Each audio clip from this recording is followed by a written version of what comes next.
Chapter 1. One hot summer's day. "Do you know," said Pip, "this is the 4th week of the summer holidays. The 4th week, mind, and we haven't even heard of a mystery." "Haven't even smelt one," agreed Fatty. "Gosh, this sun is hot. Buster, don't pant so violently. You're making me feel even hotter." Buster crawled into a patch of shade and lay down with a thump. His tongue hung out as he panted. Bets patted him. "Poor old Buster. It must be terrible to have to wear a fur coat in this weather, one you can't even unbutton and have hanging open." "Don't suggest such a thing to Buster," said Fatty. "He'd look awful." "Oh dear, it's too hot even to laugh," said Daisy, picturing Buster trying to undo his coat to leave it open. "Here we are, all the 5 find-outers and dog," said Larry, "with nothing to find out, nothing to solve, and 8 weeks to do it in. Fatty, it's a waste of the holes.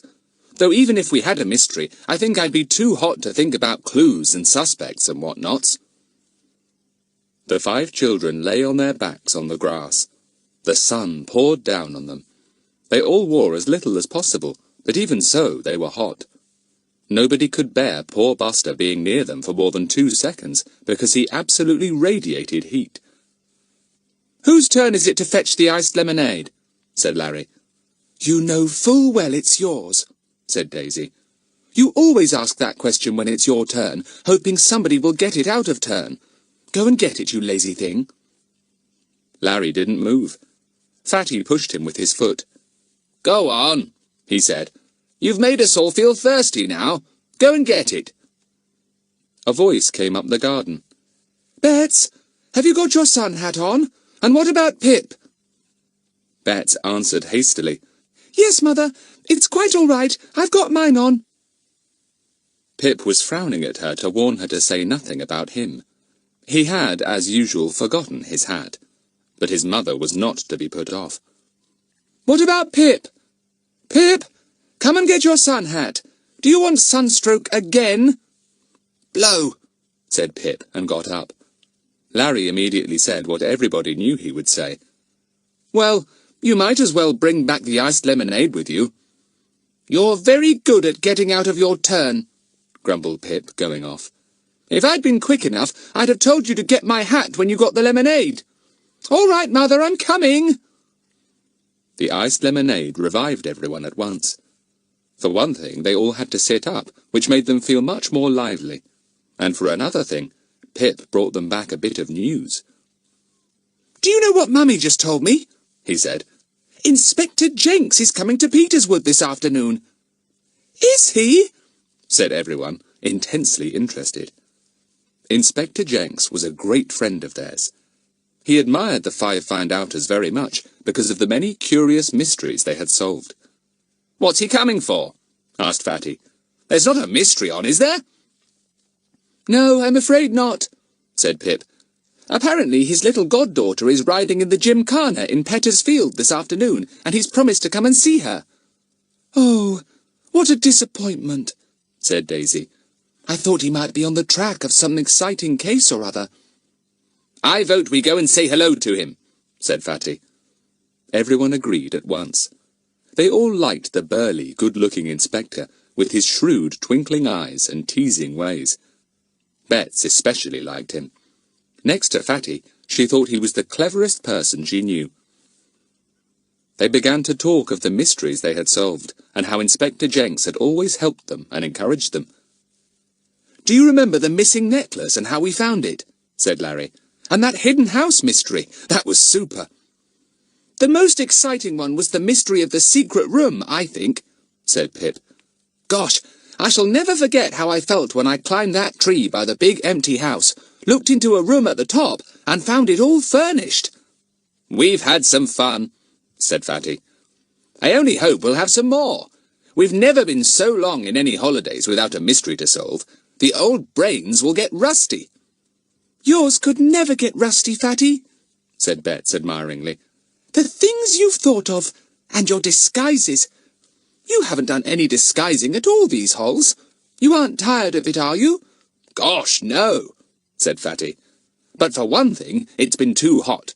And for another, old Mr. Goon's been away, and the other policeman in his place is such a stodge.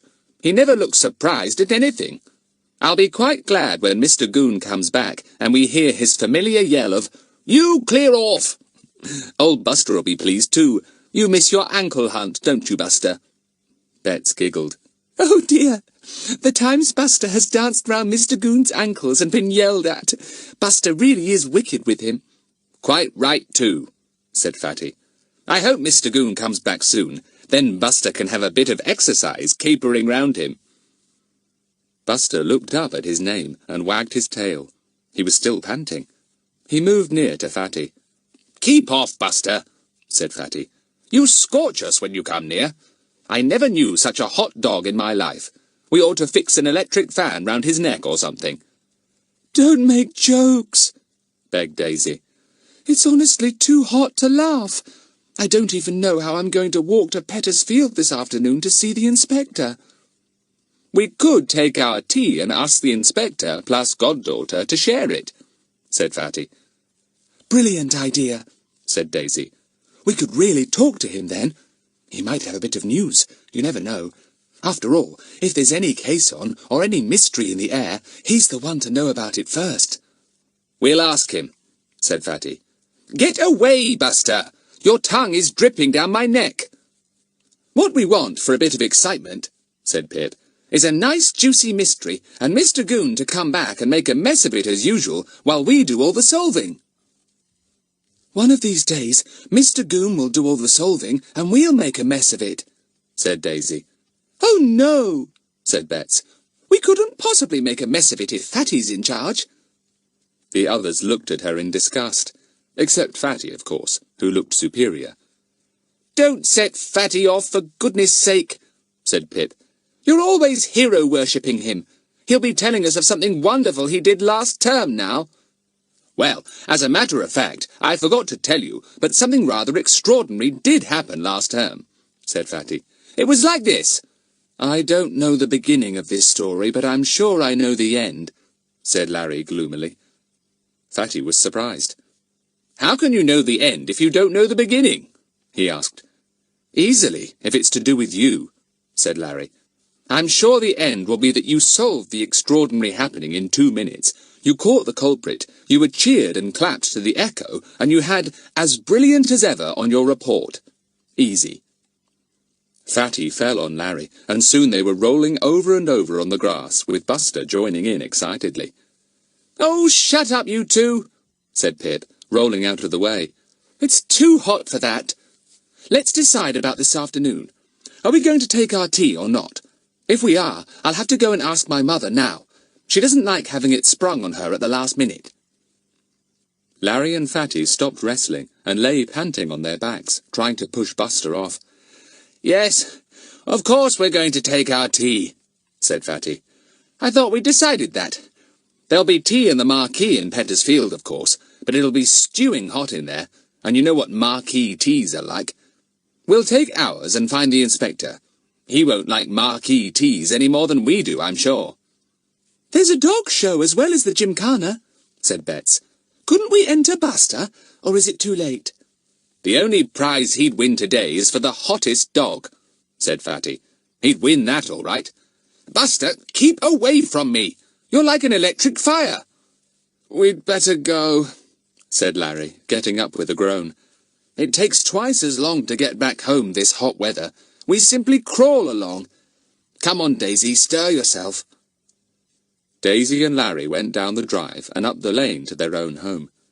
Pip and Bets didn't have to move because they were already at home. Fatty found his bicycle and put his foot on the pedal. "Buster!" he called.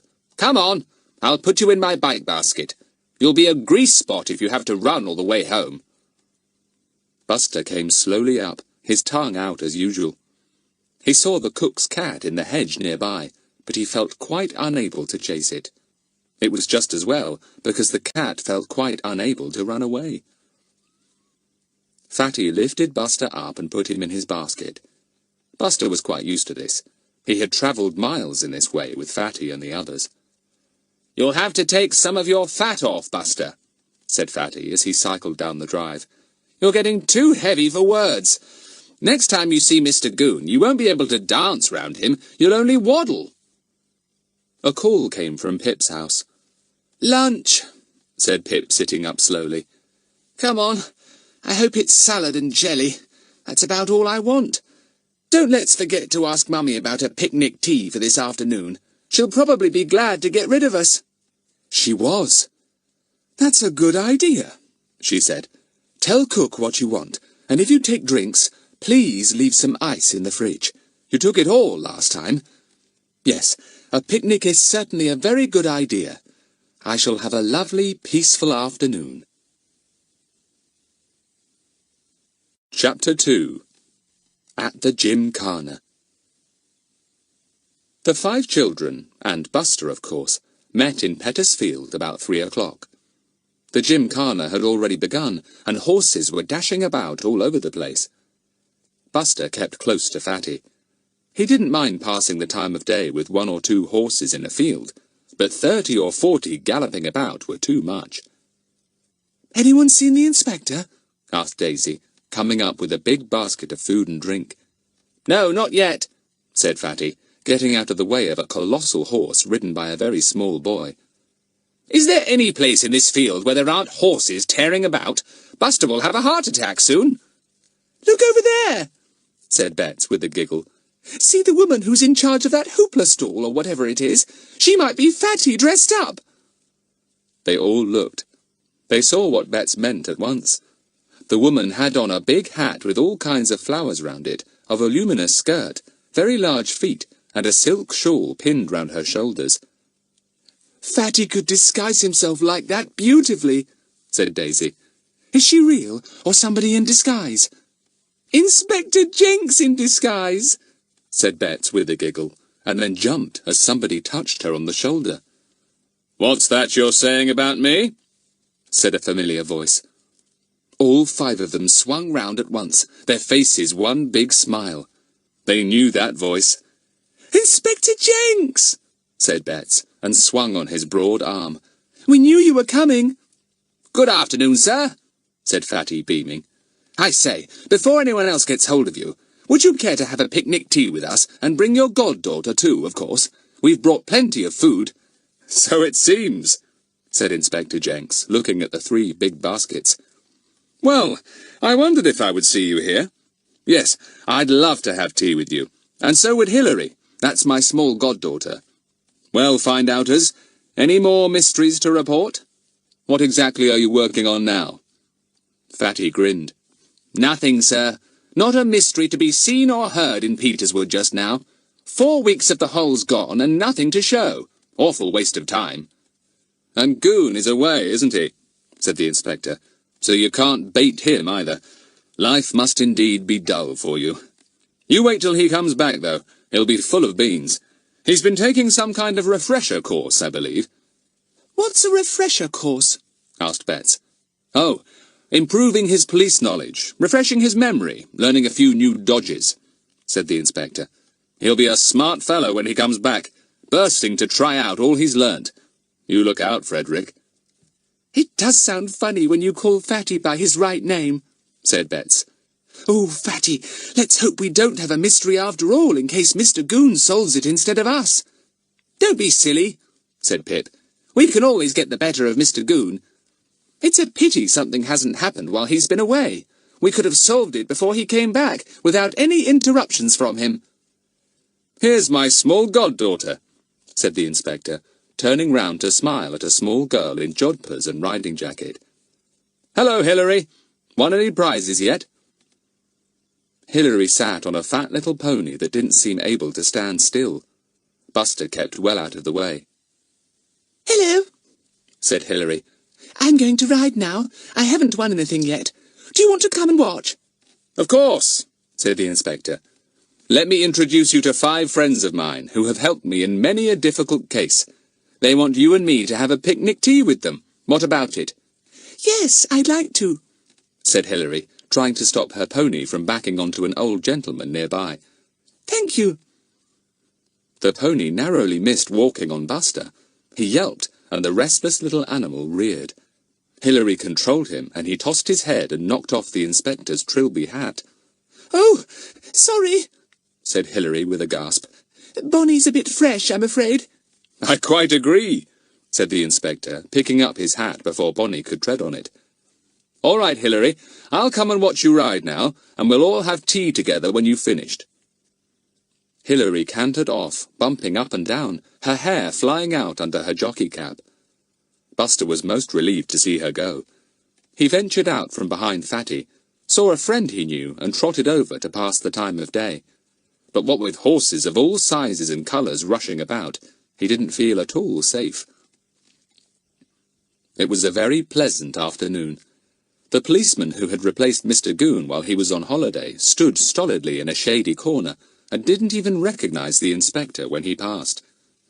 It is true that Inspector Jenks was in plain clothes, but Betts felt that she would recognise him a mile off, even if he was wearing a bathing costume. "Afternoon, Tonks," said the inspector as they passed the stolid policeman. He leapt to attention at once, and after that could be seen walking about very busily indeed. The inspector there? Was there anything up? Were there pickpockets about, or some kind of hanky-panky anywhere? Tonks was on the lookout at once, and forgot all about standing comfortably in the shade. Hilary didn't win a prize. Bonnie really didn't behave at all well. He took fright at something, and backed heavily into the judges, which made them look at him with much dislike and disfavour. Hilary was very disappointed. She met them in a shady corner for tea, bringing Bonnie with her. Buster growled. "What, that awful horse again?" Bonnie nosed towards him, and Buster hastily got under a tent nearby, squeezing beneath the canvas. Hilary was very shy. She would hardly say a word. She kept Bonnie's reins hooked round one arm, which was just as well, as Bonnie was really a very nosy kind of horse. Daisy kept a sharp eye on the baskets of food. The inspector talked away cheerfully. The children were disappointed that he had no cases to offer them, and no mystery to suggest. "It's just one of those times where nothing whatsoever happens," said Inspector Jenks, munching an egg and lettuce sandwich hungrily. "No robberies, no swindlings, no crimes of any sort. Very peaceful." He waved his sandwich in the air as he spoke, and it was neatly taken out of his hand by Bonnie. Everyone roared at the inspector's surprised face. "Robbery going on nearby after all," said Daisy. Hilary scolded Bonnie, who backed away into the next picnic party. Buster put his nose out from under the tent canvas, but decided not to come out and join the party yet. It was while all this was going on that the next mystery loomed up in the very middle of the picnic tea. Nobody expected it. Nobody realised it at first. Pip happened to be looking down the field, where Mr. Tonks, the policeman, was standing beside the Red Cross tent, having attended to somebody who had fainted in the heat. He stood there, mopping his forehead, probably feeling that he would be the next one to faint, when a man came quickly up to him. He looked like a gardener or handyman. He spoke to Mr. Tonks, who at once took out his black notebook, licked his thumb and flicked over the pages till he came to an empty one. Then he began to write very earnestly. Pip saw this, but he didn't think anything of it. But then Mr. Tonks walked over to where Inspector Jenks was sitting with the 5 find-outers and Hilary. "Excuse me for interrupting, sir," he said, "but there's been a daylight robbery in Peterswood. I'll have to go and investigate, sir. Seems pretty serious." "I'll come with you," said the inspector, much to the disappointment of the children. He glanced round. "Sorry," he said. "Duty calls and all that. I may not see you again if I have to go straight back to my office. Thanks for a very fine tea. Goodbye, Hilary. You rode very well." He stepped straight back onto Bonnie, who also backed up and pulled Hilary right over with the reins. In the general muddle, Fatty spoke to Mr. Tonks, the policeman. "Where was the robbery?" he asked. "At Norton House," said Mr. Tonks. "Up on the hill." "Don't know it," said Fatty, disappointed. He stood up and spoke persuasively to the inspector. "I'll come along with you, sir, shall I? I might, be of a little help." "Sorry, Frederick. Can't have you along just now. said the inspector. "It'll be a plain enough job, I expect, rather beneath your powers. If it's not, well, you'll get going on it, no doubt." He went off with Tonks. Fatty stared after them gloomily. Now they would be first on the job. They would see everything, notice everything. And when Mr. Goon came back and took over from Mr. Tonks, he would settle it all up and put a feather in his cap. He sat down again. If only he could have gone to Norton House and had a snoop round himself. Now he really couldn't. The inspector would be annoyed to see him there after he had said he didn't want him. And certainly the householders wouldn't allow him to look round all by himself if he went after the inspector had left. "Never mind, Fatty," said Betts, seeing how disappointed he was. "It's only a silly little robbery, I expect. Nothing to bother about. No real mystery." Then something surprising happened. Hilary burst into tears. She wailed aloud, and tears ran down her podgy cheeks. "What's the matter? Do you feel sick?" asked Daisy, alarmed. "No. Oh dear. It's my home that's been burgled," wept Hilary. "I live at Norton House. Uncle Jenks must have forgotten it's where I live. Oh, what shall I do?" Fatty rose to the occasion at once. He put his arm round the weeping Hilary. "Now, now," he said, producing an extremely clean white handkerchief and wiping Hilary's face with it. "Don't you worry. I'll take you home myself. I'll look after you. I'll even look all round your house to make sure there isn't a single robber left." "Oh, thank you," said Hilary, still sniffing. "I should hate to go home by myself." "We'd better wait a bit till your godfather has had time to look round himself," said Fatty, who wasn't going to bump into the inspector if he could help it. "Then we'll go, and I'll soon see that everything is quite safe for you, Hilary." Chapter 3. Fatty Takes His Chance. The others looked at Fatty in admiration. Somehow he always got what he wanted. Things always went right for him. He badly wanted to examine that burgled house, and he had been left behind by the inspector, and lo and behold, he could now go there, taking charge of Hilary, and nobody could say a thing against it. "I can't go just yet," sniffed Hilary. "I've got to ride once more. You won't leave, will you? You will take me right home. You see, my parents are away, and there's only Ginny there. She's our housekeeper." Better and better. With no parents even to deal with, Fatty felt sure he could snoop as much as he wanted to. Larry and Pip looked at him rather jealously. "We'll take Hilary home too," said Larry. "Better not," said Fatty. "Too many cooks, etc., etc." Hilary looked at him, wondering what he meant. The others knew all right. Hilary's tears began to fall again. "It's my riding prices I'm thinking of," she explained between sobs. "My cups, you know. I've won so many. The burglar might have taken them." This talk about prizes seemed rather surprising to the others, who had no opinion at all of either Hilary or Bonnie as regards horsemanship. Fatty patted her on the shoulder and gave her his enormous handkerchief again. "I'll come up to your room with you and see if your things are safe," said Fatty, feeling very pleased to think of the first-hand examination he could make. "Now don't cry any more, Hilary." Betts looked on a little jealously. That silly little Hilary. Why did Fatty make such a fuss of her? Surely he would be ashamed of her, Betts, if she fussed like that. "I'll come too, Fatty," she said. Fatty was about to say no, when he thought that probably it would be a good idea to let Betts come. Hilary could show her this, that, and the other, and he could slip away unseen and snoop round by himself. "Right, Betts," he said. "You can come. You'll be company for Hilary." Betts was pleased. Now that silly little Hilary wouldn't have Fatty all to herself. She would see to that. An enormously loud voice began calling over the field. "Class 22! Please take your places! Class 22! "That's my class," said Hilary, scrambling to her feet. She pulled her cap straight and rubbed her eyes again. She brushed the crumbs off her jacket. Bonnie neighed. He wanted to be off, now that he could see various horses moving about again. He had eaten as much tea as the others. He seemed to be an expert at nosing into baskets. Hilary went off with Bonnie, a podgy little figure with a tear-stained face.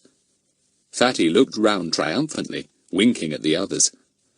"I shall be in at the start after all," he said. "Sorry you can't come, Pip, Larry and Daisy, but we can't all descend on the house. They'd smell a rat.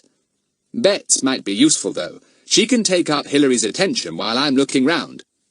Bets nodded. She felt proud to be in at the start with Fatty.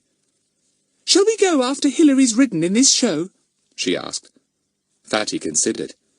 Yes, Mr. Tonks and the inspector should surely be gone by then. So, after Class 22 had competed in jumping, and Hilary had most surprisingly won the little silver cup offered, Fatty, Bets and the rest moved off, accompanied by a suddenly cheerful Hilary. She rode Bonnie, who, now that he had won something, seemed a little more sensible. The others walked beside her till they came to the lane where Larry and Daisy had to leave them. Then a little later, Pip left them to go down the lane to his home. Fatty and Bets went on up the hill with Hilary. Buster kept sedately at Fatty's heels. He kept an eye on Bonnie's legs, and thought privately to himself that horses had been supplied with far too many hooves. They came to Norton House. The inspector's car was still outside. Blow! Fortunately, Hilary didn't want to go in the front way. She wanted to take Bonnie to the stables, which were round at the back. Bonnie was led into his stable. "Don't you rub him down or anything before you leave him?" asked Fatty. "I'd be pleased to do it for you, Hilary. You've had a tiring afternoon." Hilary thought that Fatty was the nicest boy she had ever met in her life. Fancy thinking of things like that. She wouldn't have been so much impressed if she had known how desperately Fatty was trying to stay down in the stables till the inspector had gone. Fatty groomed the pony so thoroughly that even Hilary was amazed. Bets watched with Buster, rather bored. "See if they've gone," whispered Fatty to her, jerking his head towards the front garden. Bets disappeared. She soon came back. She nodded. Fatty straightened up, relieved. Now he could stop working on that restless pony. "Now we'll go to the house and find out exactly what happened," said Fatty to Hilary. "I expect your housekeeper is there. She'll tell us everything. Then you must show Bets all the prizes you have won. She'd love to see them, wouldn't you, Bets?" "Yes," said Bets doubtfully. "You must see them too, Fatty," said Hilary. He nodded, also doubtfully. "Come along," said Hilary, and they walked up the long garden path to the house. It was a nice house, square built, with plenty of windows. Trees surrounded it, and it could not be seen from the road. They went in at the back door. A woman there gave a little scream of fright. "Oh, lawks! Oh, it's you, Hilary. Oh, I'm in such a state of nerves, I declare I'd scream if I saw my own reflection in a mirror." Fatty looked at her. She was a little woman with bright eyes and a good-tempered, sensible mouth. He liked her. She sank down into a chair and fanned herself. "I've heard about the robbery," said Hilary. "Ginny, this is the boy who's brought me home, and this is a girl called Bets. They are friends of my godfather, Inspector Jenks." "Oh, are they?" said Ginny, and Fatty saw that they had gone up in her estimation at once. "Oh, he's a fine man, that Inspector Jenks. So patient and kind. Went over everything he did, time and time again. And the questions he asked me. Well, there now, you'd never think anyone could pour them out like that." "It must have been a great shock for you, Ginny," said Fatty, in his most courteous and sympathetic voice. He had a wonderful voice for that sort of thing. Bets looked at him in admiration. "I was sorry for poor little Hilary, too. I felt I really must see her home." "That was real gentlemanly of you," said Ginny, thinking that Fatty was just about the nicest boy she had ever met. "She's nervous, is Hilary, and I'll be nervous too after this." Oh, you don't need to be, said Fatty. Burglars hardly ever come to the same place twice. Do tell us all about it, if it won't tire you too much. Ginny would not have been tired if she had told her story 100 times. She began at once. Well, I was sitting here, half asleep like, with my knitting on my knee, about 4 o'clock it must have been, and I was thinking to myself, I must really get up and put the kettle on to boil, when I heard a noise.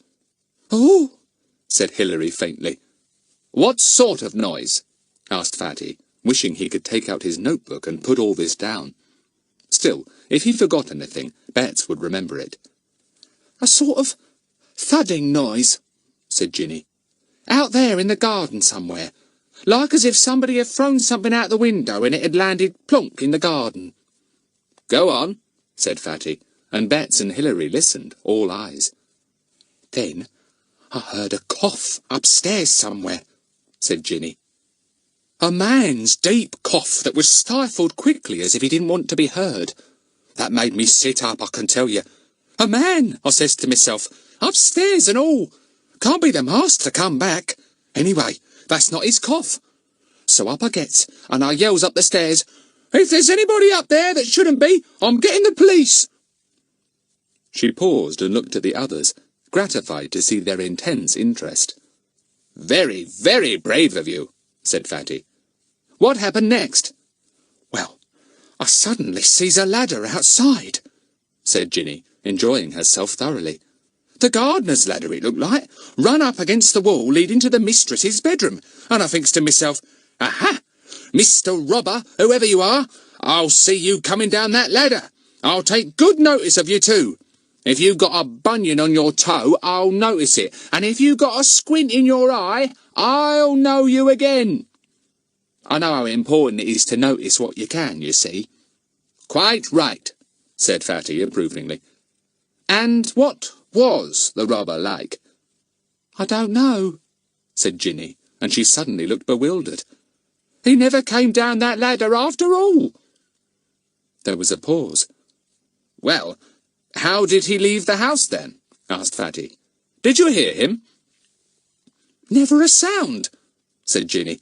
I was standing in the hall, so I know he didn't come down the stairs. And there's only one set of stairs in this house. And there I stood, shivering and shaking, I don't mind telling you, till I sees the telephone staring me in the face, and I grabs it and phones the police. Go on, said Fatty. What happened to the burglar? Was he still upstairs? Well, just as I finished telephoning, who should come along but the baker, and I yells to him, Here, you! Come here and go upstairs with me. There's a burglar in the house. And the baker, he's a very, very brave man for all he's so small. He came in and went into every single room, and not a person was there. Not one. He must have got out of another window, said Fatty at last. He couldn't, said Ginny triumphantly. They were all either shut and fastened, or there's a steep drop to the ground enough to kill anyone taking a jump. I'll tell you, he had to come down the stairs or get down the ladder, and he didn't do either. There's a puzzle for you.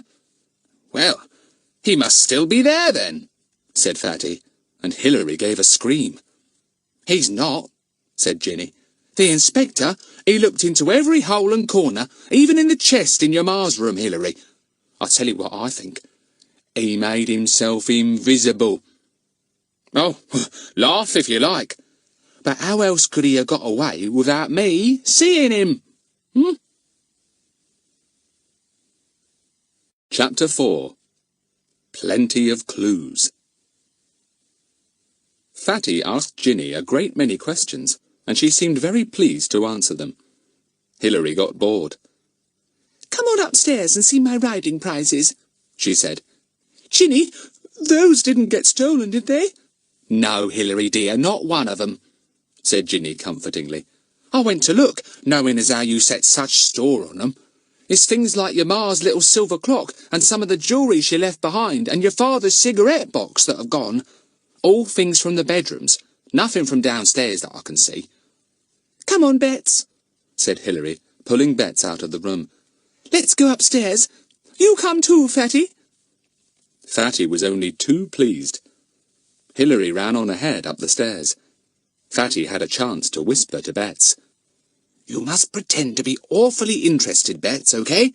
That'll give me a chance to slip away and have a snoop round. Bets nodded. She was bored with the horsey little Hilary, but she would do anything for Fatty. They all went upstairs. Hilary took them into her little room. Bets was quite astonished to see the array of cups and other prizes she had won. She began to ask all kinds of questions at once, so that Fatty might slip away. What did you win this cup for? What's this? Why are there 2 cups exactly the same? What's this printed on this cup? Hilary was only too anxious to tell her. Fatty grinned. He was soon able to slip away, with Buster trotting at his heels. He went into all the bedrooms. He noticed that in most of the rooms the windows were shut and fastened, as Ginny had said. In Hilary's parents' room, the window was open. Fatty went to it and looked out. A ladder led down from it to the ground. That must be the ladder Ginny saw through the hall window, thought Fatty. I saw it myself as we went to the stairs. How did that thief get down from upstairs without being seen if Ginny didn't see him come down the stairs or the ladder? He can't be here still, because the stolen goods are gone. And anyway, the place must have been thoroughly searched by the inspector and Mr. Tonks. He went to see if there was any other window or balcony the thief could have dropped from unseen. But there wasn't. Fatty concentrated his attention on the room from which the goods had been stolen. There were large, dirty finger marks on the wall by the window. Fatty studied them with interest. The thief wore gloves. Dirty gloves, too, he thought. Well, he couldn't have been a very expert thief to leave his prints like that. I'd better measure them. He measured them. Big-handed fellow, he said. Takes at least size 8½ in gloves, probably 9s. Yes, must be 9s, I should think. Hello. He's left his glove prints here, too, on the polished dressing table. There were the same big prints again, showing clearly. Fatty looked at them thoughtfully. It should be easy to pick out this thief. He really had very large hands. He went to the window again. He leaned out over the top of the ladder. He came up here by the ladder. Didn't bother about the lower part of the house. He chunked the stuff out of the window. Where did it land? Over there, on that bed, I suppose. I'll go down and look. But yet, he didn't get down by the ladder. Why? Was he afraid of Ginny spotting him as he went down? He knew she was in the hall because he heard her shouting. Fatty pondered deeply. How in the world had the thief got away without being seen? It was true he could have slipped out of any of the other windows, but only by risking a broken leg, because there was such a steep drop to the ground. No ivy to cling to, no balcony to drop down to. Fatty went round the top part of the house again, feeling puzzled. He came to a box room. It was very small and had a tiny window which was fast shut. Fatty opened it and looked down. There was a thick pipe outside, running right down to the ground. Now, if the window had been open instead of shut, and if the thief had been even smaller than I am, so that he could have squeezed painfully out of this tiny window, he might have got down to the ground from here, thought Fatty. But the window's shut, and Ginny says all of them were, except the one with the ladder, and a few that nobody could leap from. He went downstairs, hearing Hilary still talking soulfully about her cups. He couldn't hear a word from Bets. Poor Bets. She really was a great help. "Who's that?" called Ginny sharply as she heard Fatty come down the stairs. "Only me," said Fatty. "Ginny, it's a puzzle how that thief got away without being seen, isn't it? Especially as he must have been rather a big fellow, judging from the size of his hands. I've been looking at all the windows. There's only one that has a pipe running by it down to the ground, the one in the box room. A tiny window. Was that shut?" "Oh, yes," said Ginny. "The inspector asked me that same question. He said he found it shut too. And you're right, the thief couldn't possibly have squeezed out of that small window. He's too big. You should see his footprints out there on the bed. Giant size, I reckon." "I'll go and see, if you don't mind," said Fatty. Ginny didn't mind at all. She was only too pleased to let Fatty do anything. A nice, polite boy like that. You didn't come across them every day, more's the pity. Fatty went out into the garden. He went to where the ladder was raised up against the house. He looked at the bed below. There were quite a lot of footprints there. Certainly the thief had a large foot as well as large hands. Where's a shoe about size 11 or 12? Thought Fatty. Where's my measure? Fatty measured a print and recorded it in his notebook. He also made a note of the pattern of the rubber heel that the thief wore on his boots. It showed clearly in the prints. Then he went to where the thief had thrown the stolen goods. They had been thrown well away from the ladder and had fallen in a bush and on the ground around. Fatty poked about to see if he could find anything. He felt sure he wouldn't, because the inspector had already been over the ground, and Fatty had a great respect for Inspector Jenks's ability to discover any clue left lying about. He came across a curious print. Large, roundish, with criss-cross lines showing here and there. What could the thief have thrown out that made that mark? He went to ask Ginny. Ah, the inspector, he asked me that too, she said, and I couldn't tell him. There was nothing big taken as far as I know. I've seen the mark too. Can't think what made it. It's a strange mark, roundish like that and so big. Big as my largest washing-up bowl. Fatty had measured the print and drawn it in his book, with the little criss-cross marks on it here and there. Funny, what could it be? It must have something to do with the robbery. He shut his book. There was nothing more he could examine or find, he was sure of that.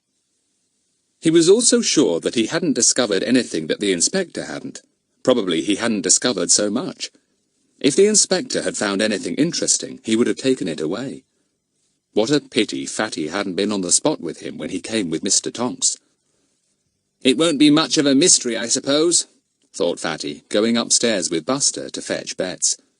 Surely a thief as large as this one will be easily found and caught. I shouldn't be surprised if the inspector hasn't got him already. This was rather a disappointing thought. Fatty went into Hilary's room and smiled when he saw poor Bets's bored face. She smiled back delightedly at him. "Oh, Fatty, is it time to go? Hilary has been telling me all about her prizes." "Yes," said Hilary, looking pleased with herself. "Shall I tell you now, Fatty? See, this one was—" "Oh, I've heard quite a lot off and on," said Fatty. "You're wonderful, Hilary. To think you've won all those. You really must be proud." "Oh, well," said Hilary, trying to look modest. "See, this one Fatty looked at his watch and gave such a loud exclamation that Betts jumped and Hilary stopped, startled. "Good gracious! Look at the time! I shall have to see your prizes another time, Hilary. Betts, I must take you home. You'll get in an awful row if you're any later." Hilary looked disappointed. She had been quite prepared to go over the whole history of her riding prizes once again. Betts was overjoyed to think Fatty was at last going to leave. "Thanks awfully, Hilary, for giving me such a lovely time," said Betts politely, but not very truthfully. Fatty patted Hilary on the shoulder and said it had been a real pleasure to meet her. Hilary beamed. She went down to the front gate with them and waved till they were out of sight. Betts heaved a sigh of relief when they at last turned a corner and the waving could no longer be seen. "Oh, Fatty, did you find out anything? Is it a mystery?" she asked eagerly. "Tell me." "I don't somehow think it is," said Fatty. "Just an ordinary little burglary, with one or two odd little touches. But I expect the inspector and Mr. Tonks have got more information than I have, actually, as they were there first. I'll go and see Mr. Tonks, I think. He might let out something." "Why not ask the inspector?" said Betts, as they turned down the lane to her home. No, I think not," said Fatty. "I don't particularly want him to know I snooped round after all. Mr. Tonks is the one to question. I'll see him tomorrow. Tell Pip I'll be round at 11 o'clock. He took Betts right up to the door of her house and said good night. "And thanks for doing your bit for me," he said. "I know you were bored, but I couldn't have gone without you and snooped round. You were a real help." "Then I don't mind being bored," said Betts. "Oh, dear, I never want to hear about riding prizes again. Chapter 5. Some information from Tonks. Fatty went home and walked down to the shed at the bottom of the garden where he kept his most valuable possessions. He cast an eye over the various chests and boxes in his closely guarded shed. Here he kept his disguises, old clothes of various kinds, hats, boots, and ragged scarves. Here was a box containing many curious things that he didn't want his mother either to find or to throw away. False teeth to put over his own, false cheek pads to swell out his face, eyebrows of all colours, wigs that fitted him and wigs that didn't, big and little moustaches. Oh, Fatty had a most interesting collection in this shed of his at the bottom of the garden. He gazed at the array of belongings. I'd like to do a spot of disguising, he thought. I will when Mr. Goon comes back. It's not much fun doing it now unless there's a mystery on, or Mr. Goon to deceive. Wonder when he's coming back. I'll ask Mr. Tonks tomorrow. He went to see Tonks the very next morning at about 10 o'clock. Buster ran beside his bicycle. Fatty had decided he really was too fat for words. Exercise would be good for him. So poor Buster panted beside the bicycle, his tongue lolling out first on one side of his mouth and then on the other. Fatty knocked at the door. "Come in!" cried a voice, and in went Fatty. He found Mr. Tonks poring over a sheaf of papers. The stolid policeman looked up and nodded. "Ah, Frederick Trottville, isn't it? Great friend of the inspector's, aren't you? He was telling me yesterday some of the things you've done." This seemed a very good beginning. Fatty sat down. "I don't know if you're too busy to spare me a minute," he said. "I took Hilary home last night. She was so scared, poor little thing. You know, the inspector's goddaughter." Oh, so that's what he meant when he suddenly said, "My word, Norton House, that's Hilary's home," said the policeman. I didn't like to ask him. "I expect he didn't realise it was his goddaughter's house that had been burgled when he went off with you," said Fatty. "Anyway, she was frightened and I took her home. I had a look round, of course, and I wondered if I'd found anything of use to you." "Shouldn't think so," said Tonks. "Not that I'm much of a one for solving cases, and never have been. But the inspector was there, you see, and there's nothing much he misses. Still, it's very nice of you to come along and offer to help." "Not at all," said Fatty in his most courteous voice. Did you find anything interesting?" "Oh, just fingerprints, or rather glove prints and footprints," said Tonks. "Same as you did, I expect. Pretty big fella, the thief seems to have been. Made a good getaway, too. Nobody saw him go, nobody met him down the hill. Might have been invisible." Fatty laughed. "That's what Ginny said. You'd have thought a big fellow like that, carrying a sack or parcel of some kind, would have been noticed, wouldn't you? Pity the baker didn't spot him when he arrived with the bread." "Yes, he never saw a thing," said Tonks. "I must say, it was pretty brave of him to go upstairs with Ginny and look around. He's a tiny little fella, and wouldn't be any match for a big man. I went along to see him last night. He reckons his coming disturbed the thief. He hadn't really stolen very much, as far as I can make out." "Did anyone else come that afternoon? To Norton House, I mean?" asked Fatty. "The postman, a woman delivering election leaflets, and a man selling logs, according to Ginny," said Tonks. "We've seen 'em all. They didn't notice anything out of the ordinary, not even the ladder. Anyway, they came a good time before the thief." "Where was the gardener?" asked Fatty. "He'd gone off to take some tackle down to the gymkhana for Hilary," said Tonks. "He came back just as all the excitement was over. The baker sent him off to tell me about the robbery, so down he went to Peterswood again." Fatty fell silent. This was a strange kind of thief. Big, clumsy, easy to see, and yet apparently invisible. Not a soul had noticed him. "Did you find any other clues?" asked Fatty. Tonks looked at him doubtfully. He had already said rather a lot to this polite and quite helpful boy. But ought he to tell him everything? "You needn't worry about what you tell me," said Fatty. seeing at once that Tonks had something else to say and wasn't sure about it. I'm a friend of the inspector's, you know that. All I can do is help if I can. Yes, I know that, said Tonks. The inspector said, Well, well, if we can't find the thief, Tonks, Frederick certainly will. Well, there you are, said Fatty, grinning. You haven't found him yet, so give me a chance, Mr. Tonks. The policeman produced 2 dirty bits of paper. He handed them to Fatty, who looked at them with much interest. One had scribbled on it, "To Frinton." The other was even shorter. It simply said, 1 rods. What do they mean? asked Fatty, studying the dirty little scraps of paper. Don't know any more than you do, said Tonks, taking them back. Number 2, Frinton. Number 1, rods. Looks like addresses of some sort. But I'm not going off to Frinton or Rods, wherever they are, to hunt for the thief. We found these bits of paper near the bush where the stolen goods had been thrown. Funny, said Fatty. Do you think they've really anything to do with this case? They look like scraps of paper torn up by someone and thrown away. That's what I said, agreed Tonks. Anyway, I'll have to keep them in case they're important. Fatty could see there was nothing else to find out from Tonks. He got up. Well, I wish you luck in finding the thief, he said. It seems to me the only way to spot him will be to snoop round everywhere till we see a man wearing size 12 shoes and size 9 gloves. Tonks gave a sudden grin. Well, if Mr. Goon likes to do that, he's welcome. He's taking over the case when he comes back. Nice for him to have something to do in this dead-and-alive hole. I'm used to a big town. I don't like these quiet country places where the only thing that happens is a dog that chases sheep or a man that doesn't buy his TV licence.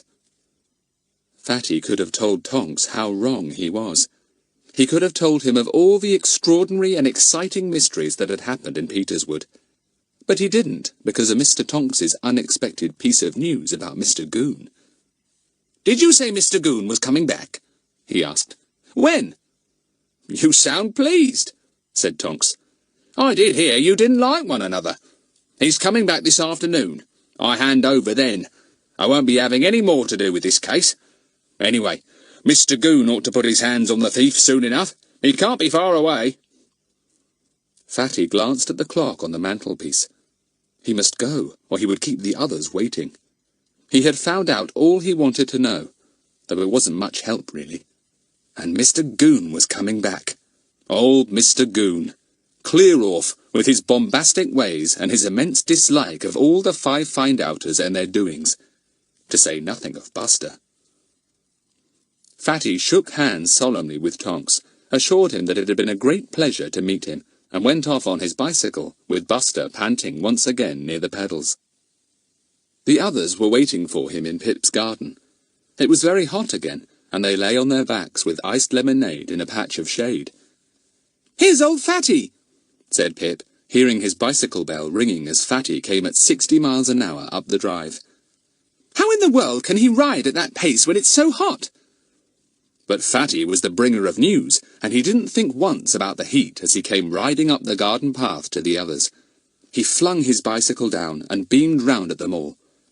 "Mr. Goon's coming back," he said, "this afternoon. And he'll take over the case of the invisible thief. So we shall have some fun." Everyone sat up at once. "That's good news," said Larry, who always enjoyed their tussle of wits with Mr. Goon.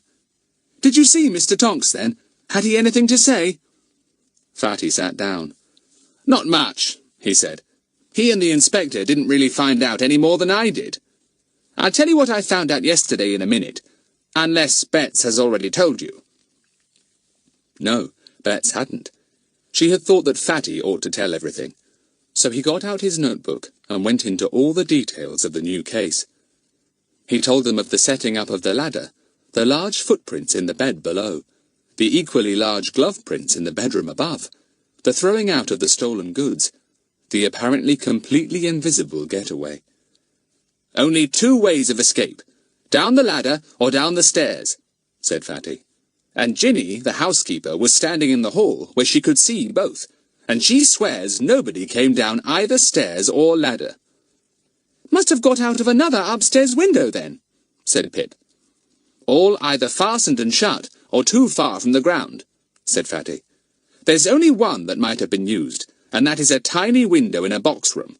There was a fat pipe running by it to the ground. Anyone could have slithered down that, if he was tiny enough to get out of the window. But the window was shut and fastened when Ginny went round the upstairs part of the house. Well, no thief could squeeze out of a window, hold on to a pipe, and then shut and fasten the window after him from the inside, said Pip. It's a bit of a puzzle, isn't it? Ginny's right. The man's invisible. Well, if he is, he'll certainly perform again, said Larry. I mean, an invisible thief has a great advantage, hasn't he? Fatty laughed. He showed them his notebook with the drawings of the footprints, the glove prints, and the curious round-shaped print with the faint criss-cross marks. Can't imagine what made that mark, he said. It was near the bush where the stolen goods were thrown. And look, can anyone make anything of this? He showed them the curious addresses, if they were addresses, that he had copied into his notebook too. 2 Frinton, 1 Rods, he said. Those words and numbers were found on 2 separate dirty scraps of paper near the bush. What on earth do they mean? Frinton, said Betts, wrinkling her forehead in a frown. Wait a minute, that rings a bell somehow. Frinton, Frinton, Frinton. Where have I heard that lately? Oh, one of your friends sent you a postcard from Frinton-on-Sea, I expect, silly, said Pip. No, wait a minute, I'm remembering, said Betts. It's that place down by the river, not very far from here, actually, the place where they take visitors, Frinton Lee. Clever old Betts, said Fatty admiringly.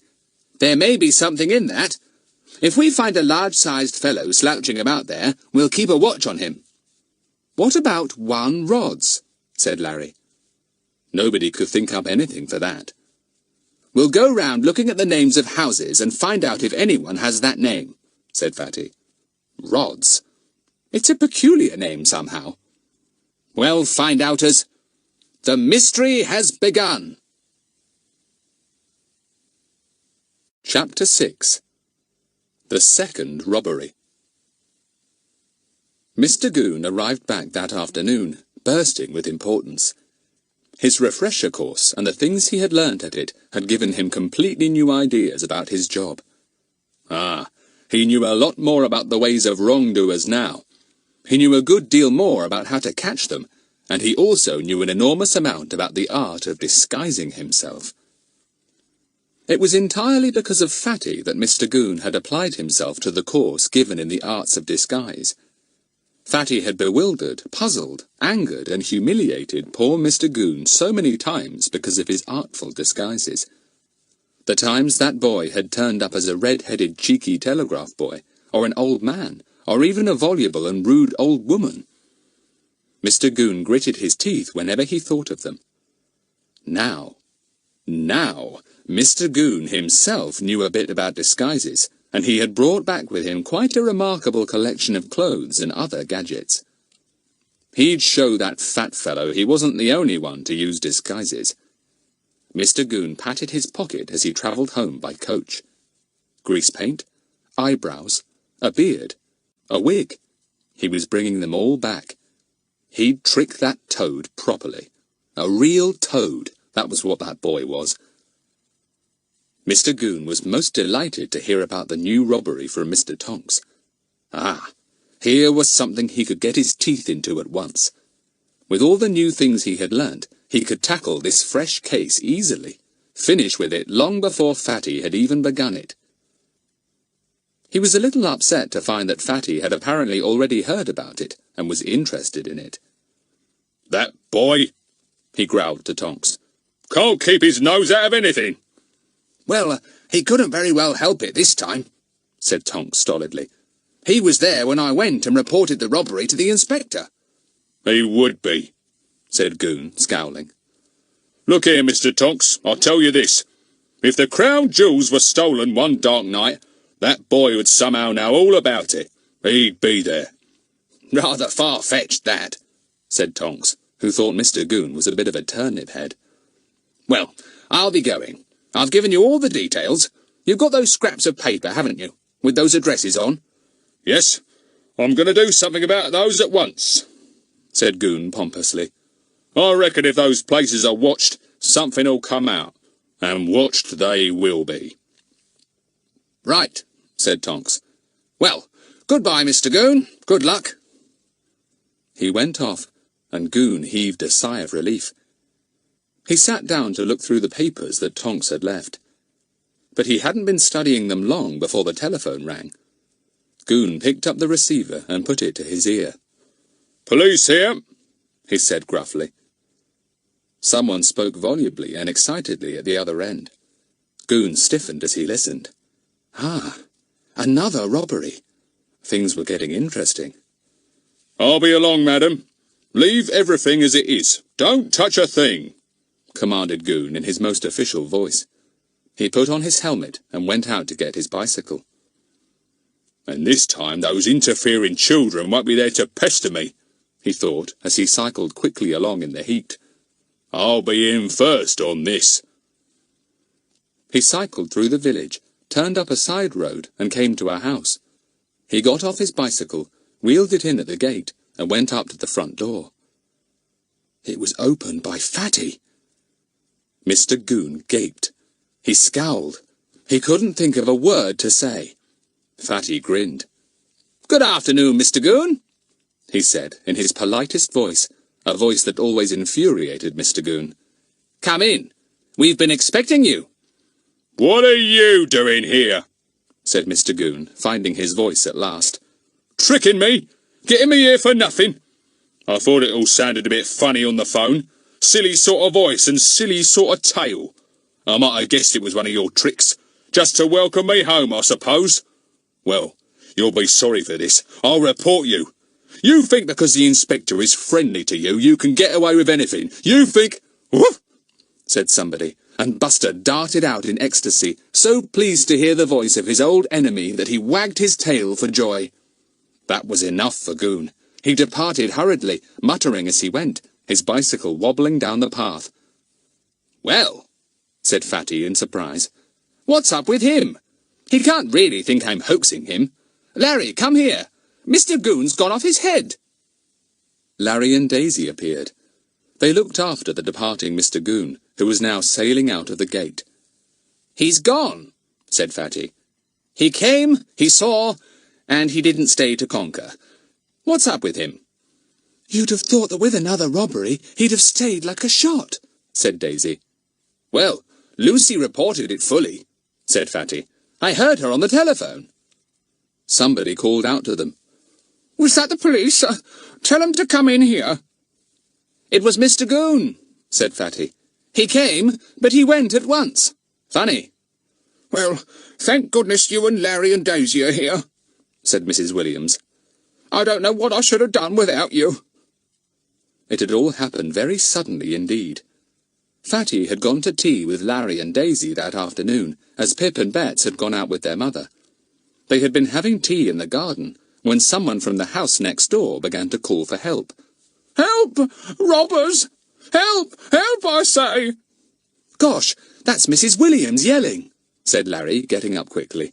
"Our next-door neighbour." "What's happened?" asked Daisy, half frightened at the continual shouts. "She's been robbed," said Fatty. "Come on, quick!" All three climbed over the fence and appeared in the next-door garden. Mrs. Williams saw them from a window and beckoned. "Come in, quickly! I'm scared!" They rushed in at the back door. There was no one in the kitchen. A heap of groceries lay on the table, and 4 loaves sat neatly side by side. A parcel stood by the door. Fatty's quick eyes noted everything as he ran through the kitchen into the hall. "Kitchen door open. The thief went in there, probably. Wonder if it's the same one as yesterday." Mrs. Williams was sitting on her sofa, looking rather white. She was a gentle, grey-haired old lady, and she was very frightened.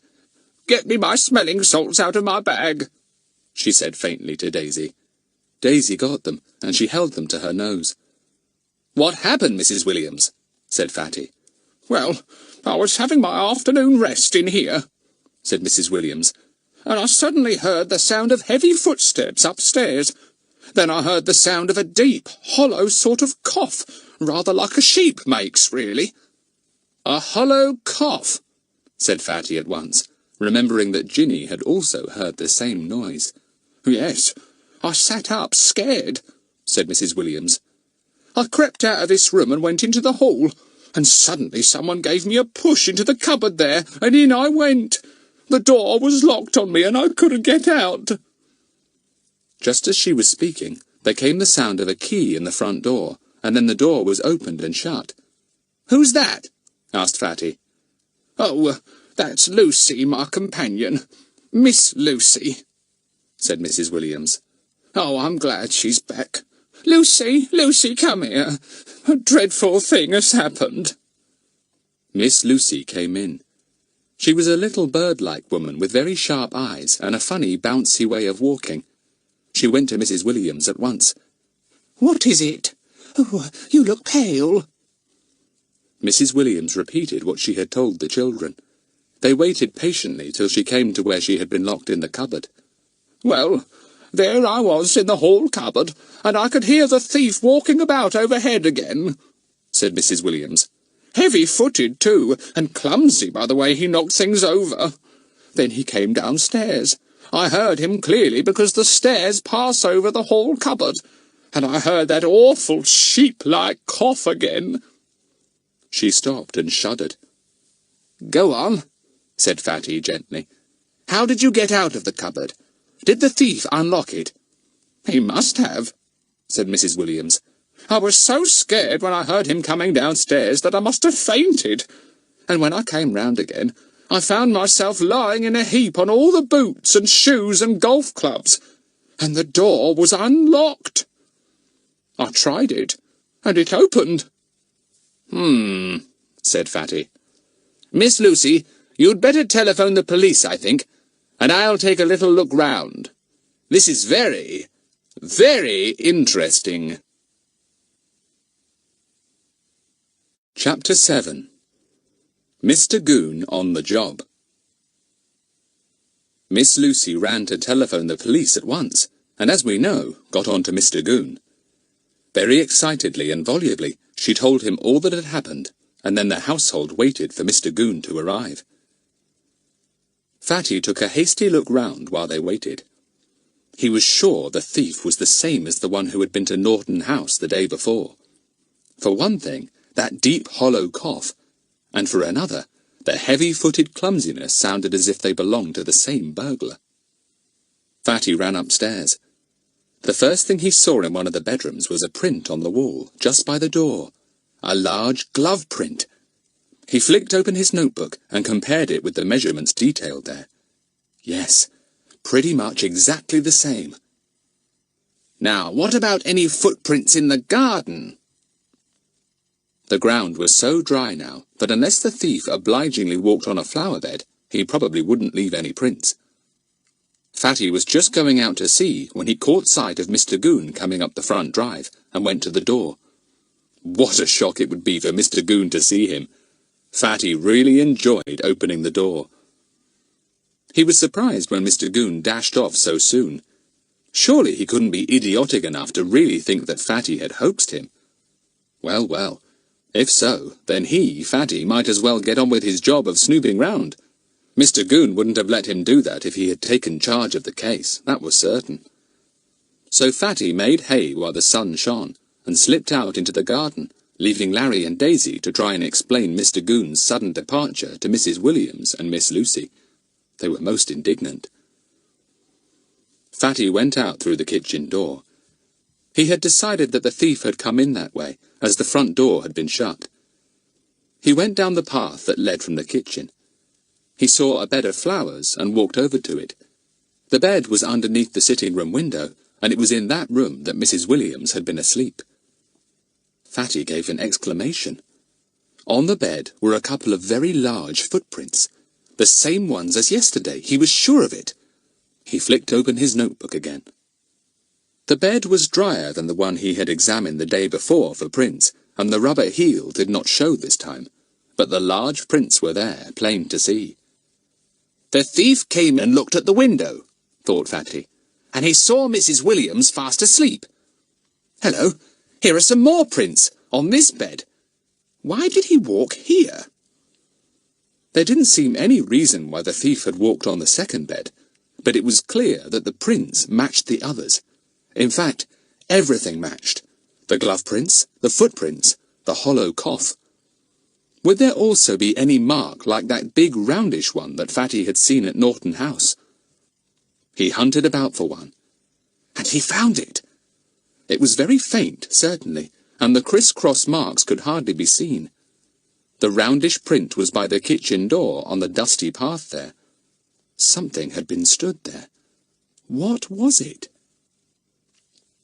Any scraps of paper this time? Wondered Fatty, rather struck by the way that everything seemed to be repeated in this second case of robbery. He hunted everywhere, but there were no scraps of paper this time. He went indoors and met Miss Lucy coming out to find him. Mr. Goon has just telephoned, she said. I can't make him out. He wanted to know if there had been a real robbery here. Well, why didn't he stay and ask us about it when he came? He must be mad. Fatty grinned. Mr. Goon had evidently thought the whole thing over and decided that he had better find out for certain what the truth was. And, to his disgust, he had found that the robbery was real. It wasn't a trick of Fatty's after all. He's a bit of a turnip head, said Fatty cheerfully. Never mind. You tell him I'm on the job when he comes. He needn't worry about it at all. I've got it well in hand. Miss Lucy looked doubtfully at Fatty. She was getting a little bewildered, what with thieves and policemen who arrived and departed all in the same minute, and boys who seemed to be acting like policemen ought to, but didn't. Fatty pointed to the groceries on the table. Who took these in? He asked. Have you a cook? Yes, but she's off for the day, said Miss Lucy. I left the back door open for the grocer's girl to leave the groceries in the kitchen. She often does that for us. The baker's been too, I see, and the postman, because there's a parcel by the door. Mrs. Williams has been in all afternoon, but she likes a nap, so the tradesmen never ring when cook is out. They just leave everything, as you see. Yes, I see, said Fatty thoughtfully. He gazed at the groceries, the bread, and the parcel. 3 people had come to the house in a short time. Had one of them noticed the thief hanging about anywhere? He must find out. Mr. Goon arrived again, a little shamefaced. Miss Lucy let him in, looking rather severe. She thought a policeman who behaved like Mr. Goon was ridiculous. Sorry I didn't come in before, said Mr. Goon. Hope I've not kept you waiting too long. Urgent business, you know. By the way, that boy, has he gone? If you mean young Trotville, he is still here examining everything, said Miss Lucy coldly. He told me to tell you not to bother about the job. He's got it well in hand. I'm sure he will recover the jewellery Mrs. Williams has had stolen. Goon turned a curious purple colour, and Miss Lucy felt rather alarmed. She felt that she didn't want this peculiar policeman in the house at all. She tried to shut the front door, but Mr. Goon put his enormous foot in the crack at once. Miss Lucy gave a faint shriek, and Mr. Goon took his foot out again, trying to think of something reassuring to say to this aggravating, bird-like creature. Miss Lucy promptly shut the door and even put up the chain. Mr. Goon stared at the door and went purple again. He walked ponderously round to the back door, where he found Fatty examining the path for footprints. Gah! said Mr. Goon in a tone of deep disgust. Can't get rid of you! First you're at the front door, now you're at the back door. You be off. This here case has got nothing to do with you, nothing. That's where you're wrong, Mr. Goon, said Fatty in the mild, courteous voice that made Goon see red. I was called in to help. I found out a lot already. Larry and Daisy heard Goon's infuriated voice and came out through the kitchen to listen. They stood at the back door, grinning. You here too? said Goon in even greater disgust. Can't you keep your noses out of anything? Now you clear off, all of you, and let me get on with my work here. And just you call off that dog. Buster had now joined the trio and was capering delightedly round Mr. Goon's feet. He's missed his ankle hunting, Fatty explained. Don't grudge him a little fun, Mr. Goon. And don't you kick him. If you do, I won't call him off. Mr. Goon gave it up. He pushed past Larry and Daisy, went into the kitchen, still pursued by a delighted Buster, and through the door into the hall. By a clever bit of work, he managed to shut the door of the kitchen on Buster, who scraped at it, barking wildly. Well, he's gone to do a spot of interviewing, said Fatty, sitting down on the kitchen doorstep. He won't find the two ladies very pleased with him, I fear. He's rather started off on the wrong foot with them. Fatty, have you found out anything interesting? asked Larry eagerly.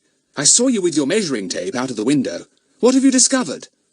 I've discovered exactly the same as I discovered yesterday, said Fatty. Except that I haven't found any bits of paper with names and numbers on. Look at those prints over there. Larry and Daisy examined them with interest. I know only one person in this village with feet big enough to fit those prints, said Daisy. Fatty looked up at once. Who? Perhaps you've hit on the very person. There can't be many people with such enormous feet. Well, it's Mr. Goon, old Clear-off, said Daisy with a giggle. The others roared. You're right. His feet would certainly fit those prints, said Fatty. Unfortunately, he's about the only large-footed person who's absolutely ruled out. We'll certainly have to go about with our eyes on people's feet, said Larry. It's the one thing the thief can't hide. He can stick his great hands in his pockets and stop his hollow cough, but he can't hide his great feet. No, you're right, said Fatty. Well, let's not stop any more. Mr. Goon's had about enough of us for one afternoon, I should think. They climbed over the fence into Larry's garden. Buster squeezed through a hole. Gosh, I'd forgotten we were in the middle of tea, said Fatty, pleased to see the remains of sandwiches and cakes on the grass. What's happened to some of these potted meat sandwiches? Your cat's been at them, Larry. Buster, on guard, said Larry at once, and Buster growled and looked round for the cat. They finished their tea, talking about the two robberies. After a time, Buster growled again and went to the fence. Must be Mr. Goon over the other side doing a spot of detecting, said Fatty with a grin. Let's go and see his turnip brains at work. Goon was busy looking for prints and clues. He was most irritated to see 3 heads looking over the wall at him. They watched him solemnly as he measured and marked. Look, he's found a footprint, said Larry in an admiring voice. The back of Mr. Goon's neck went scarlet, but he said nothing. Now he's measuring it, said Daisy. Oh, isn't he careful? Brains, Daisy, brains, said Fatty. What can we do against brains like that? Mr. Goon felt as if he was going to burst. Those children. Toads. Pests. Always in his way, buzzing round like a lot of mosquitoes. He made a very dignified retreat into the kitchen, rather hurried at the end when he discovered that Buster had squeezed through the hole in the fence and was after him. Clear off! He shouted, slamming the door in Buster's face. You clear off! Chapter 8. Fatty makes some plans.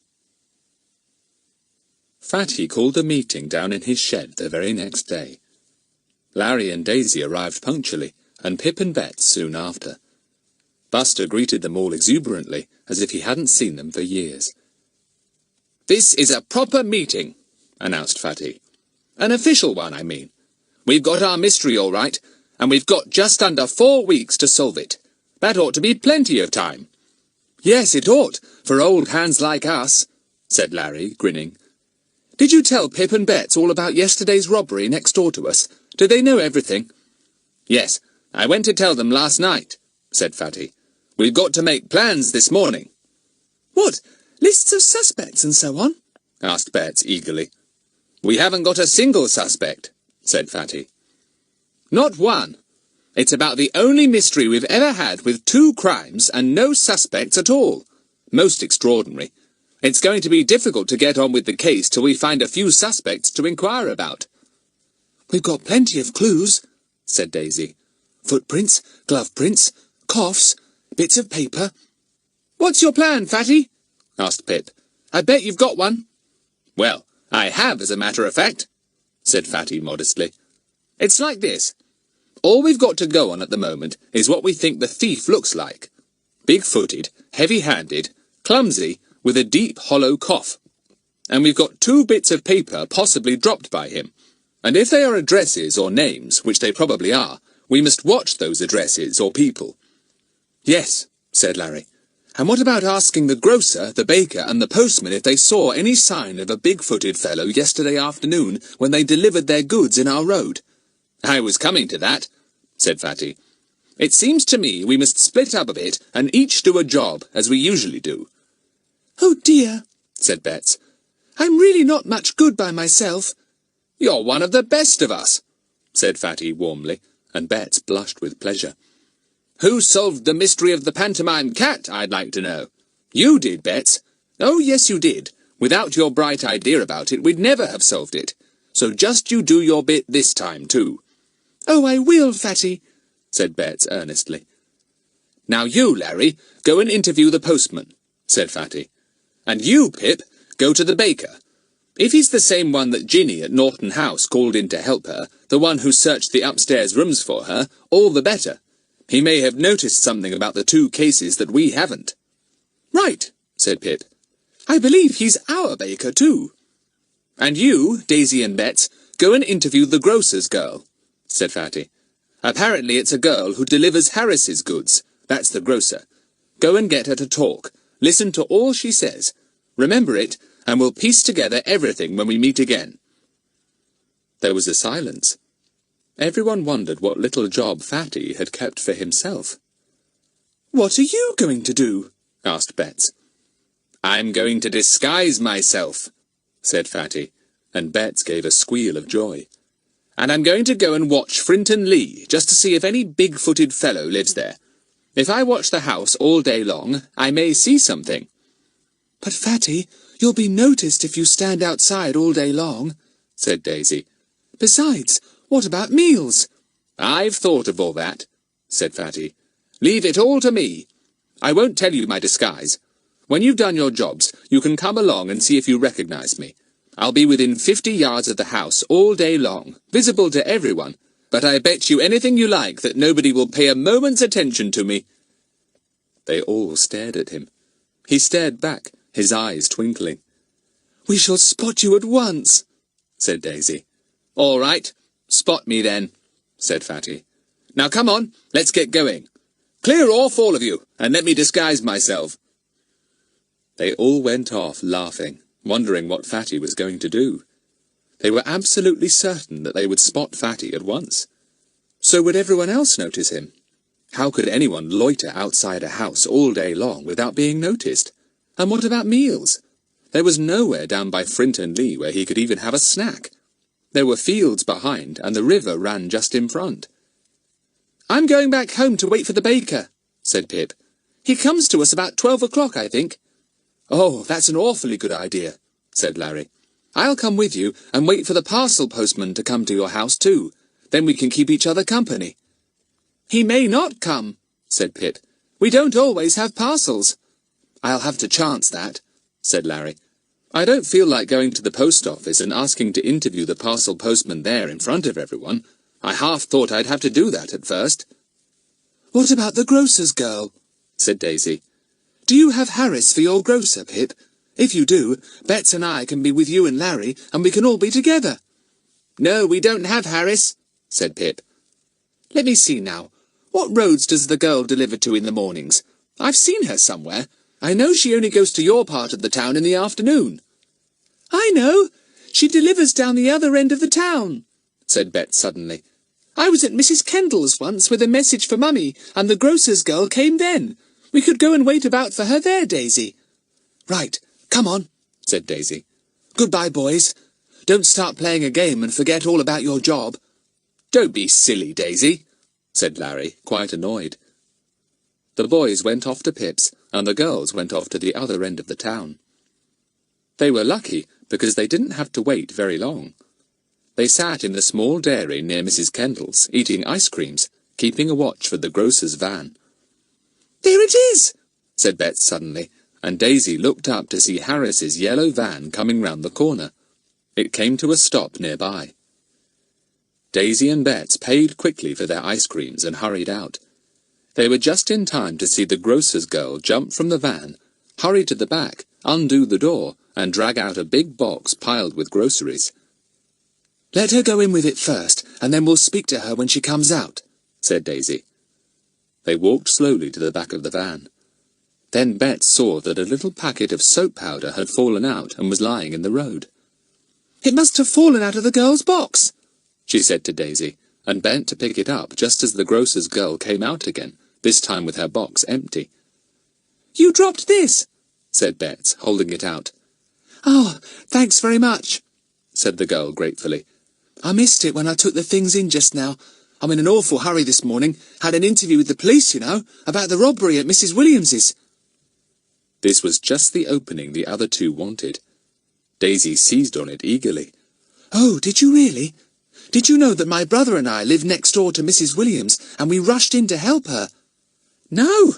Well, I never," said the girl, astonished. "Did you see anything of the thief? I hear he took quite a bit of Mrs. Williams's jewellery." "Did he?" said Daisy, who hadn't heard yet what exactly had been taken. "You went to the house yesterday afternoon too, didn't you? Did you see anything of the thief?"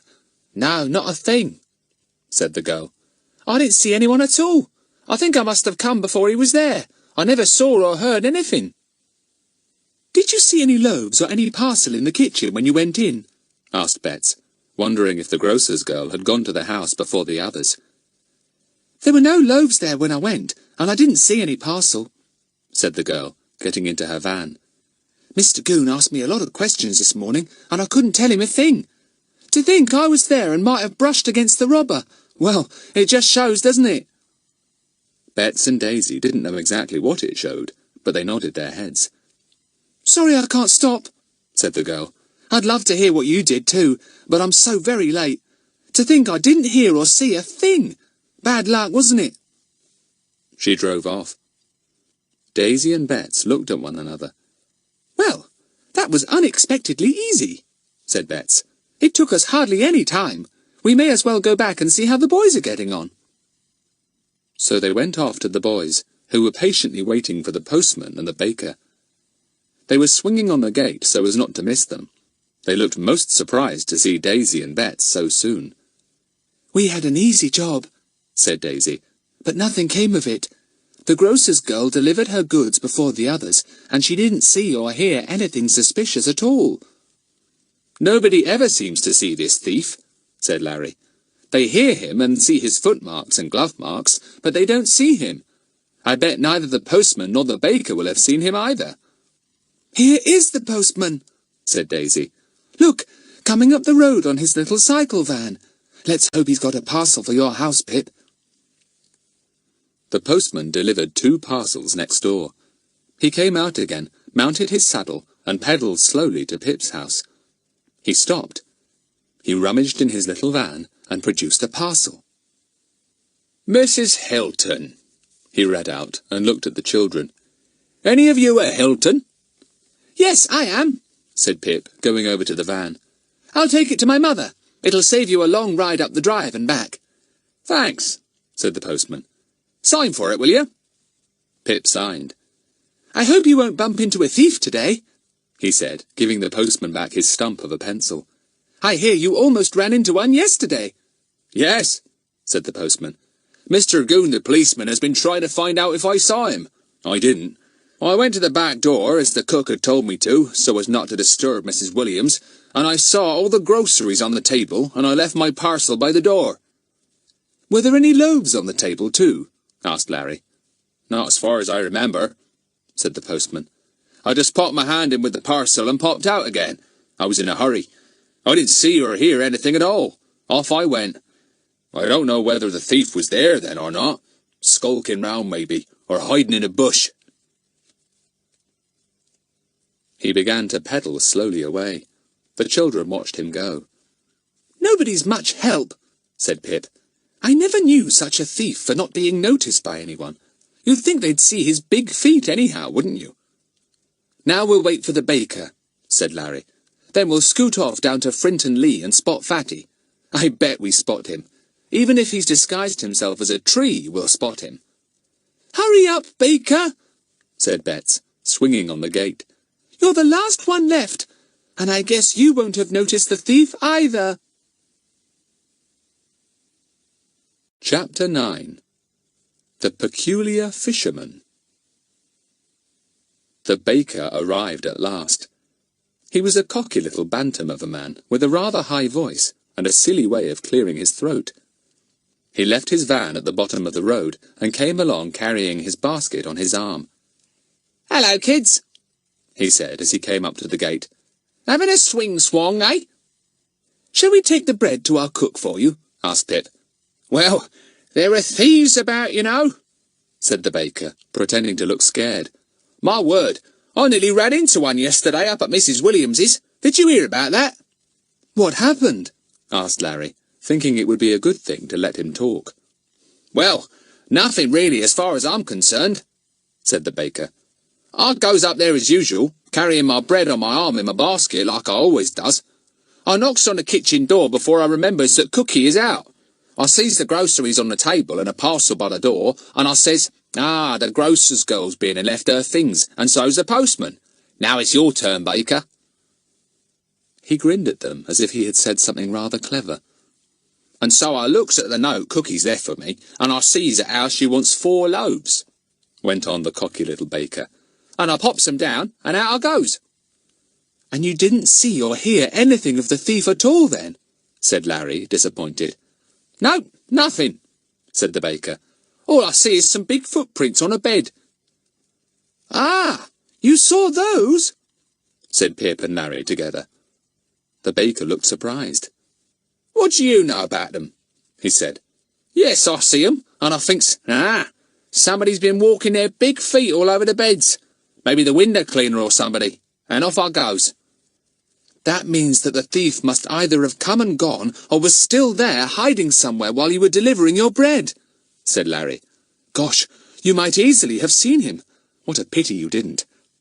I never seen him the other day either at Norton House, said the baker in his high, rather silly voice. I heard Ginny shouting, and in I went, but we didn't see no thief at all. Funny, said Pip, puzzled. Well, Baker, if you'd like to give me your basket, I'll take it up to our cook and let her see what bread she wants. It will save you a long walk up the drive. He held out his hand for the basket, but the baker backed away and shook his head. No, thanks. I don't want boys messing about with my nice clean bread, said the baker. I'm particular, I am. I'm the only baker in Peterswood that covers his bread up with a clean cloth. Oh, all right, said Pip. Take it yourself. I'm sure I don't want to lug it all the way to the back door. It looks pretty heavy to me. The baker went in at the gate and walked up the drive like a little strutting bantam. The children watched him and laughed. What a funny little fellow, said Betts. So proud of his clean bread, too. You'd think he would keep his hands clean as well, if he's as clean as all that. They're filthy. They watched him disappear round the bend of the drive, looking spruce and smart in his little white coat, breeches, and small-sized, highly polished boots with polished gaiters above. Most disappointing, he said as he came back again. No thief today anywhere. I don't mind telling you, I'm on the lookout now. Anyone suspicious and I tell the police. I promised Mr. Goon that. I go into nearly everyone's house, and I'm keeping my eyes open for him. He thinks there'll be more robberies soon. Really? Said Larry politely. The little baker strutted back to his van, whistling. Very pleased with himself, isn't he? Said Larry. I don't think I like him much. Now, let's go down to Frinton Lee and see if we can find Fatty, said Betts, jumping off the gate. Yes, let's, said Daisy, pleased. We've done our bits now, not that we've found out anything. They walked down the lane to the river, then along the river path that led to Frinton Lee. They soon came in sight of it. It was a big, rambling house, once built by rich people, and now owned by someone who ran it for paying guests. Boats slid by on the water.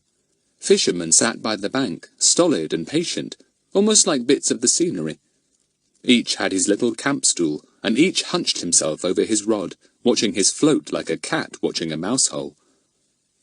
"I've never seen any of these fishermen catch a fish yet," said Betts, stopping by one. "Shh!" said the fisherman angrily, and Betts went away, alarmed. "You'll frighten away the fish he doesn't catch," said Pip with a laugh. "For goodness sake, don't go and disturb a fisherman again." They passed 2 labourers in a field, and then came to Frinton Lee. They looked about expectantly for a heavily disguised fatty. Was he anywhere about? At first they could see nobody. And then, sitting in a little boat not far from the bank, was a hunched-up figure silently fishing. He had on the most extraordinary clothes. His hat was a large cloth cap with a rather loud check pattern. His scarf was a curious sickly green. His coat was a very tight blue alpaca, and he wore red braces that showed in front where the coat fell open. The children stared at this peculiar figure. It took one look at them, and then glanced away. "There's Fatty," said Pip. "But what a get-up! It's not so much a disguise as fancy dress. What's he thinking of to dress like that?" "He must have some reason for it," said Daisy. "Fatty never does anything without a reason. What braces!" "Did you see his face when he looked round at us?" said Larry with a laugh. "Fierce eyebrows and a fierce moustache, and he must have got his cheek pads in again. His face looks so fat." "I do wish he would look at us properly," said Betts, who simply couldn't recognise Fatty at all. "Don't be silly," said Pip. "He hopes we won't recognise him, the goof." Still, the fisherman in the boat didn't look in their direction. He fished stolidly. Then he coughed. "Very good cough," said Pip in a loud voice. The fisherman took no notice. "Psst," Larry said to him, and still he didn't so much as turn his head. Any ordinary fisherman would certainly have lost his temper by now and ordered them away. It was most definitely Fatty. "Don't be goofy," called Pip in a low voice. "We've spotted you," said Daisy, also keeping her voice low. "It was easy." The fisherman obstinately refused to look in their direction. After a little more psting and attempts to make him turn round, the 4 gave up. "We'll walk home and come back afterwards," said Larry. "It's getting late." They walked home, had their lunches, and came back again. Perhaps Fatty would be more amenable this afternoon. "The boat's gone," said Daisy. "Oh no, look, it's there by the bank, and the fisherman is sitting on the grass eating his lunch. Now we can get him to talk." They went up to him and sat down solemnly. He took a hurried look at them and then swallowed a mouthful so quickly that he choked. "Bad luck," said Larry sympathetically. "Caught many fish?" "No," said the fisherman in a strangled sort of voice. He got up suddenly and went to his boat. "Psst," said Larry. The fisherman clambered hurriedly into his boat, making it rock up and down. Larry was about to go to his help, meaning to whisper a few stinging remarks into Fatty's ear, when Betts caught hold of him and pulled him back.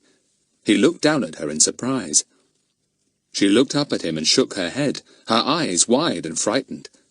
She nodded towards the fisherman's boots. They were enormous, and so were his hairy hands. Larry stopped with a jerk. Gosh, it wasn't Fatty after all. Of course it wasn't. Who was it then? And why had he behaved so strangely? "Big feet, enormous hands," whispered Betts. "It's the thief. It is, Larry, it must be. That's why he's tried to shake us off. He's afraid we're on his track."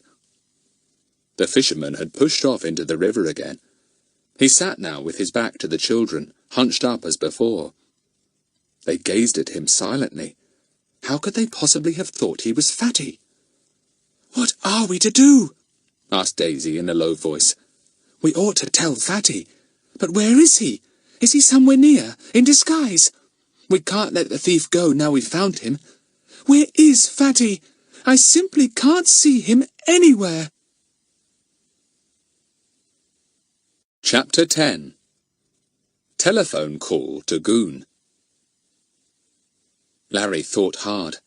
He was the head of the 5 when Fatty was not there. What was the best thing to do? If only we could spot Fatty, he groaned. I'll tell you what we better do. Pip, you and Bet stay here and keep an eye on the thief. Daisy and I will wander about a bit and see if we can spot Fatty. He said he'd be within 50 yards of Frinton Lee, so he will be. Right, said Pip, and he and Bet settled down on the grassy bank. The other 2 walked off down the path. The fisherman heard their footsteps and turned round cautiously to see who it was. See him look round, whispered Betts. He hoped we'd gone. Then I bet he was going to row to the shore and escape. It was rather dull sitting and watching the fisherman. He didn't catch a single fish. He just sat there with his rod, seemingly asleep. But he wasn't. He suddenly gave a nasty, hollow cough. Betts clutched Pip. Did you hear that? I'm sure it's the thief now. He coughed just like a sheep barking, just like Mrs. Williams said he did. I wish he'd do it again. He didn't. He slumped back in the boat and appeared to be asleep. But he wasn't, because whenever anyone came by, he turned and gave a quick look. Not many people came by, however. The postman cycled by with some letters. The telegraph boy came once, whistling loudly as he turned in at Frinton Lee. The fisherman turned to give him a quick look, and the children eyed him well too, wondering if he could possibly be Fatty. But he wasn't. He was too thin. A nanny came by with a pram, and then the little baker appeared with his basket of bread. He had had to leave his van a good way away because there was no road right down to the river, only a path. He recognised Pip and Betts as he walked up with his cocky little stride. Hello, hello, hello, he said in his high, sparrow-like voice. Here we are again. How many loaves today? Caught any thieves yet? Pip thought it was silly of the baker to talk to him as if he was about 6 years old. He merely jerked his head at him and turned away. But the baker was not to be put off. He came up and gazed at the fisherman in the boat. There's a nice easy job, he chattered on. Sitting in the sun with water lapping all round you, having a nap away from everyone else. Nobody to disturb you. No heavy basket to carry. Why aren't I a fisherman? The fisherman had already turned his head once to glance at the baker. Now he took no notice. The baker called out to him. Hey there! Caught any fish? The fisherman did not turn round. Not yet, he said in a curious deep voice. The baker stood and talked away to Pip and Betts, but they took as little notice of him as the fisherman. They thought he was silly. He went at last, carrying his basket of bread through the gate of Frinton Lee. Silly little idiot, said Pip. He's too big for his boots. He's got such a high opinion of himself that he just can't see he's a nuisance. Well, let's move a little way off till he comes out again and goes, said Betts. So they got up and walked in the opposite direction. The baker soon came out, gave them a wave, and strutted off on his spindly legs to his van. I wonder how Larry and Daisy are getting on, said Betts. I hope they've found Fatty. It's maddening not to have him just at this important moment. Larry and Daisy had wandered all round Frinton Lee, but they hadn't seen Fatty. They had felt sure they had got him once, when they had seen a woman sitting on a stool, painting a picture of the river. She was rather big, and had untidy hair and a hat that hid her face. Daisy nudged Larry. That's Fatty, surely. See, that woman painting. It would be a fine way of sitting and watching a house, to pretend to be an artist. Yes, it might be Fatty, said Larry. We'll stroll over and see. The woman looked up at them as they came and stood beside her. At once, Daisy and Larry knew she was not Fatty. Her nose was far too small. Fatty could make his nose bigger, but he certainly couldn't make it smaller. No go, said Larry gloomily. Where on earth is he? He might be one of those fishermen, said Daisy. Look, sitting solemnly fishing on the bank. That one over there looks most like Fatty, the way he's sitting somehow. And he's got a position that gives him a very good view of Frinton Lee. That's the one who said shush to Betts, said Larry. We'd better be careful, or he'll shush us too. Walk up very, very quietly. So they walked up softly so softly that the fishermen didn't hear them coming at all. They looked at his hands. Hands were always a giveaway because they couldn't very well be altered. But the fisherman wore gloves. They looked at his feet. He wore Wellingtons. He also wore a large shady hat that hid his face. The fisherman had no idea at all that anyone was just behind him. He suddenly opened his mouth and gave a bored yawn. And that gave the game away at once. It was Fatty's yawn. Fatty always yawned loud and long, and this was Fatty all right. Larry sat down beside him with Daisy on the other side. "Fatty," said Larry in a low voice, "we found the thief." The fisherman immediately became Fatty and gave a low whistle. He looked down at Larry, and Larry felt quite startled. The eyes were Fatty's, but that was all. Fatty had his false teeth in, the ones that slid over his own, and he had also done something peculiar to his eyebrows. He wore a silly little moustache, and these things made him look a different person altogether. But his eyes were the same, direct and clear and shrewd. "What did you say?" asked the fisherman in Fatty's own voice. Larry repeated what he had said. "See that fellow over there in the boat?" said Larry. "Well, he's the thief. You should see his enormous feet and hands, and he's got a cough like a sheep, too. He's the one, Fatty. I bet he lives at Frinton Lee. We found him." Fatty was silent for a moment. "Are you sure about it?" he said at last. "Well, I'll sit here and keep an eye on him, and you go and telephone Mr. Goon." "Telephone Mr. Goon?" said Larry, surprised. "Why should we let him know? We're not working with him, are we?" "Do as I say," said Fatty. "If he's not in, telephone again after a while. Tell him all about the awful fellow in the boat. He'll be thrilled. Tell him I'm keeping an eye on him till he comes down to arrest him." Larry and Daisy were puzzled. They looked at Fatty, but his face was so different, with its protruding teeth and moustache and eyebrows, that they could not tell what he was really thinking. "All right," said Larry, getting up, puzzled that Fatty did not show more excitement. He went off with Daisy to find Betts and Pip. "I believe old Fatty's quite jealous because we found the thief before he did," said Larry. "Pretty tame ending to the mystery anyway, handing the thief over to Mr. Goon like this." Daisy was disappointed too. It wasn't like Fatty to be jealous. They went to Betts and Pip and sat down beside them. They told them in a whisper what they were to do. "We'll all go and telephone," said Daisy. "I'm fed up with messing about here now. Fatty says he'll keep an eye on the thief out there. He can see him from where he is." They left the river and walked back up to the town. They decided to go to the post office to telephone, but alas, Mr. Goon was not in. His cleaning lady answered the phone. She didn't know where he was, but said he had left a note to say he would be back by 4:30 at the latest. "Blow! It's only about 4:45 now," said Larry. "Let's go and get some ice cream and lemonade and wait for a bit." So they had ice creams, 2 each, and iced lemonade in the little sweet shop. That took them about half an hour. Then they strolled back to the telephone box to try their luck again. This time, Mr. Goon answered the telephone himself. Larry looked round at the others. "He's in," he said. "Good."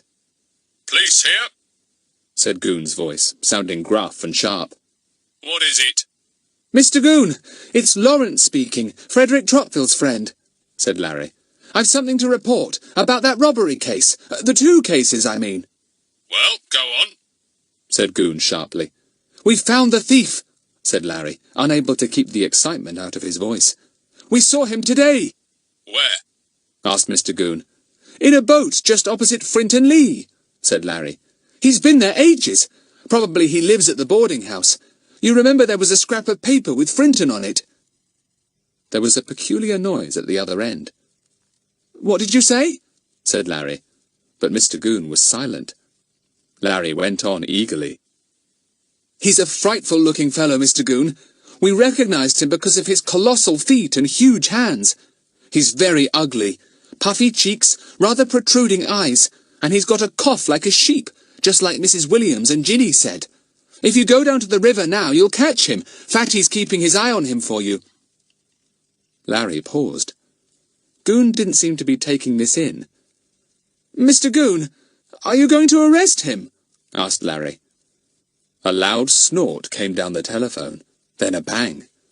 Goon had put down his receiver so hard that surely he must have chipped it. "He's rung off," said Larry, amazed. "Whatever's the matter with him?" Chapter 11. A Tea Party and a Brainwave. Larry and the others stepped out of the telephone box into which they had all crowded. Larry repeated the conversation. They were all very puzzled. "Better go back and tell Fatty," said Larry at last. "It's quite obvious that Mr. Goon doesn't believe us, so we shall have to do something about it now. I've a good mind to ring the inspector." "No, don't do that till we've asked Fatty," said Bets. "It seems to me there's something funny about all this. Let's go back to Fatty." "Why, there he is," said Daisy suddenly, and sure enough, there was Fatty. He was himself now, very spruce and clean, with Buster trotting delightedly at his heels. The others poured out of the post office and stared in astonishment at Fatty, who grinned back. "Fatty, have you left him? How did you get home and change so quickly? What's happened?" asked Larry. "Oh, he went immediately after you left," said Fatty. "So I left too, of course." "Did you follow him? Where did he go?" asked Daisy. "No, I didn't follow him," said Fatty. "There wasn't any point in doing so. I knew quite well where he was going. Did you telephone Mr. Goon?" "Yes, he was out the first time, but we got him the second time," said Larry. "I told him all about the frightful fellow in the boat, all the details, of course, and he just gave a snort and banged the receiver down. I suppose he didn't believe me." Fatty suddenly began to laugh. He laughed as if he had been keeping it in for some time. He exploded, held on to the railings, and laughed till the tears came into his eyes. Bet began to laugh too. He looked so funny, and his laughter was really infectious. "What's the matter?" said Larry suspiciously. "What's the joke? You're acting most peculiarly today, Fatty. So is Mr. Goon." "Yes, you're right about him," said Fatty, wiping his eyes. "Oh dear, I'd have given anything to see Mr. Goon's face when you rang him up and told him what a hideous fellow he was, with his big feet and hands and protruding eyes." The others stared, puzzled at first, and then a great light dawned on them. Larry sank down onto a wooden bench by the bus stop. He felt suddenly weak. "Gosh, you don't really mean to say that that frightful fisherman in the boat was Mr. Goon? Mr. Goon himself?" "Well, think back to him," said Fatty. "How you could all fall for that ridiculous disguise of his, I really don't know. You ought to be ashamed of yourselves. Why, Mr. Goon himself stuck out a mile in that frightful get-up, and you actually go and think he's the thief." "Oh, Fatty, I put the idea into the others' heads," said Bets, as if she was going to burst into tears. "I saw his big feet and hands. Oh, Fatty!" "You beast, Fatty!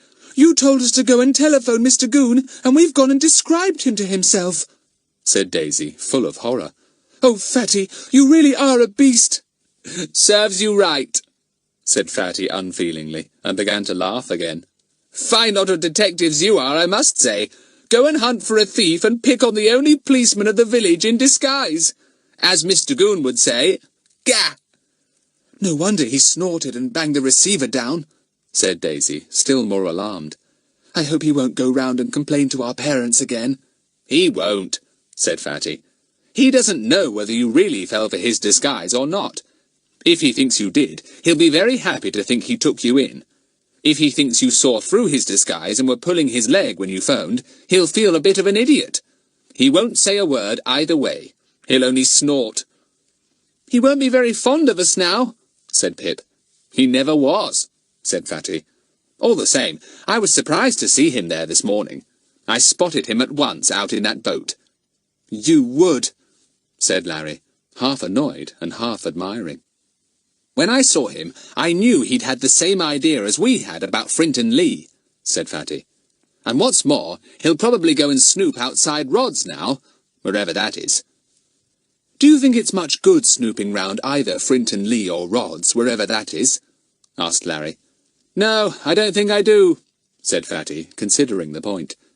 It's just that we can't afford to leave any clue unexplored. If we do, it's bound to be the only one that might lead us to the solution. Anyway, I had a bit of luck this afternoon, just before you came to talk to me, Larry and Daisy. What? Asked Larry. You're a lucky beggar, Fatty. You always have any bit of luck that's going. I was sitting fishing when that artist woman came by, said Fatty. I expect you saw her. My hat blew off at that very moment, and she picked it up for me. I began to talk to her, and it turned out that she lives at Frinton Lee. Golly, said Larry. So you asked a few leading questions, I suppose? Fatty grinned. I did. And I found out that the only man staying at Frinton Lee has been very ill and is only just allowed to get up. So we can rule him out as the thief, who must be an agile fellow, to say the least of it. Oh, well, that's good, said Daisy. Your day hasn't been wasted, Fatty. You didn't see the thief, but you did find out he wasn't at Frinton Lee. Your day wasn't wasted either, said Fatty, beginning to laugh again. I hope I don't think of you telephoning old Mr. Goon when I'm having dinner with my parents tonight. I shall choke if I do. What about tea? Said Betts. I'm getting hungry. You've just had 2 ice creams and a lemonade, said Pip. Well, they don't make any difference, said Betts. You don't eat those, you just swallow them. Anyway, we'd better go home quickly, or we'll be too late for tea. I'll treat you all, said Fatty generously. I've got enough money on me. He pulled out a handful of change and examined it. Yes, come on. We'll go to Oliver's and have meringues and chocolate slices, in celebration of finding the thief who wasn't.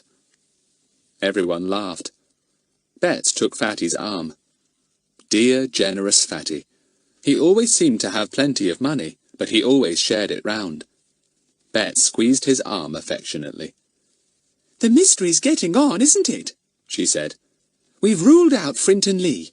Now we've got to find out what 1 Rod's is, and rule that out too. Well, we won't be much further on with the mystery, silly, if we keep examining our clues and finding they're no good, said Pip, exasperated with his small sister. Anyway, 1 Rod's sounds more like a note made by someone going fishing than anything else. It's an idea, said Fatty, taking them all into Oliver's. They sat down and ordered lemonade, egg sandwiches, meringues, chocolate eclairs, and chocolate slices. Betsy's mouth began to water.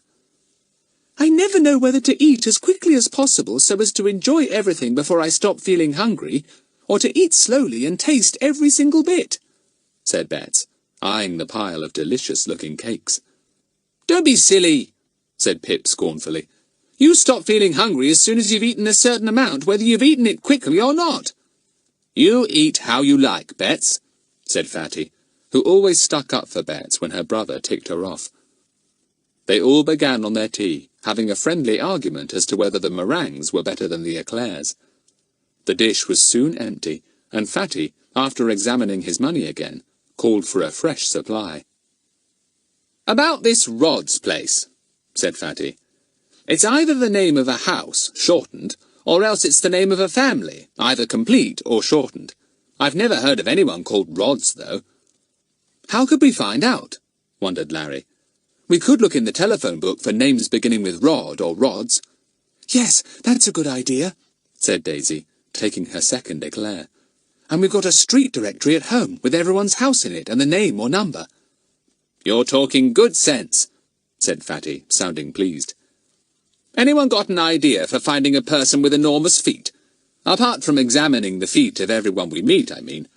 I've rather ruled that out. It would be frightful to look at nothing but feet, feet, feet all day long wherever we go. Bets giggled. And even if we find someone with colossal feet, we can't very well stop them and say, "Excuse me, may I see the pattern of the rubber heels you're wearing?" No, we can't, said Pip.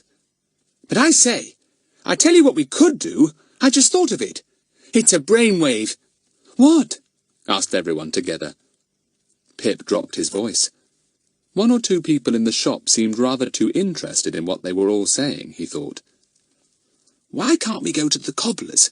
There is only one in Peterswood now the other man's gone, and ask if he ever has any size 12 boots in for repair, and if so, whose are they?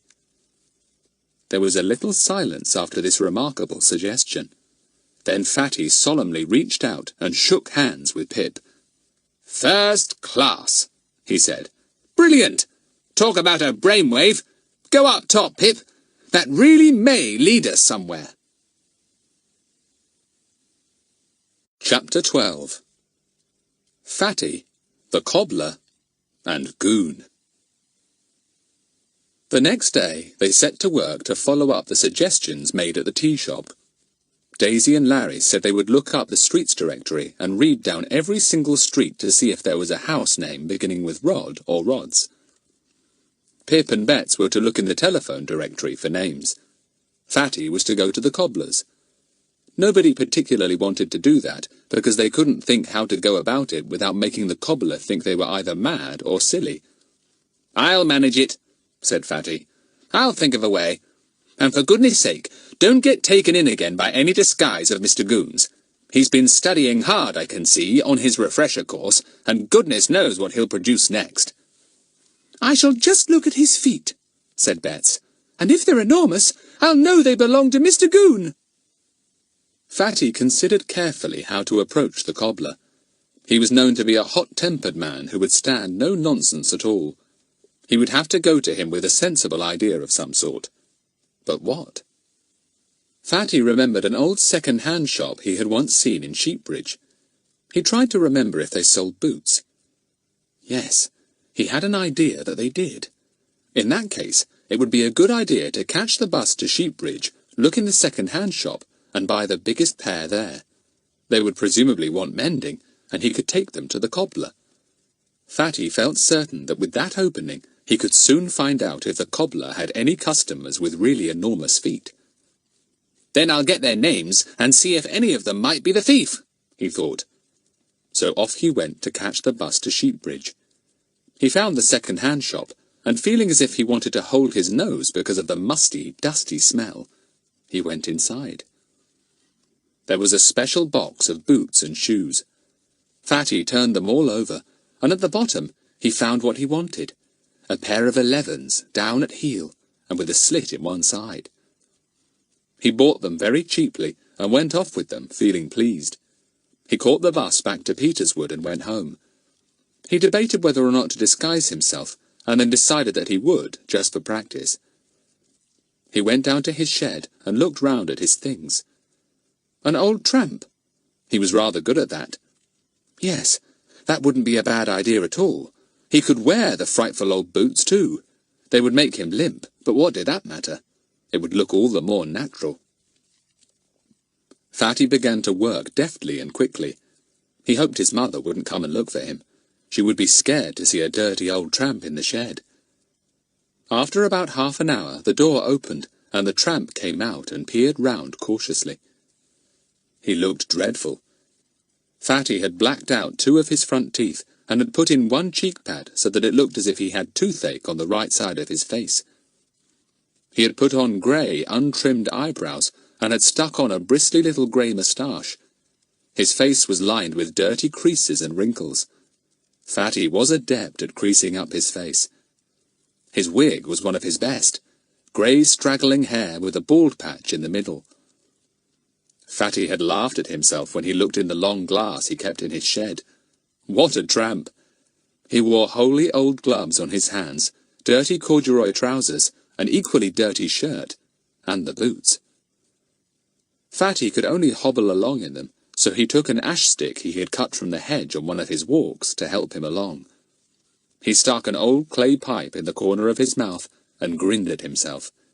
He felt really proud, and for half a minute wondered if he should present himself at the back door and ask for a crust of bread from the cook. He decided not to. The last time he had done that, the cook had screamed the place down, and his mother had very nearly caught him. He went cautiously out of the shed to the gate at the bottom of the garden. He was not going to risk meeting any of his household. The old tramp hobbled down the road, sucking at his empty pipe and making funny little grunting noises. He made his way to the cobbler's and went inside the dark little shop. The cobbler was at the back, working. He came into the shop when the bell rang. "What do you want?" he said. Oh, said Fatty, taking his pipe out of his mouth. it's me boots, mister. They hurt me something cruel. Too small they are, and they want mending too. You got any bigger ones to sell?" The cobbler bent over his counter to look at Fatty's feet. "What size are they? 11s or 12s?" he said. "No, I haven't got that size to sell. It's a big size." The old tramp gave a peculiar wheezy laugh. "Oh, yes, it's big. I was a big man once, I was. I bet you haven't got anyone in this here neighbourhood that's got bigger feet than mine." "There's 2 people with big feet here," said the cobbler, considering. "There's Mr. Goon, the policeman, and there's Colonel Cross. They're the biggest of all. I charge 'em more when I sold their boots, the leather I use for their repairs. Do you want me to mend your boots?" "Aye, I do. If you can get me another pair to put on while you mend these," said the old tramp, and he gave his wheezy laugh again. "Or I couldn't borrow a pair of Colonel Cross's. Have you got a pair in to mend?" "No, I haven't, and you wouldn't get 'em if I had," said the cobbler sharply. "Get along with you. Do you want to get me into trouble?" "No, no," said the old tramp. "Do his boots have rubber heels on?" The cobbler lost his temper. "What's that to do with you? Coming in here wasting my time? You'll be wanting to know if the butcher has brown or black laces next. Be off with you, and don't come back again." "That's all right, sir, that's all right," wheezed the old man, shuffling to the door, where he stopped and had a most alarming coughing fit. "You stop smoking a clay pipe and you'll get rid of that cough," said the cobbler bad-temperedly. Then he saw someone else trying to get past the coughing tramp. "Get out of my shop and let the next person in." The next person was a burly man with a little black moustache, a dark brown face, dark glasses, and big feet. He pushed past the old tramp. "Give me room," he said in a sharp voice. Fatty pricked up his ears at once. He knew that familiar voice. Yes, and he knew that unfamiliar figure too. It was Mr. Goon. "Goon! In another disguise!"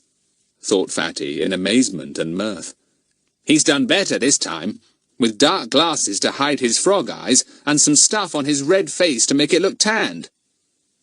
He looked at the burly Goon. He wore white flannel trousers and a shirt with no tie and a red belt round his portly middle. On his feet were enormous white shoes. "Why the disguise?" wondered Fatty. "Just practising like me? Or is he going to snoop round somewhere? Perhaps he has found out where or who Rods is. I'd better stand by and find out." He shuffled out and sat down on a wooden bench just outside. He strained his ears to see if he could catch any words. What was Goon doing in the cobbler's? Surely he hadn't got the same bright idea as Pip had had, of asking about repairs to large-sized boots. Goon had. He was very pleased about it. He had made up a nice little story to help him along. "Good morning," he said to the cobbler. "Did my brother leave his boots here to be mended? He asked me to come in and see. Very large size, 12s or 13s. "What name?"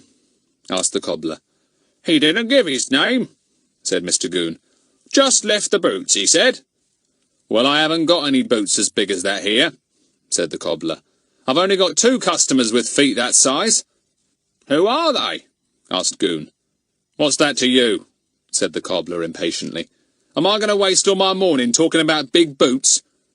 "I know one of your customers is Mr. Goon," said Mr. Goon. "I know Mr. Goon very well. He's a great friend of mine. Very nice fella." "Oh, is he? Then you know him better than I do," said the cobbler. "I've got no time for that pompous old policeman." Mr. Goon went purple under his tan. "Who's your other customer?" he asked, in such an unexpectedly fierce voice that the cobbler stared. The one with big feet, I mean. You better answer my question. For all you know, I might have been sent here by Mr. Goon himself. Bah, said the cobbler, and then thought better of it. The other feller is Colonel Cross, he said. Does he have rubber heels? Asked Mr. Goon, and was immediately amazed by the cobbler's fury. Rubber heels? How many more people want to know if he has rubber heels? What do I care?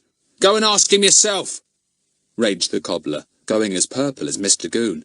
You and that old tramp are a pair, you are. What old tramp? Asked Goon in surprise. The one you pushed past at the door, with feet as big as yourself, raged the cobbler. Clear out of my shop now, I've got work to do. Rubber heels. Goon went out with great dignity. He longed to tell the cobbler who he was. What a shock for him that would be. What was it he'd called him? A pompous old policeman? Goon put that away in his memory. One day he would make the cobbler sorry for that rude remark. Now what about this tramp with big feet? Where was he? He might be the thief. There didn't seem many people with enormous feet in Peterswood as far as he could find out. Only himself and Colonel Cross. He would have to inquire about Colonel Cross's boots, see if they had rubber heels, though it wasn't very likely that Colonel Cross went burgling other people's houses. Goon blinked in the bright sunshine, quite glad of his dark glasses. Where was that tramp? Well, what a piece of luck. There he was, sitting on the bench nearby. Goon sat down heavily beside him. Fatty took one look and longed to laugh. He saw Mr. Goon looking at his big old boots. Ah, they had roused his suspicions. Well, Fatty was quite prepared to sit there as long as Goon, and to have a bit of fun, too. He stuck his boots out well in front of him.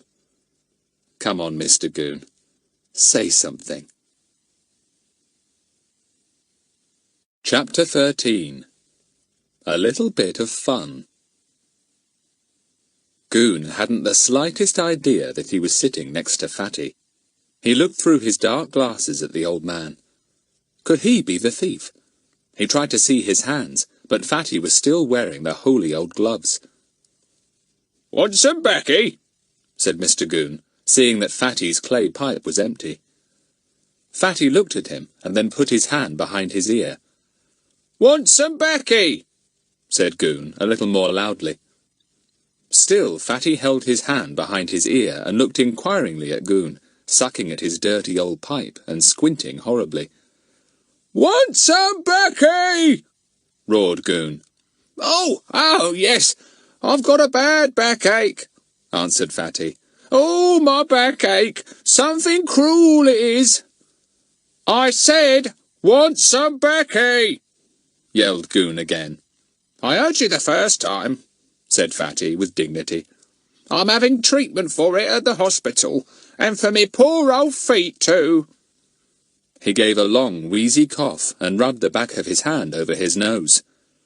"You've got big feet," said Goon loudly. "Oh, it's a nice sunny seat," agreed the old tramp. "I always sits here of a morning." "I said, you got big feet," shouted Goon. "You're right, not enough meat these days," said the tramp and coughed again. "'Tain't right, meat's good for you." Goon gave it up. "Silly old man," he said in his ordinary voice, thinking that the tramp was absolutely stone deaf. Most surprisingly, the old fellow heard him. "Here, who are you calling a silly old man?" said the tramp fiercely. "I heard you. Yes, I did. Think I was deaf, did you? But I heard you." Now, don't be silly," said Goon, alarmed at the disturbance the tramp was making. "Be calm." "Harm? Yes, I'll harm you," said the tramp, and actually raised his stick. Goon retreated hurriedly to the other end of the bench and debated with himself. This old chap couldn't be the thief. He was deaf, his feet were bad, and he had backache. But where had he got those boots? It might be as well to follow him home and find out where he lived. It was no good asking him, that was plain. He'd only make some silly reply. So Goon took out his own pipe and proceeded to fill it, and to wait until the old tramp moved off. Fatty was also waiting for Goon to move off, because he wanted to see if the policeman had discovered who or where Rods was. So there they both sat, one sucking an empty pipe, the other preparing and filling one. And then he saw Larry, Daisy, Betts and Pip coming down the street. Thank goodness they hadn't got Buster, who would certainly have smelt Fatty at once and greeted him with joy. Buster was safely locked up in the shed, and was no doubt still scraping hopefully at the door. Fatty sank his chin down on his chest, hoping that none of the four would recognize him. It would be maddening if they did, and came over to him and gave the game away to Goon. They didn't recognize him. They gave him a mere glance, and then rested their eyes on Goon.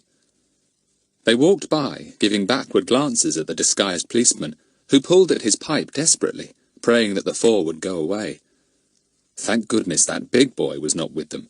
He'd have spotted him at once, disguise or no disguise. The four children stopped at the end of the street because Betts was pulling at Larry's sleeve so urgently. "What is it, Betts?" asked Larry. "See that big man sitting on the bench by the dirty old tramp?" said Betts. "I'm sure it's Mr. Goon. I'd know his big hairy hands anywhere. He's in disguise again. A better disguise this time, because his eyes are hidden. You just simply can't mistake those when you see them." "I believe Betts is right," said Daisy, looking back. "Yes, you can see it's Mr. Goon, the way he sits and everything. It is Mr. Goon." "Let's have a bit of fun with him, then," said Pip. "Come on, let's. He won't know if we've spotted him or not, and he'll be in an awful fix." Betts giggled. "What shall we do?" "Oh, nothing much. Just go up to him innocently and ask him questions," said Larry. "You know, what's the time, please? Have you got any change? Where does the bus start?" Everyone laughed. "I'll go first," said Pip. He walked up to the bench. Fatty saw him coming and felt alarmed. Surely Pip hadn't recognized him. It looked as if he was going to speak to him. No, Pip was talking to Mr. Goon. "Could you please tell me the time?" Pip asked innocently. Mr. Goon scowled. He pulled out his big watch. 10 to 12, he said. "Thanks very much," said Pip. Fatty was astonished. Pip had his own watch. What was the point? Gosh, could the others have recognized Mr. Goon after all, and have made up their minds to have some fun with him? Larry came next. "Oh, could you possibly give me some change, sir?" he asked Goon politely. Fatty almost choked, but his choke was lost in Goon's snort. "No, clear off," said Mr. Goon, unable to stop himself from using his favourite expression. "Thanks very much," said Larry politely, and went off. Fatty got out his handkerchief, ready to bury his face in it if any of the others came along with a request. He hadn't bargained for this. Up came Daisy. "Could you tell me, please, if the bus stops here for Sheepridge?" she asked. Goon nearly exploded.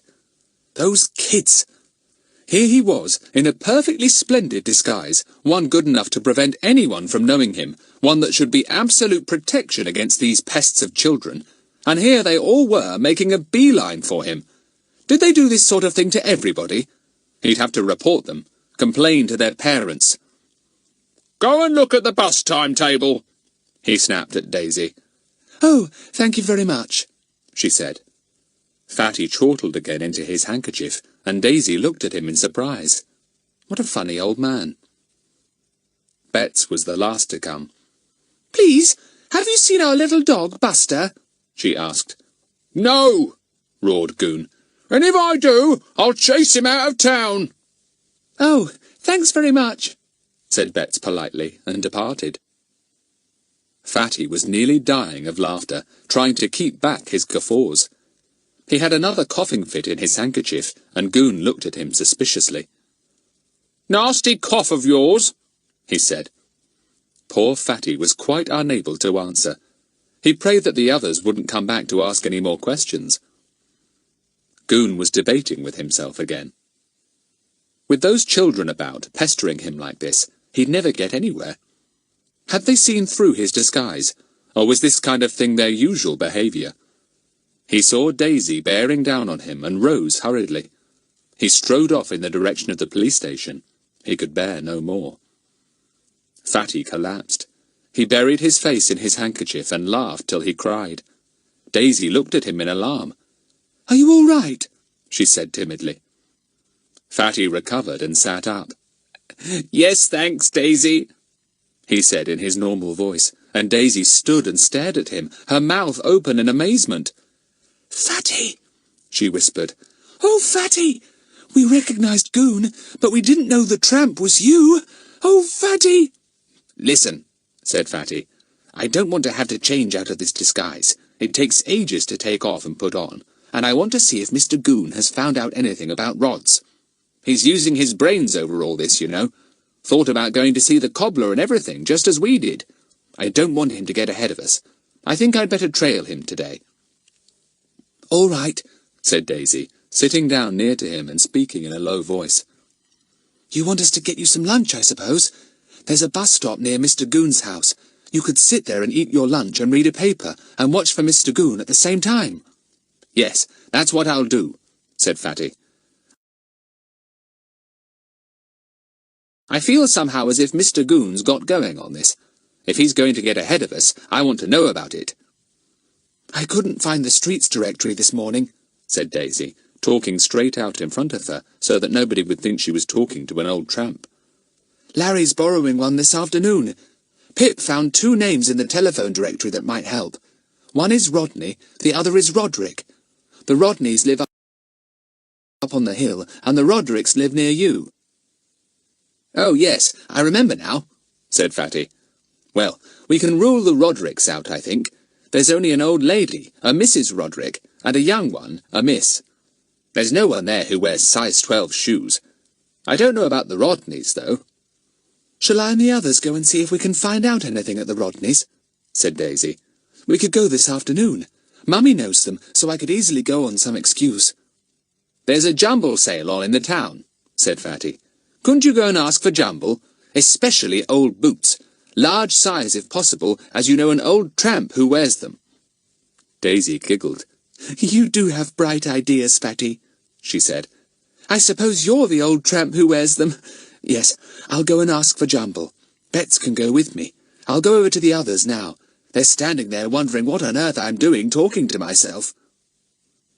They were certainly very surprised to see Daisy sitting down after Goon had so hurriedly departed, apparently murmuring away to herself. They were just about to come over when she left the bench and went to them. "What's up with you?" asked Larry. Daisy smiled delightedly. "That was Fatty," she whispered. "Don't recognise him, for goodness sake.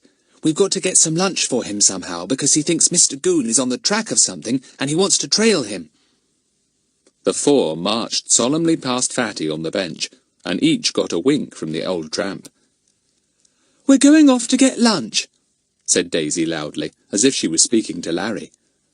But the tramp knew quite well that she was speaking to him.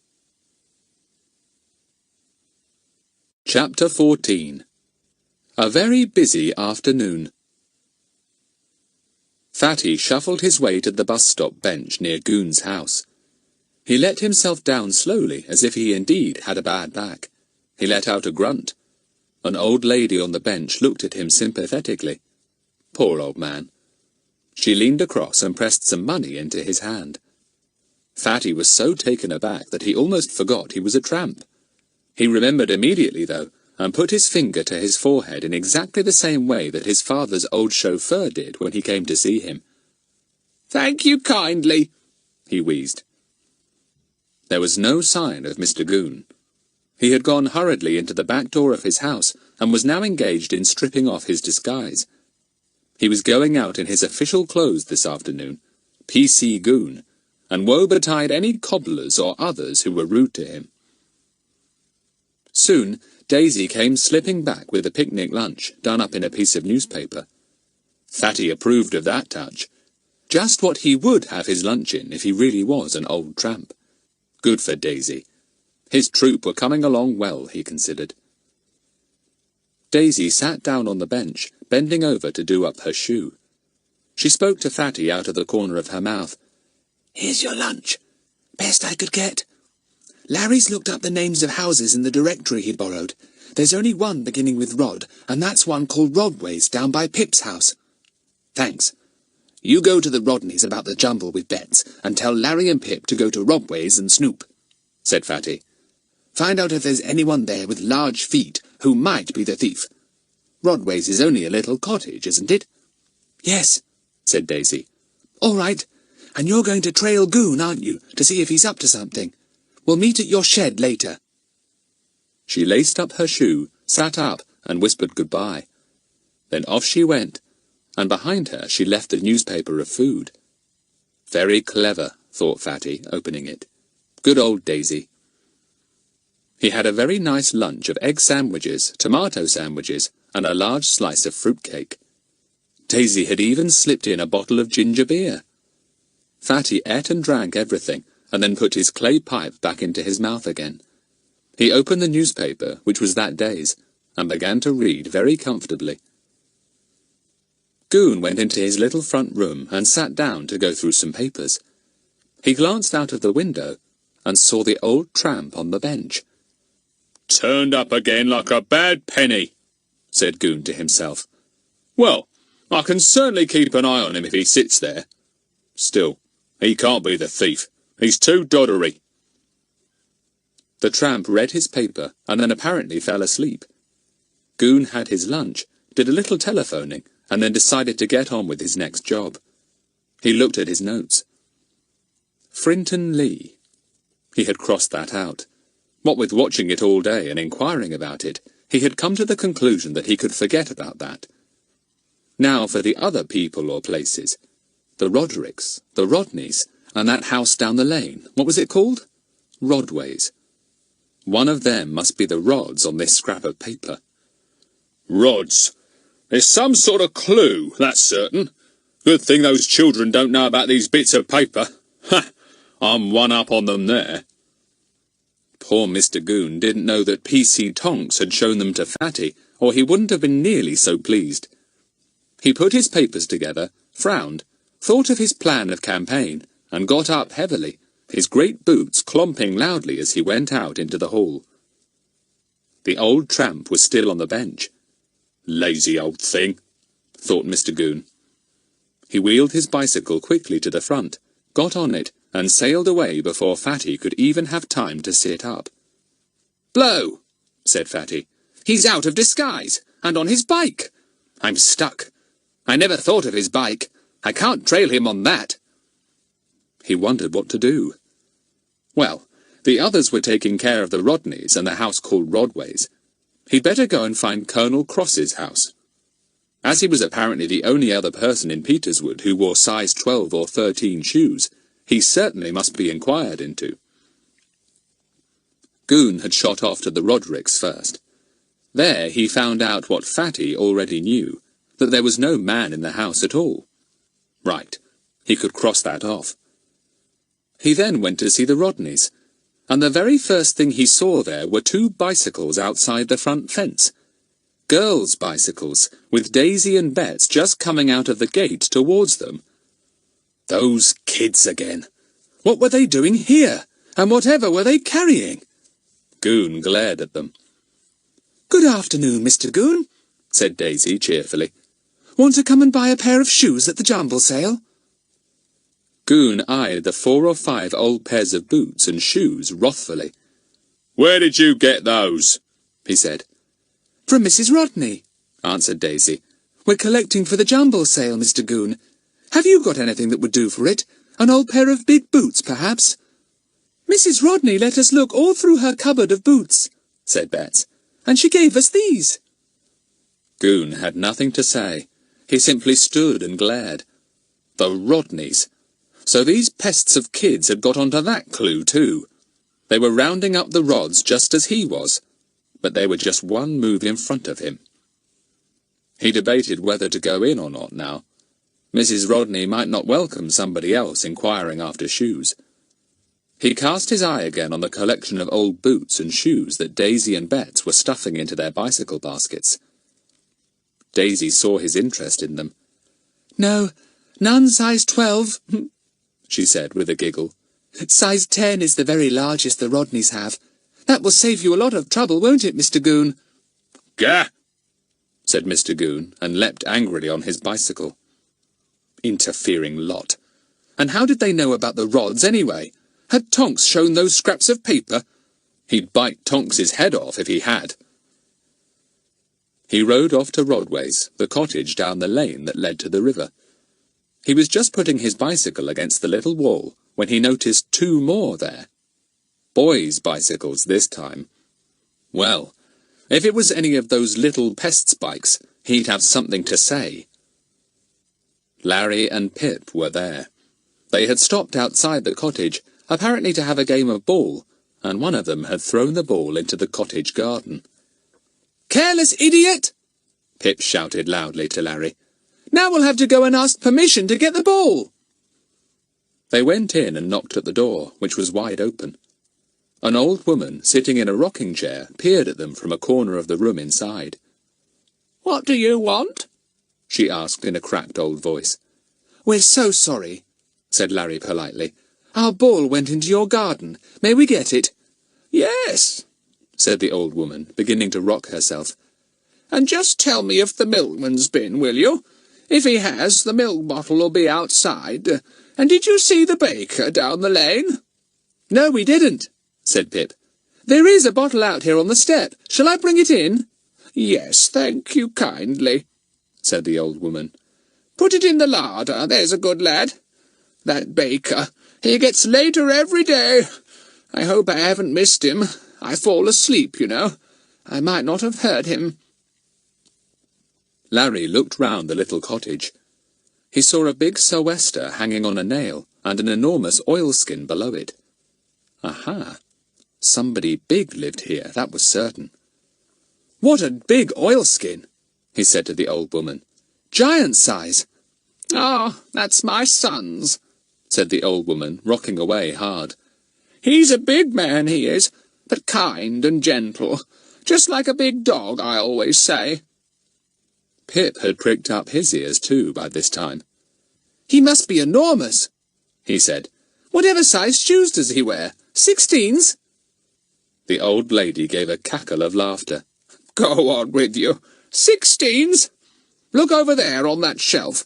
Those are my son's boots. There's a surprise for you. It was a surprise, for the shoes were no more than size 7s, about Larry's own size. The boys looked at them in astonishment. Does he really only wear size 7? said Larry. What small feet he has for such a big man. Oh, yes. Small feet and small hands. That's what my family always have, said the old woman, showing her own misshapen but small feet and hands. Pip looked at Larry. Rodway's was definitely ruled out. The thief didn't live here. Someone came up the path and called in. Grandma! Baker boy here! Gosh, it's that awful little peacock of a baker again, said Pip in disgust. We can't seem to get rid of him. 1 loaf as usual, Baker, called the old lady. Put it in my pan for me. The baker put down his basket, took a loaf, and strutted in. He saw the 2 boys and smiled amiably. Here we are again. Come to see old Grandma.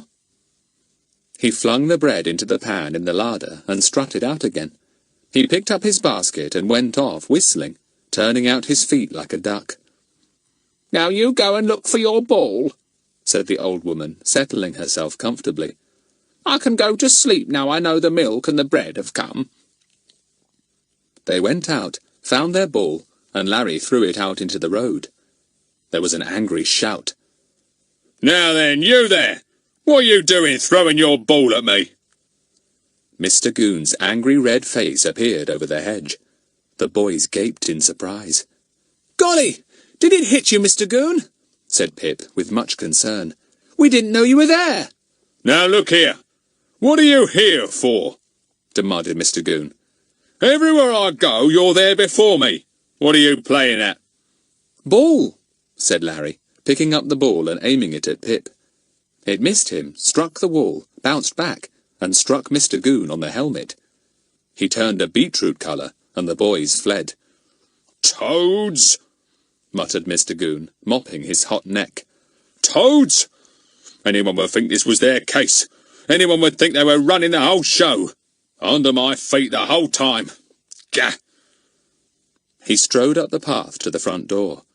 But the old lady had now gone to sleep, and did not waken, even when Mr. Goon spoke to her loudly. He saw the oilskin on the peg, and the same thought occurred to him as it occurred to the two boys. Big oilskin, big man, big feet. The thief. He crept in and began to look round. He fell over a shovel, and the old woman awoke in a hurry.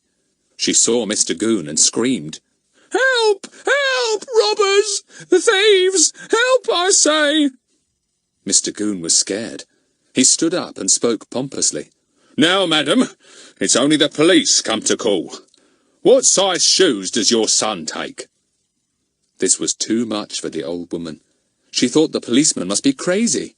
She began to rock herself so violently that Mr. Goon was sure the chair would fall over.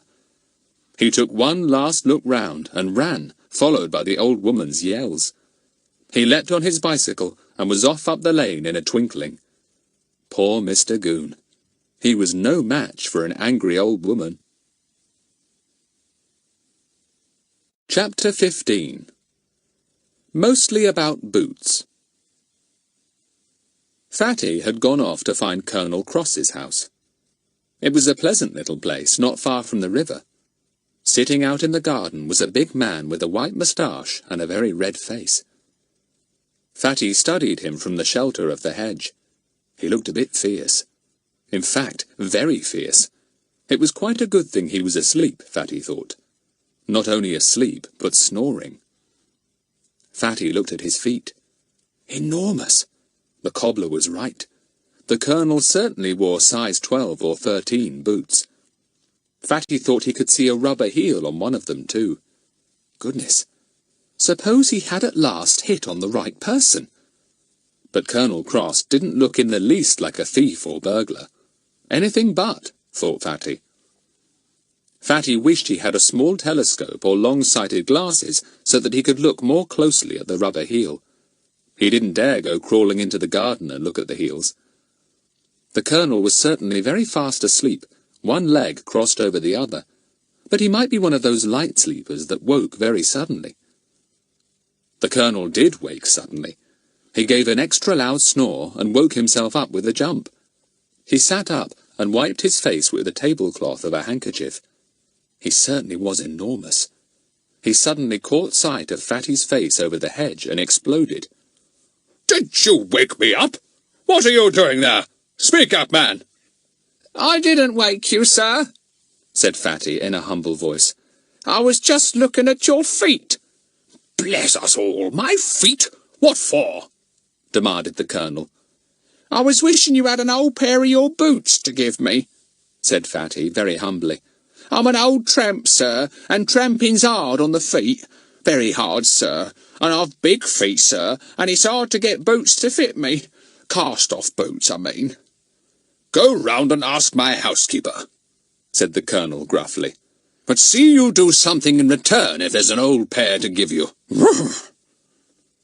This was a wonderful noise, rather like what a horse makes.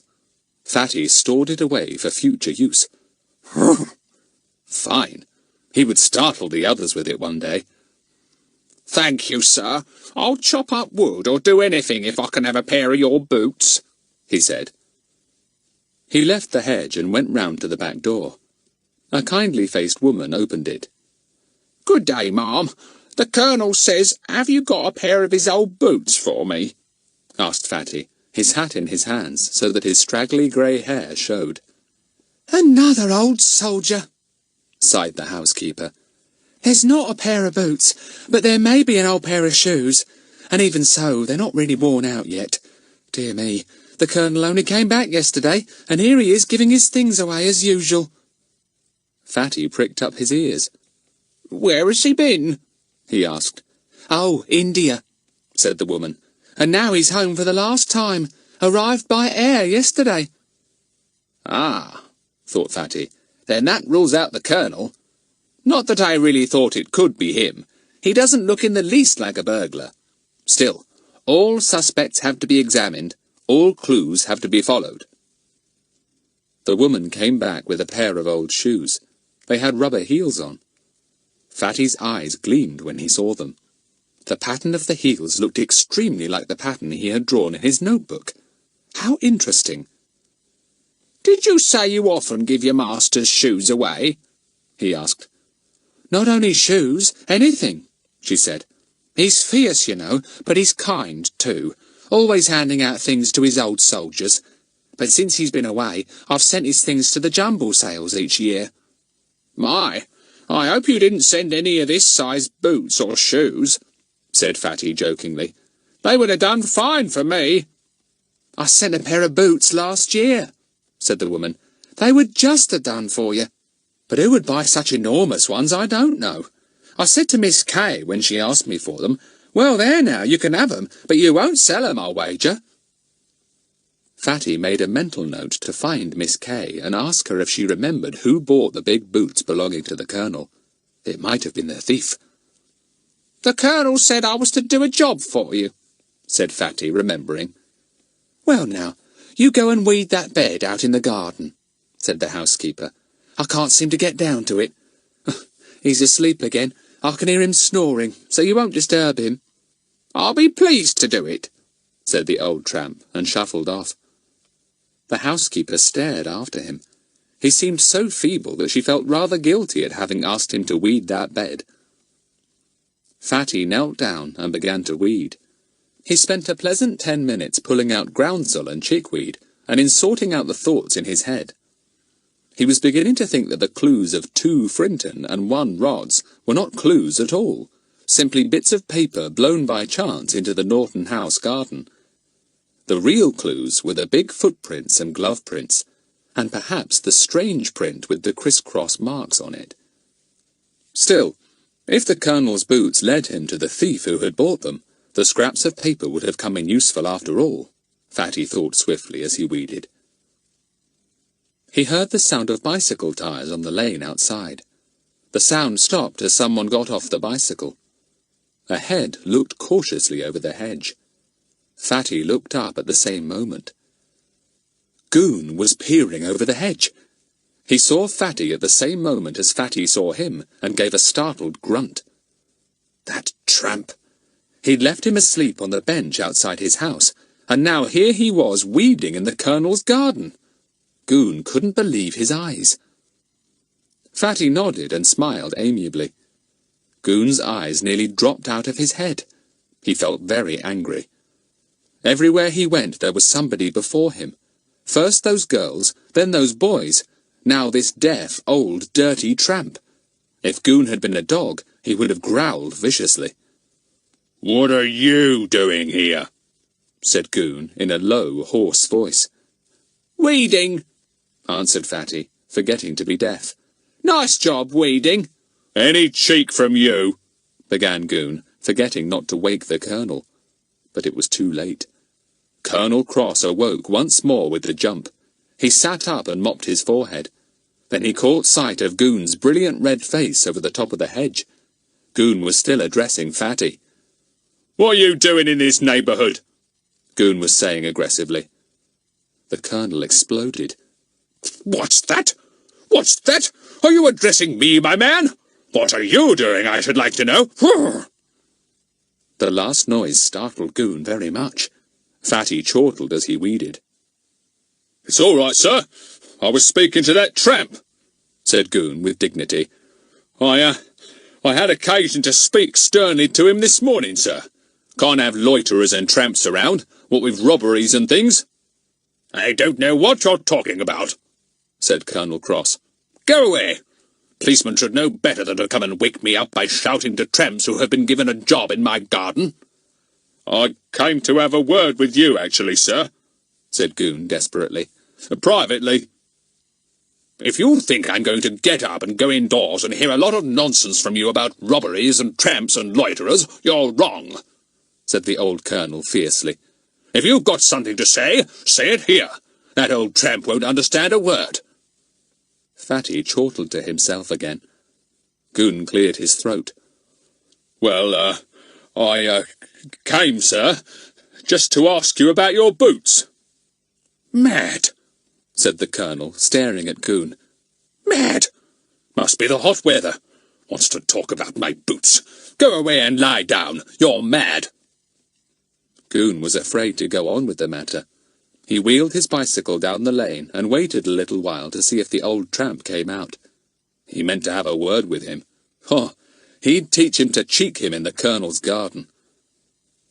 Fatty finished the bed and tiptoed out, because the Colonel was once more asleep.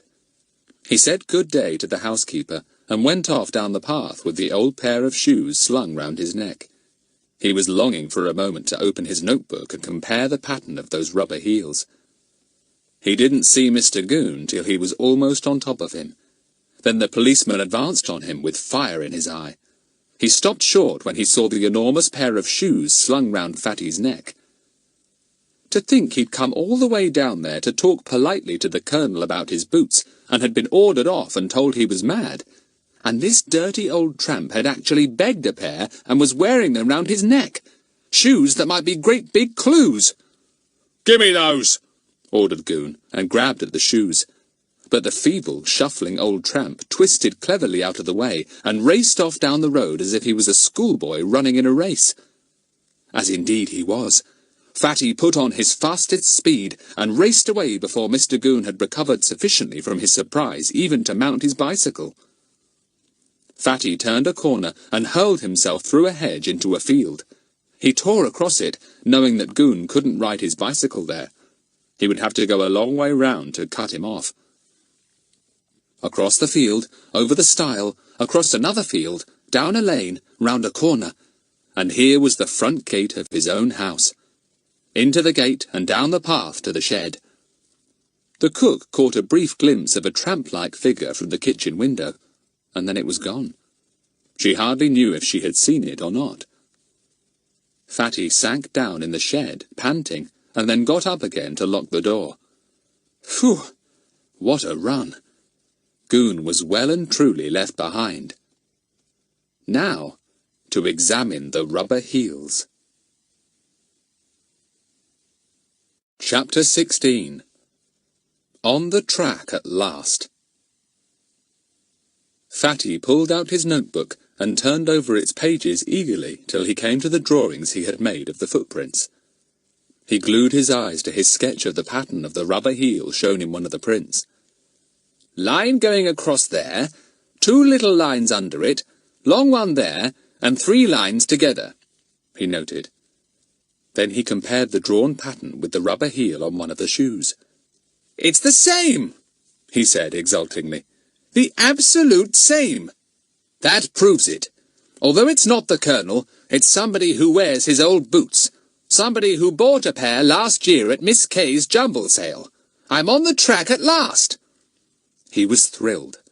After all their goings and comings, their watchings and interviewings, which seemed to have come to nothing, at last they had something to work on. Something Mr. Goon hadn't got. Fatty did a solemn little jig round his shed. He looked very comical indeed, for he was still disguised as a tramp. He carried one of the big shoes in each hand, and waved them about gracefully, as if he was doing a scarf or flower dance. He heard a sound at the window, and stopped suddenly. Was it Mr. Goon, or his mother? It was neither. It was Larry's grinning face, enjoying the spectacle of the old tramp's idiotic dance. Fatty rushed to the door and unlocked it. All the others were there, smiling to see Fatty's excitement. "What is it, Fatty? You've got good news," said Daisy, pleased. "I must get these things off," said Fatty, pulling off his grey wig and suddenly appearing 40 years younger. "Phew! A wig's very hot in this weather. Now, report to me, all of you, while I make myself decent." They all made their reports. First the girls, who giggled when they told him of the boots and shoes they had got from the Rodneys for the jumble sale. "We've taken them already to give to Miss Kay, the person who's running it," said Daisy. "Oh dear, if you could have seen Mr. Goon's face when he saw us staggering out with loads of shoes and boots. Anyway, there's nobody at the Rodneys with big feet, so that's another clue finished with. I don't somehow think those scraps of paper meant anything." "Nor do I," said Larry. We got mixed up with old Clear-Off too. He arrived at Rodway's when we were there. He nearly had a heart attack when he saw us. He was so furious.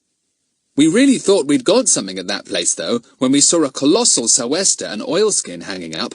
But no, the owner wears small-sized shoes after all. Now tell us what you did down at Colonel Cross's, said Daisy expectantly. Go on, Fatty. Fatty related his tale with gusto, and when he came to the bit where he had looked up from his weeding and seen Mr. Goon's face glowering over the hedge, with the sleeping Colonel between them, the others went off into fits of helpless laughter. Oh, Fatty, if only I'd been there, said Daisy. What about the shoes? Tell us.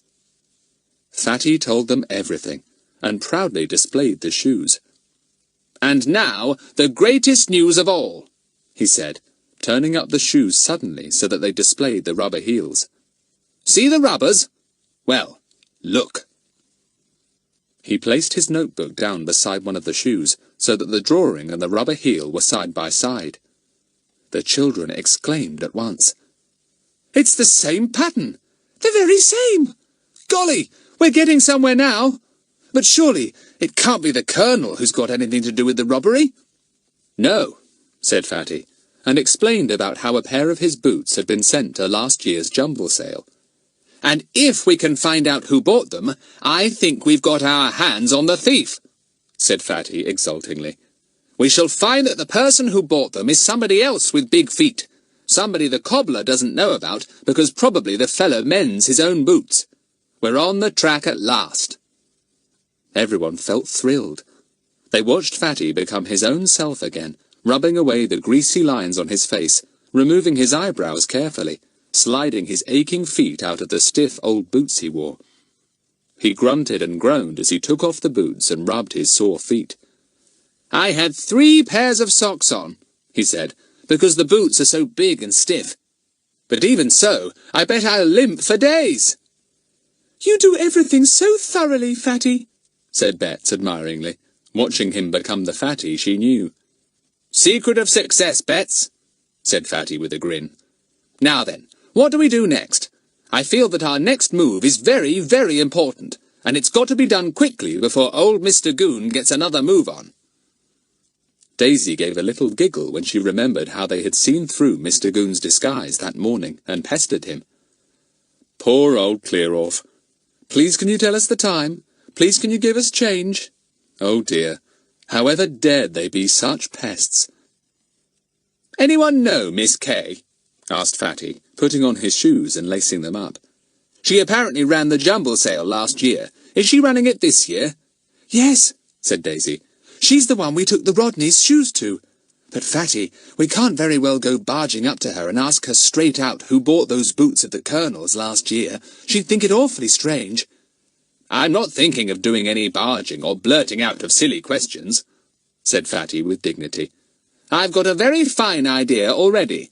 No barging about it. Of course Fatty's got a good idea, said Bets loyally. He always has. What is it, Fatty? I'm simply going to present our very finest clue to Miss Kay for her jumble sale, the Colonel's big shoes, and mention casually that perhaps the person who bought them last year, whoever he was, might like to buy the same size again this year, said Fatty. Same kind of rubber heels and all. Everyone gazed admiringly at him. That was about the best and most direct way of getting the vital information they wanted without arousing any suspicion at all. Trust Fatty to produce an idea like that. Very good, Fatty, said Pip, and the others agreed.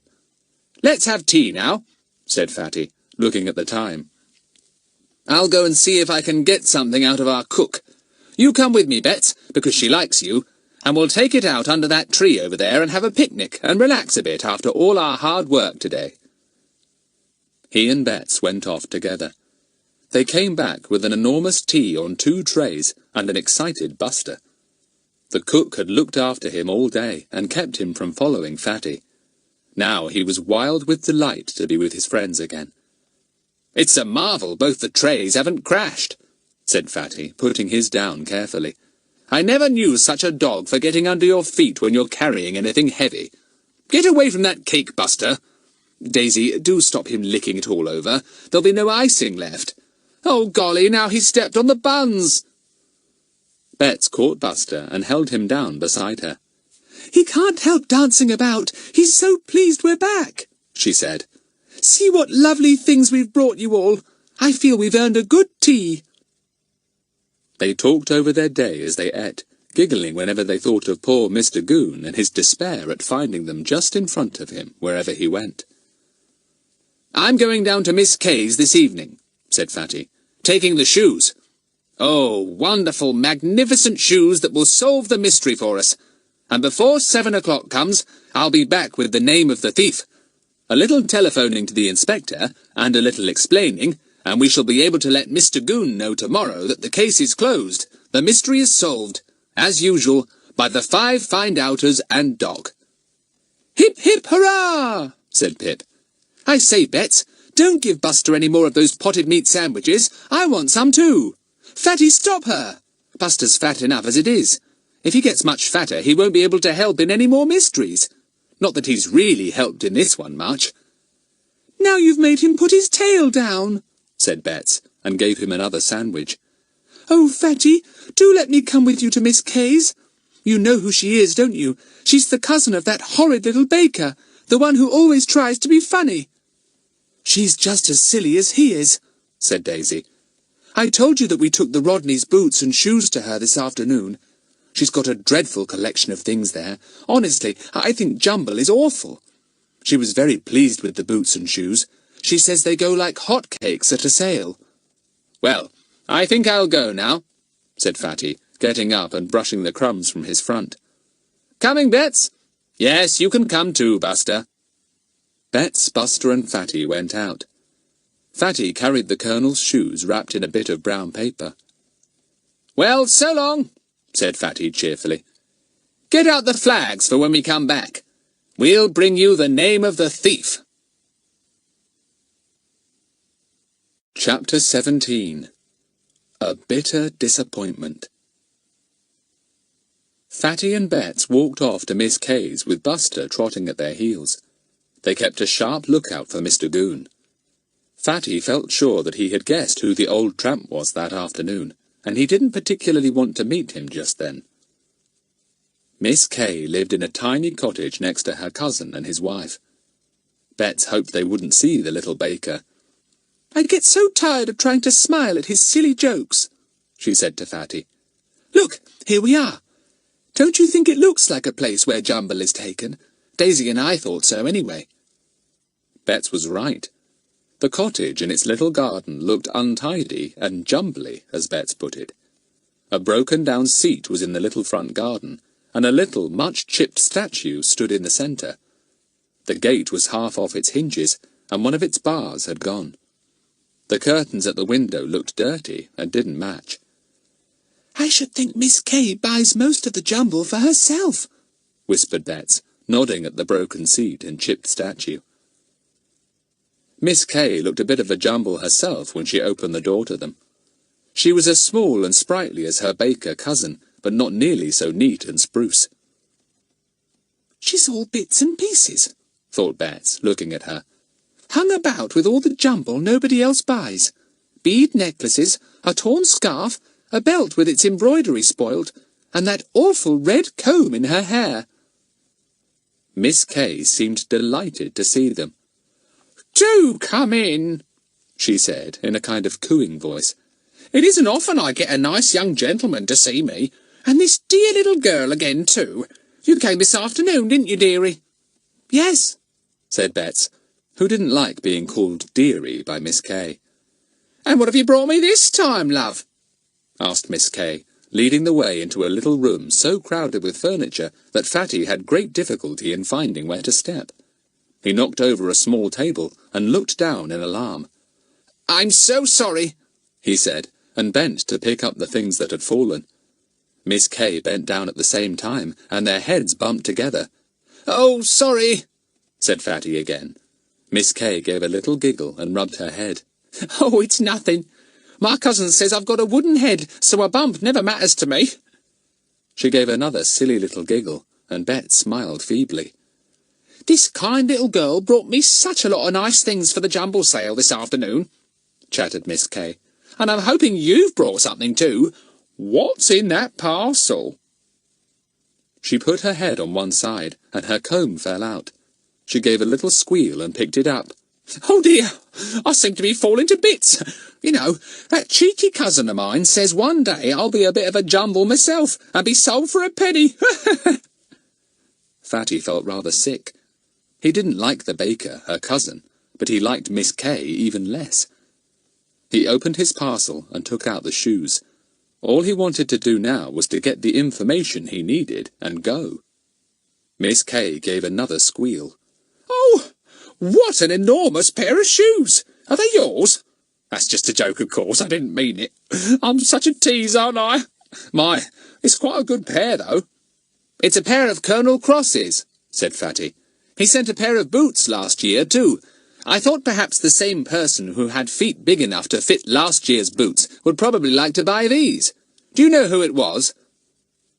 Betsy's heart began to beat fast. She looked breathlessly at Miss Kay. She and Fatty waited for the name. What would it be? Oh, they weren't sold last year, said Miss Kay. There was quite a little mystery about them. Really, it gave me quite a shock. You see— What do you mean they weren't sold? Asked Fatty, determined to keep her to the point. Well, love, they just disappeared, said Miss Kay, speaking with bated breath as if she hardly wanted anyone to hear. Disappeared! One night they were here, ready for the sale, and the next morning they were gone. Were they stolen? Asked Fatty, bitterly disappointed. Oh, yes, no doubt about it, said Miss Kay. Funny thing is, nothing else was taken at all. Just those big boots. They were under that table over there, where I've put all the boots and shoes this year, and the thief went there, picked out the big boots, and went off with them. I'd marked them with the price and everything. As a matter of fact, I hoped to sell them to that nice policeman of ours, Mr. Goon. But they just went one night. Who stole them, do you know? Asked Fatty. Is there anyone you know who has big feet who might think of stealing them? It must surely be someone in the village. How else would they know you had a pair of enormous boots here that would fit them? They knew where to find them, too, under that table in your cottage. Miss Kay gave another little squeal. How very clever you are, love. As clever as that nice Mr. Goon. No, I don't know who took the boots, and I don't know anyone with enormous feet either who could wear them. Did Mr. Goon know about it? Asked Fatty.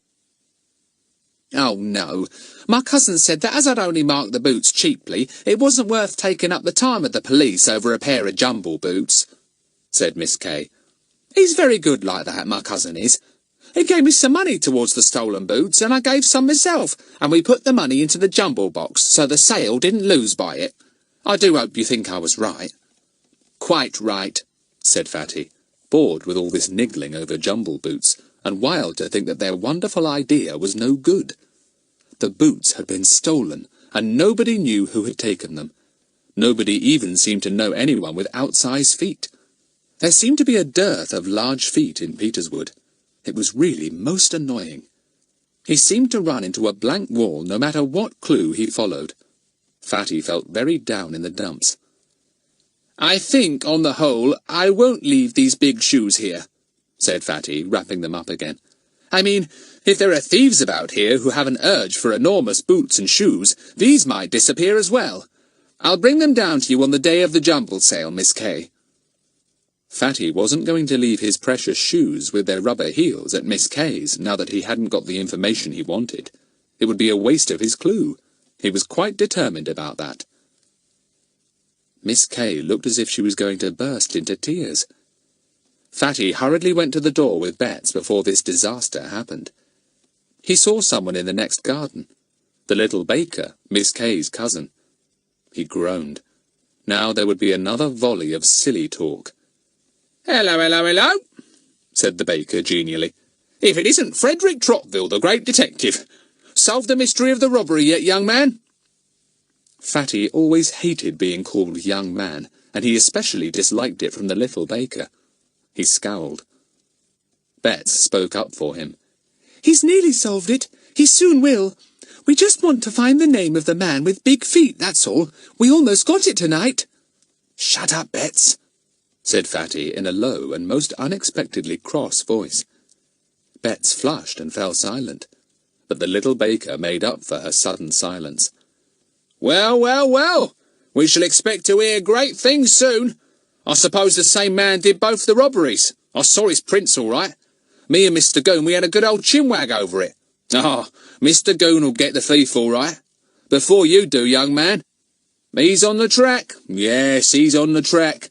Told me so when I left his bread today. Those were his very words. 'I'm on the track, Twit,' he said, just like that." "Interesting," said Fatty in a bored voice, and opened the gate for Bets to go through. The little baker didn't like Fatty's tone of voice. He strutted up to his own gate and stood there, going up and down on his heels in rather an insolent manner, leering at Bets and Fatty. "Interesting, you says, just like that. Pride goes before a fall, young man. You watch your step. I've heard a lot about you from Mr. Goon." "That's enough, Twit," said Fatty in such a stern, grown-up voice that Bets jumped. So did Twit. He altered his tone at once. "I didn't mean no harm. Just my joke, like. Me and my cousin, Miss Kay, we do like a joke, don't we, cuz?" Cuz was apparently Miss Kay, who was standing by her front gate, smiling and listening, bobbing up and down on her heels just like her cousin. "Guard your tongue, Twit," said Fatty, still in his grown-up voice. "You'll get yourself into trouble if you don't." He walked off with Bets, angry, disappointed, and rather crestfallen. Twit and Miss Kay watched them go. Twit was red in the face and angry. "Insolence," he said to his cousin. "Young upstart, talking to me like that. I'll learn him. Thinks himself very clever, does he? Ah, Mr. Goon's right. He's a toad, that boy." "Oh, don't talk like that," said Miss Kay fearfully. "You'll lose your customers." Bet slipped her hand through Fatty's arm as they went home. "Fatty," she said, "I'm awfully sorry for what I said to Twit. I didn't think it mattered." "Well, I suppose it doesn't," said Fatty, patting Bets's hand. "But never talk when we're solving a mystery, Bets. You just might give something away. Though it seems to me that Twit must know pretty well everything from Mr. Goon. They sound like bosom friends." "Are you very disappointed, Fatty?" asked Bets, very sad to see Fatty so down in the dumps. It wasn't like him. "Yes, I am," said Fatty. "We've come to a dead end, little Bets. There's no further clue to follow, nothing more to do. We'll have to give it up. The first mystery we've ever been beaten by." And in a mournful silence, the two went dolefully down to the shed to tell the miserable news. Chapter 18. The Third Robbery. For a day or two, the 5 find-outers were very much subdued. It was horrid to have to give up, just when they thought the whole thing was going to be solved so quickly and successfully too. Fatty was quite upset by it. He worried a lot, going over and over all the clues and the details of the 2 robberies, trying to find another trail to follow. But he couldn't. As he had said to Bets, they had come to a dead end, a blank wall. The weather broke and the rain came down. What with that, and Fatty looking so solemn, the other 4 were quite at a loose end. They got into mischief, irritated their parents, and simply didn't know what to do with themselves. Fatty cheered up after a bit. "It's just that I hate being beaten, you know," he said to the others. "I never am, as a matter of fact. This is the first time, and if anybody feels inclined to say, 'Well, I suppose it's good for you, Fatty,' I warn them, don't say it. It isn't good for me. It's bad." "Well, do cheer up now, Fatty," said Daisy. "It's really awful having you go about looking like a hen out in the rain. As for poor old Buster, I hardly know if he's got a tail these days. It's tucked between his legs so tightly. It hasn't wagged for days." "Hey, Buster! Good dog, Buster! I'm all right now," said Fatty suddenly to the little Scotty. He spoke in his old cheerful voice, and Buster leapt up as if he had been shot. His tail wagged 19 to the dozen. He barked, flung himself on Fatty, and then went completely mad. He tore round and round Pip's playroom as if he was running a race, and finally hurled himself out of the door, slid all the way down the landing, and fell down the stairs. The children screamed with delight. Buster was always funny when he went mad. Mrs. Hilton's voice came up the stairs. "Pip! Fatty! Come and catch Buster! He seems to have gone off his head. Oh, here he comes again! What is the matter with him?" Buster tore up the stairs at 60 miles an hour, slid along the landing again, and came to rest under a chair. He lay there panting, quite tired out, his tail thumping against the floor. Everyone felt better after that. Fatty looked at his watch. "Let's go to Oliver's again and have a splash. I could do with 3 or 4 meringues." "Oh, yes, I've got some money today," said Larry, pulling out some money. "My Uncle Ted gave it me weeks ago, and I couldn't think where I'd put it for safety. I found it today in my tie box." "We'll all go shares," said Pip. "I've got £2, and Bets has got 1. "Right," said Fatty. "The more the merrier. Come on, I'll just telephone my mother to tell her we're going to Oliver's." They went off, feeling happier than they had done for days. Buster's tail had appeared again, and was wagging merrily as he ran along with them. His master was all right again. Life was bright once more. They stayed a long time over their tea, talking hard and eating equally hard. Nobody said a word about the mystery. They weren't going to remember defeat when eclairs and meringues and chocolate cake were spread in front of them. That would be silly. Feeling rather full, they walked back to Fatty's and went down the garden to the shed. Buster trotted on ahead. He surprised them all by suddenly barking urgently and loudly. "What's up, Buster?" shouted Fatty, beginning to run. Larry raced down the path with him. Whatever could Buster be barking about like that? Pip and Larry came to the shed. The door was wide open, though Fatty always left it shut and locked. Fatty ran in, amazed. He looked round. His things were all in a muddle. Clothes had been dragged down from the pegs, drawers in a chest had been emptied, and everywhere was mess and muddle. Someone had been there and turned everything upside down. "My money's gone, of course," said Fatty in exasperation. "I'd got £2 I was saving for Mummy's birthday. Why did I leave it here? I never do leave money in the ordinary way. Blow." "Anything else gone?" asked Larry. Pip, Daisy and Bets crowded into the untidy shed. Bets burst into tears, but nobody took any notice of her, not even Fatty. "My knife's gone, that silver one," said Fatty. "And that little silver case I kept odds and ends in. And yes, my cigarette case is gone, the one I use when I'm disguised. Well, the thief is welcome to that. I suppose he thought it was silver, but it isn't." "Oh, Fatty!" wailed Bets. "What's happened? Has a robber been here? Oh, what shall we do?" She went outside to swallow her tears and be sensible. And then she suddenly saw something that made her stare. She yelled loudly, "Fatty! Fatty! Come here, quick!" Fatty appeared at top speed, the others behind him. Bets pointed to the muddy path near the shed. On it were clear footprints. Enormous ones. "Gosh," said Fatty, "it's our robber again. The very same one. Look at the marks his rubber heels made, the same pattern as before." "Will there be glove prints too?" asked Daisy excitedly, and she went back into the shed. "Shouldn't think so," said Fatty, following. "There's no wallpaper or paint to show them up." "Well, look, there they are," said Daisy, pointing triumphantly. And sure enough, there were 2 large glove prints showing clearly on the looking-glass that Fatty had in his shed. "He likes to leave his mark, doesn't he?" said Larry. "You'd almost think he was saying, 'This is the robber, his mark.'" "Yes," said Fatty thoughtfully. "Well, it's the same fellow, all right. He hasn't got away with a great deal, thank goodness, but what a mess." "We'll soon clear it up," said Bets, eager to do something for poor old Fatty. "Let's take a very, very careful snoop round before we move anything," said Fatty. "The mystery has come right to our very door. It's all alive-o again. We may perhaps be able to solve it this time." "I suppose you're not going to inform the police?" said Larry with a laugh. No, I'm not, said Fatty very firmly.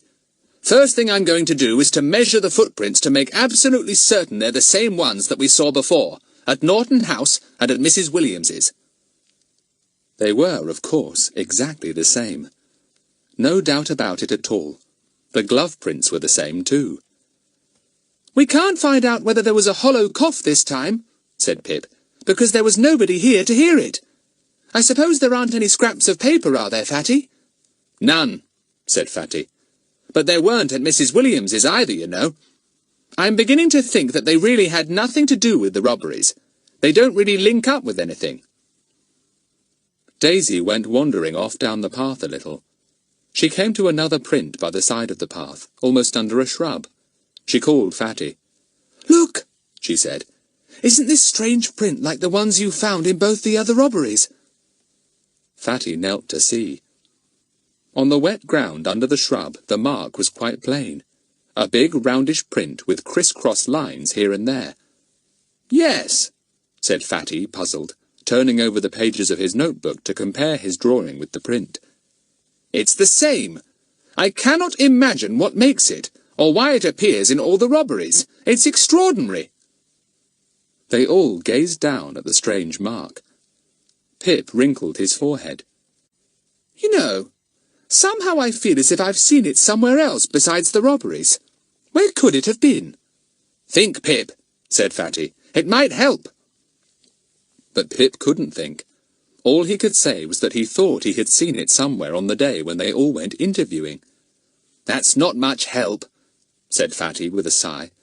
We were all over the place that day. Now, we'd better put everything back. I can't see that we can find any more clues. As a matter of fact, it seems as if this robbery is almost an exact repetition of the others. Large footprints, glove prints, strange unknown print, and small goods stolen. They hung up the clothes and put back everything into the chest of drawers. They kept a sharp lookout for any possible clue, but as far as they could see, there was none at all. How did the thief get down to the shed? Asked Larry. Did he get in through the back gate leading into the lane, do you think? It's not far from the shed. Or did he come down the path from the house? Well, if he made that mark under the shrub, it rather looks as if he came from the house, said Fatty. On the other hand, the large footprints are only round and about the shed. I didn't find any on the path up to the house, did you? No, said Larry. Well, it's more likely he would have come quietly in through the back gate down by the shed. He wouldn't be seen then. It's very secluded down here at the bottom of the garden. It can't be seen from the house at all. All the same, I think we'd better ask the cook and the maid if they saw anyone, said Fatty. They just might have. And we'll ask who has been to the house this afternoon, too. Any tradesman or visitor who might have seen somebody. Yes, good idea, said Larry. Come on, let's go and find out. Chapter 19. The Warning. The maid was out, and had been out all afternoon. The cook was in, however, and was rather surprised to see all 5 children and Buster trooping in at her kitchen door. "Now, don't say you want tea," she began. "It's 5:45 and—" "No, we don't want tea," said Fatty. "I just came to ask you a few things. Someone's been disturbing my belongings in the shed at the bottom of the garden. I wondered if you had seen anyone going down the path to the shed this afternoon." "Goodness," said the cook, alarmed. "Don't tell me there's tramps about again. I thought I saw a very nasty-looking fellow slipping down that path the other day." Fatty knew who that was, all right. So did the others. They turned away to hide their grins. "No, it's today I want to know about," said Fatty. "Did you see anyone at all?" "Not a soul today," said the cook. "And I've been sitting here at this window all the time." "You didn't have 40 winks, I suppose?" asked Fatty with a smile. "You do sometimes." "Well, maybe I did for a few minutes," said the cook with a laugh. "I get really sleepy in the afternoons when it's hot like this. Still, I was awake all right when the tradespeople came." "Who came?" asked Larry. "Oh, the usual ones," said the cook. "The girl with the groceries, the milkman, the baker. And let me see, did the gas man come? No, that was this morning. Anyone else? asked Fatty. Well, Mr. Goon called, said the cook, and he asked for your mother, but she wasn't in, so he went away again. They came at the same time as the baker did. They had a good old talk together, too, out in the front garden. I heard them. Mr. Goon bumped into the baker just as he was leaving. I bet they had a good talk about Bets and me, said Fatty to the others. Anyone else call, cook? Not that I know of, she said. I didn't have any talk with the baker. He's too much of a saucy one for me. I just left a note on the table to tell him how many loaves to leave, and I didn't see the milkman either. He knows how much to leave. I saw the grocer's girl, and she was in a hurry as usual. I wonder what Mr. Goon wanted, said Fatty as they left the kitchen to walk down to the shed again. I bet he wants to know if I was the old tramp the other day. As if Mummy would know. They were just walking out of the door when Daisy stopped suddenly and looked down at the ground. Look, she said, and pointed. They all looked, and there, just by the kitchen door, in a wet patch of ground, was the same roundish mark that they had seen under the shrub, the same as they had seen at the 2 other robberies as well. Gosh, said Fatty, staring down. The thief did actually come to the kitchen door, then. He must have made that mark. But why? Your cook said nobody else came except the people she mentioned, said Larry. It seems to me as if the thief came here, peeped in and saw the cook asleep, and went down to the shed to do his dirty work. Then why didn't he leave large footprints here? Said Daisy. There's only small ones going to and from the bottom of the garden. I looked. There's no large ones at all. No larger than size 7, anyway. It beats me, said Pip. It beat them all. Now there had been 3 separate robberies, all obviously done by the same man, who left exactly the same marks each time, and yet he had never once been seen, though he really must be a very big fellow indeed. He's invisible. That's how he can do all these things, said Daisy. I mean, surely somebody would have seen him one of the times, but all he does is come and go and leave behind foot and glove prints and do just what he likes. He must be laughing up his sleeve at all of us. It can't be old Mr. Goon, can it? Said Bets, hopefully. He has large feet and hands, and he has got a hollow sheep-like cough, and he really does hate you, Fatty. He came here today, too. Why couldn't he have slipped down and been spiteful, turning all your things upside down and making a mess? I dare say he'd like to, said Fatty. But remember, he was away at the time of the first robbery, and honestly, I don't think he's mad enough to do such idiotic things. I mean, it's sheer dishonesty, robbing people like this, and Mr. Goon wouldn't risk his job and his pension. No, rule that right out, Bets. Are you going to ask the milkman and the others if they saw anyone? Asked Bets. Fatty shook his head. No, I'm pretty certain now that if the milkman, the baker, or grocer's girl had seen anyone here this afternoon wandering about in large-sized boots, they would have told cook. Anyway, I'm not interviewing that cocky little baker again.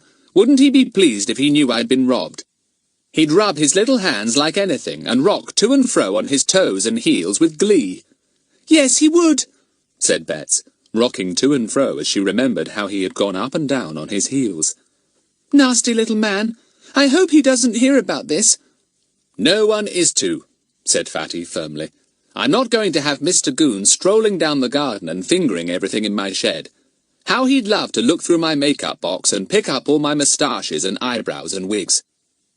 Well, none of us will say a word about this afternoon's do, said Larry.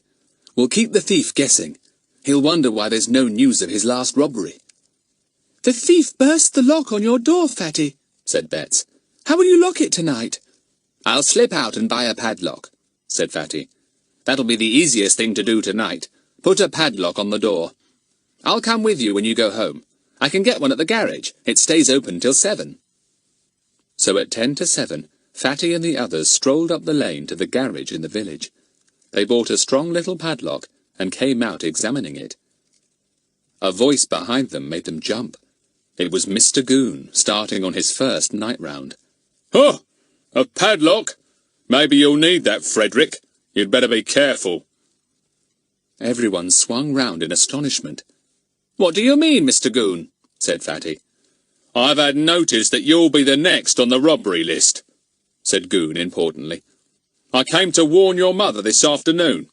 Just make sure that everything is well locked up tonight, windows fastened and everything, and have that there pesky little dog of yours in the front hall. What is this all about? said Fatty, hoping that nobody would blurt out anything about the robbery that had already happened that afternoon. What nonsense, Mr. Goon. Mr. Goon swelled up a little, and Betts was sure one of his uniform buttons was about to spring off. He fumbled in his breast pocket and brought out his little notebook. He undid the elastic strap and ran through the pages.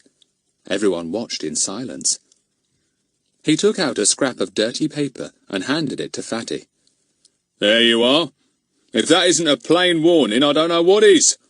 Course, you don't need to take no notice of it at all.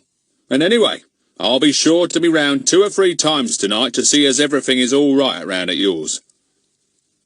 Fatty took the scrap of paper. On it, printed in uneven lettering, were 3 words. Trotville's next.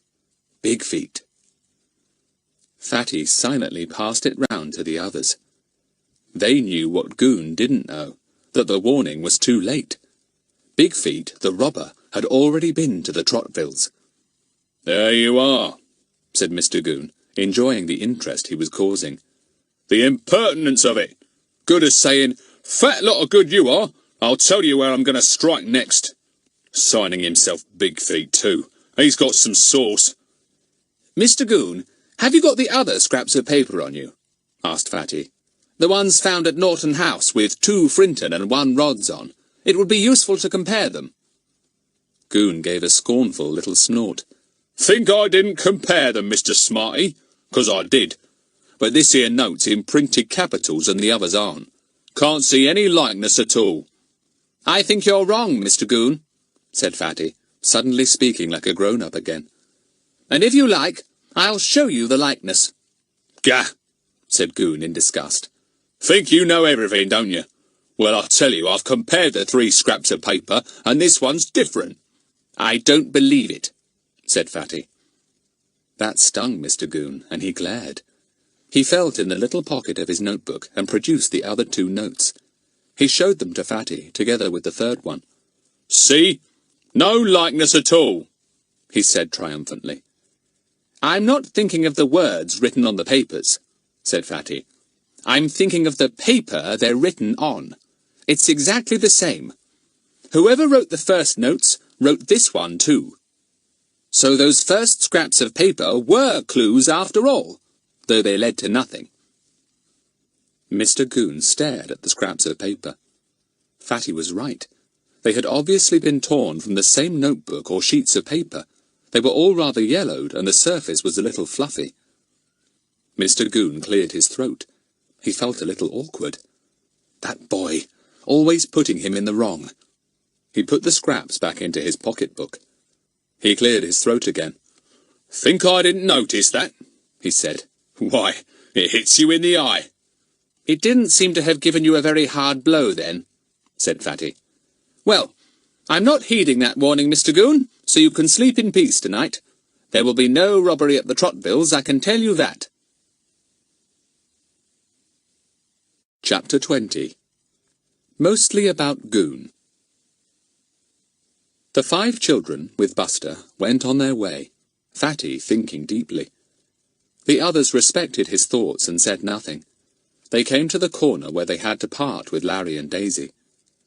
Any orders, Fatty? said Larry respectfully. What? Oh, orders. No, none, said Fatty, coming out of his trance. Sorry to be so goofy all of a sudden. But it's funny, isn't it? That warning, I mean. Why did the thief send it? He must be really sure of himself. Though, of course, he might have sent it to Mr. Goon after he'd done the job. I just don't understand it. When did Mr. Goon get it? Said Daisy. I didn't hear him say. Did you ask him? No.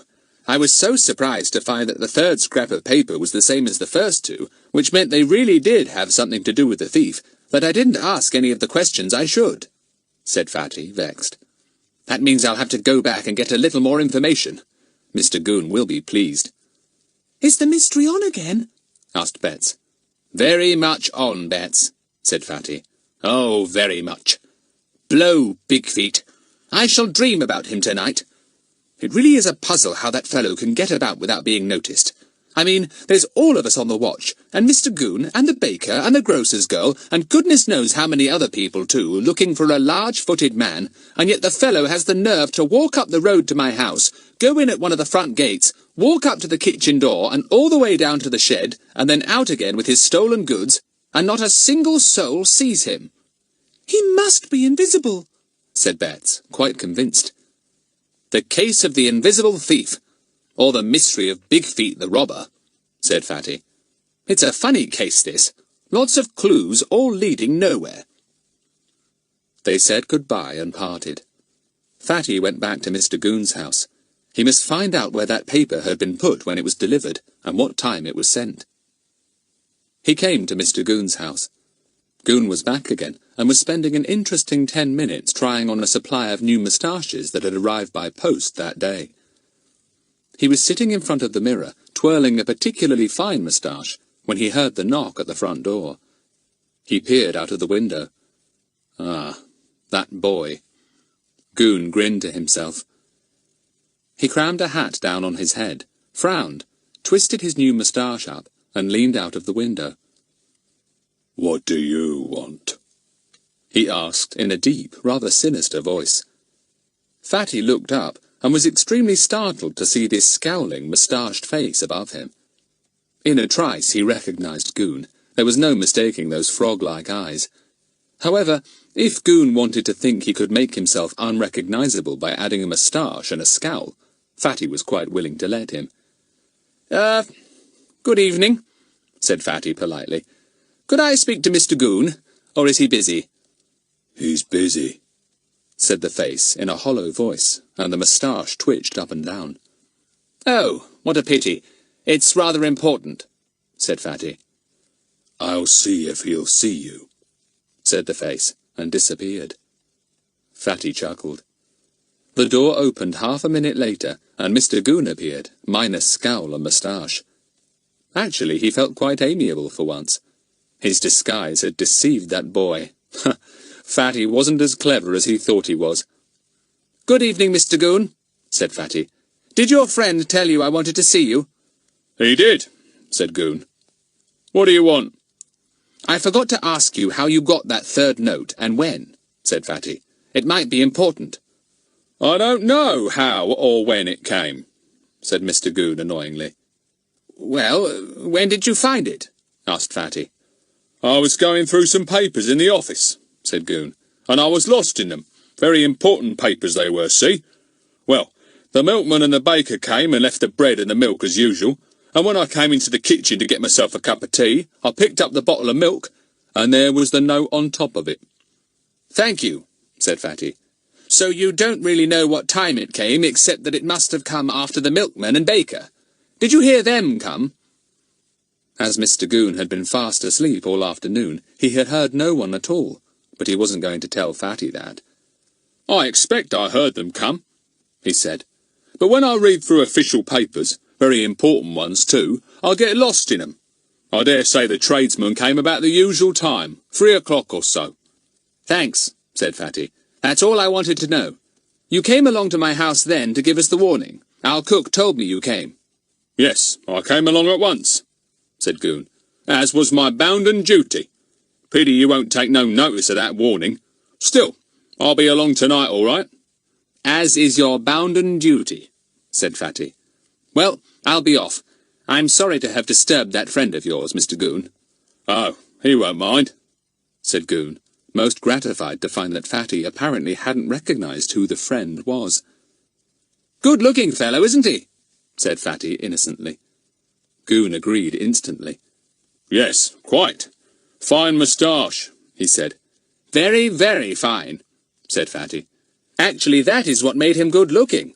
Without that, he'd have been very plain indeed. In fact, quite ugly. Don't you agree? And before poor Mr. Goon could find his tongue, Fatty had gone. That boy, slippery as an eel in all he said and did. Now, exactly what did he mean by those last remarks? Fatty walked home, deep in thought again. He had his supper by himself because his parents were out and didn't even notice what a delicious meal the cook had prepared for him, much to her disappointment. He was thinking so very hard. He went up to his own room after his meal and tried to read a very thrilling mystery story. But his own mystery was much more interesting to him, and after a bit he pushed the book aside and fell into thought again. What I can't understand is that all the different clues we have ought to fit together like a jigsaw puzzle and make a definite picture of the thief, said Fatty to himself. And they don't. They just don't. And yet, if I could find out how to fit them together, I could solve the mystery at once. Who the thief is, how he gets about unseen, why he doesn't care whether his prints are all over the place or not, how he gets away with his goods without fear of being detected with them. And above all, why he sent that warning. That's so boastful somehow. He must be very, very certain of himself and his powers. He fell asleep immediately as soon as he got into bed, and then woke up worrying again. Half asleep and half awake, he lay there with his mind milling round and round all the clues and details. Things got mixed up in his half-sleeping mind. The milkman's cart and the warning note on the milk bottle, the baker's basket and pairs of large boots, hollow coughs and large moustaches. There was no end to the pictures that came and went in his mind. Then Buster began to bark. Fatty awoke properly and sat up. Gosh, did that warning mean the thief was coming to the house? Thought Fatty, dragging on his dressing gown. He had imagined that it meant the robbery in the shed. He shot downstairs and opened the front door to let Buster out. The dog had run straight to the door and scraped at it. Well, if the thief's outside, you'll give him a shock, Buster, said Fatty. Buster shot out and disappeared into the front garden. There came an agonized yell. Get out! Clear off! Clear off, I say! Fatty collapsed into laughter. It was poor old Mr. Goon out there, solemnly doing his bounden duty in the middle of the night. He had come to see that the Trotvilles' house was not already burgled. Buster! Come here! Yelled Fatty, and the yell woke his parents, the cook, and the maid at once. Everyone crowded onto the landing. Frederick, what is all this disturbance? Called his father, coming downstairs. Buster was now in Fatty's arms, struggling to go again. Oh, the joy of being let out in the middle of the night and finding Goon's ankles at his mercy. What a wonderful surprise it had been to Buster. Mr. Goon loomed up in the doorway, very angry. You set that there dog on me, he began, and me doing my duty and guarding your property. Mrs. Trotville had no time for Mr. Goon. What does he want? She called down to Fatty. I don't really know, said Fatty. What exactly did you say you wanted, Mr. Goon? I don't want anything, as you very well know, said Mr. Goon in a real temper. I was just doing my duty, what with that warning and all. What's he talking about? Said Mr. Trotville, coming up to the front door. About a warning, said Fatty. What warning? Asked Mr. Trotville, quite at sea. Why, that warning from Big Feet, said Mr. Goon in surprise, not realizing that Fatty had said nothing to his parents. Big Feet? Said Mr. Trotville. Look here, Goon. You come along in the morning and talk about Big Feet all you like, but not in the middle of the night. You go home to bed. Goon snorted and was about to say something very cutting when Mr. Trotville firmly shut the door. Is he mad? He asked Fatty. Not any more than usual, said Fatty. Well, if he comes again, I'll let Buster out. He won't come very often after that. But Goon didn't come again. He walked off wrathfully, thinking of all the things he would like to do to that young toad.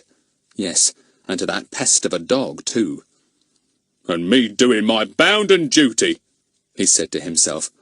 Well, let 'em be robbed good and proper. Good and proper is what I say. Chapter 21. Pip Plays a Trick. The next morning, Fatty felt very gloomy again. He ate his breakfast in complete silence, much to his mother's surprise. Do you feel quite well, Frederick? She asked him. What, Mummy? Oh, yes, I'm all right, said Fatty. "Just thinking, that's all." I hope you haven't got mixed up in one of those awful mystery affairs again, said Mrs. Trottville. Fatty said nothing. He was mixed up in one, and he was completely at a loss about it.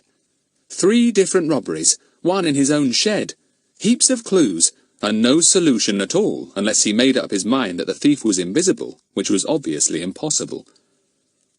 The worst of it is, he's laughing up his sleeve at us the whole time, thought Fatty in exasperation. I feel that it's someone who knows us. Do we know him? And he's so jolly certain of himself and his ability to get away unseen that he even has the cheek to warn us where he's going to commit the next robbery.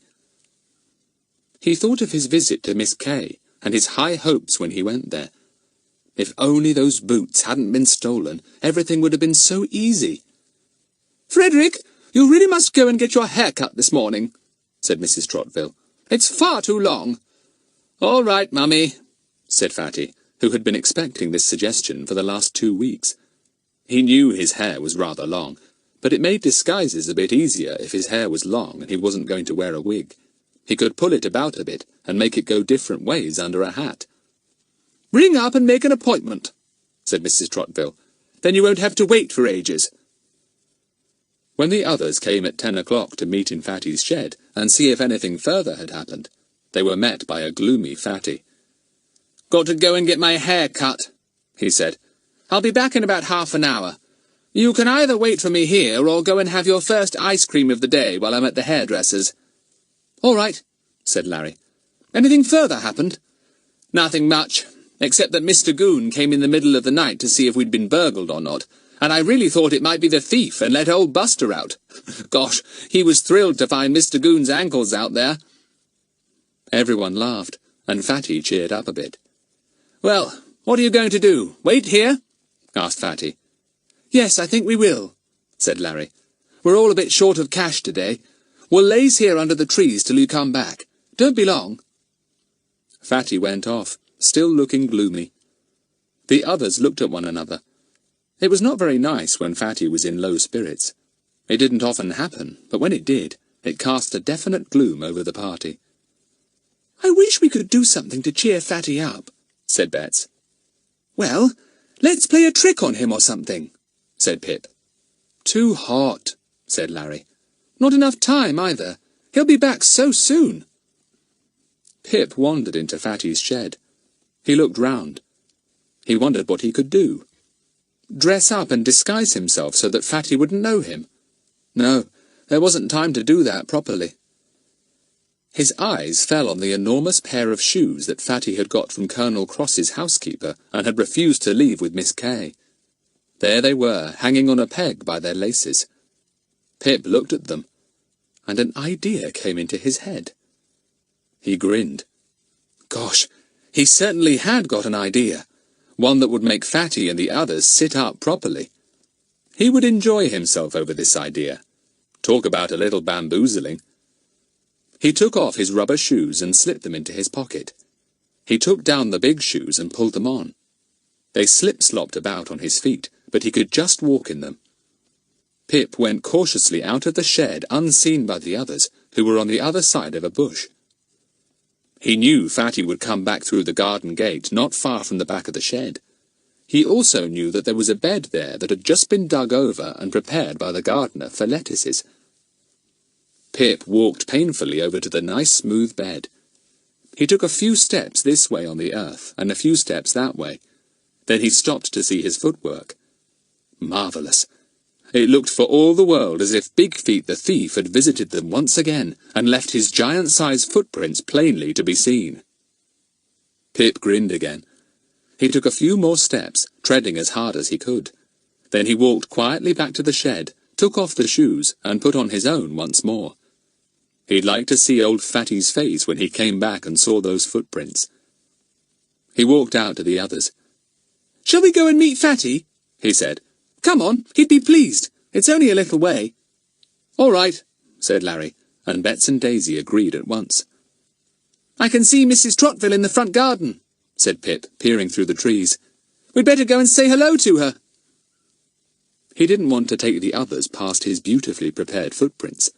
He wanted the full glory of them to burst on everyone at once. He hugged himself gleefully. They said a few polite words to Mrs. Trottville, and then escaped.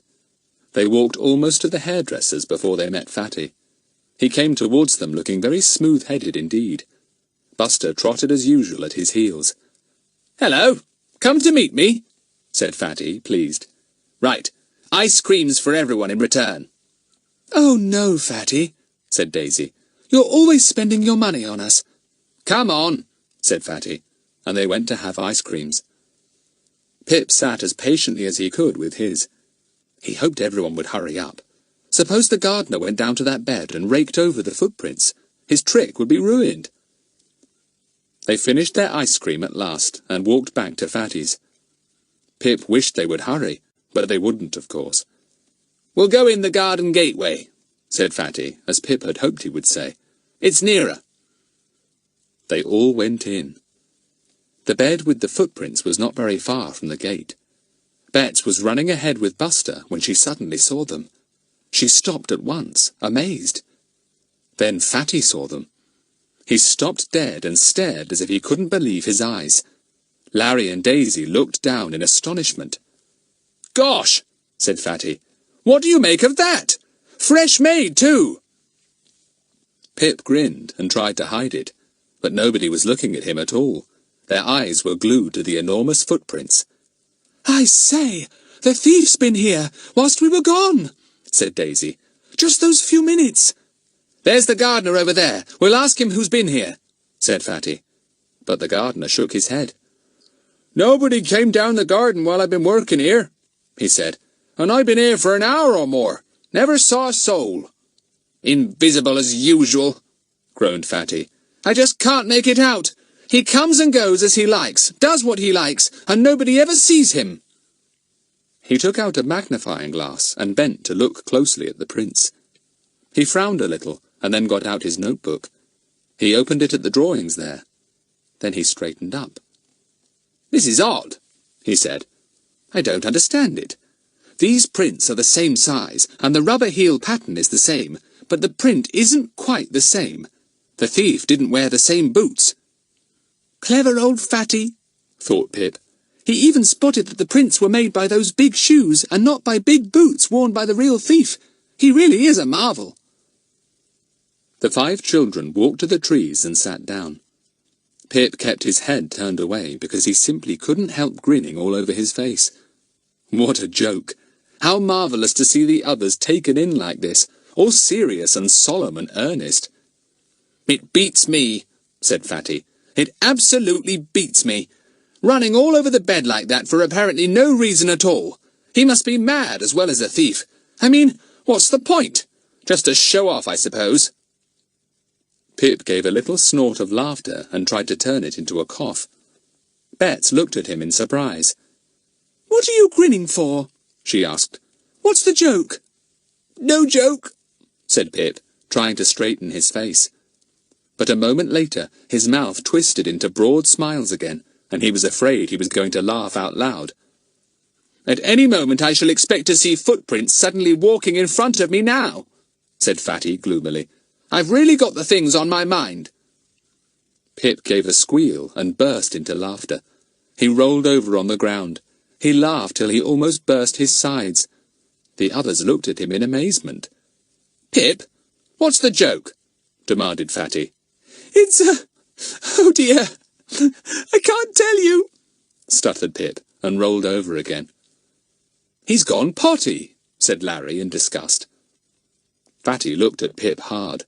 He poked him with his foot. "Shut up now, Pip, and tell us what the joke is," he said.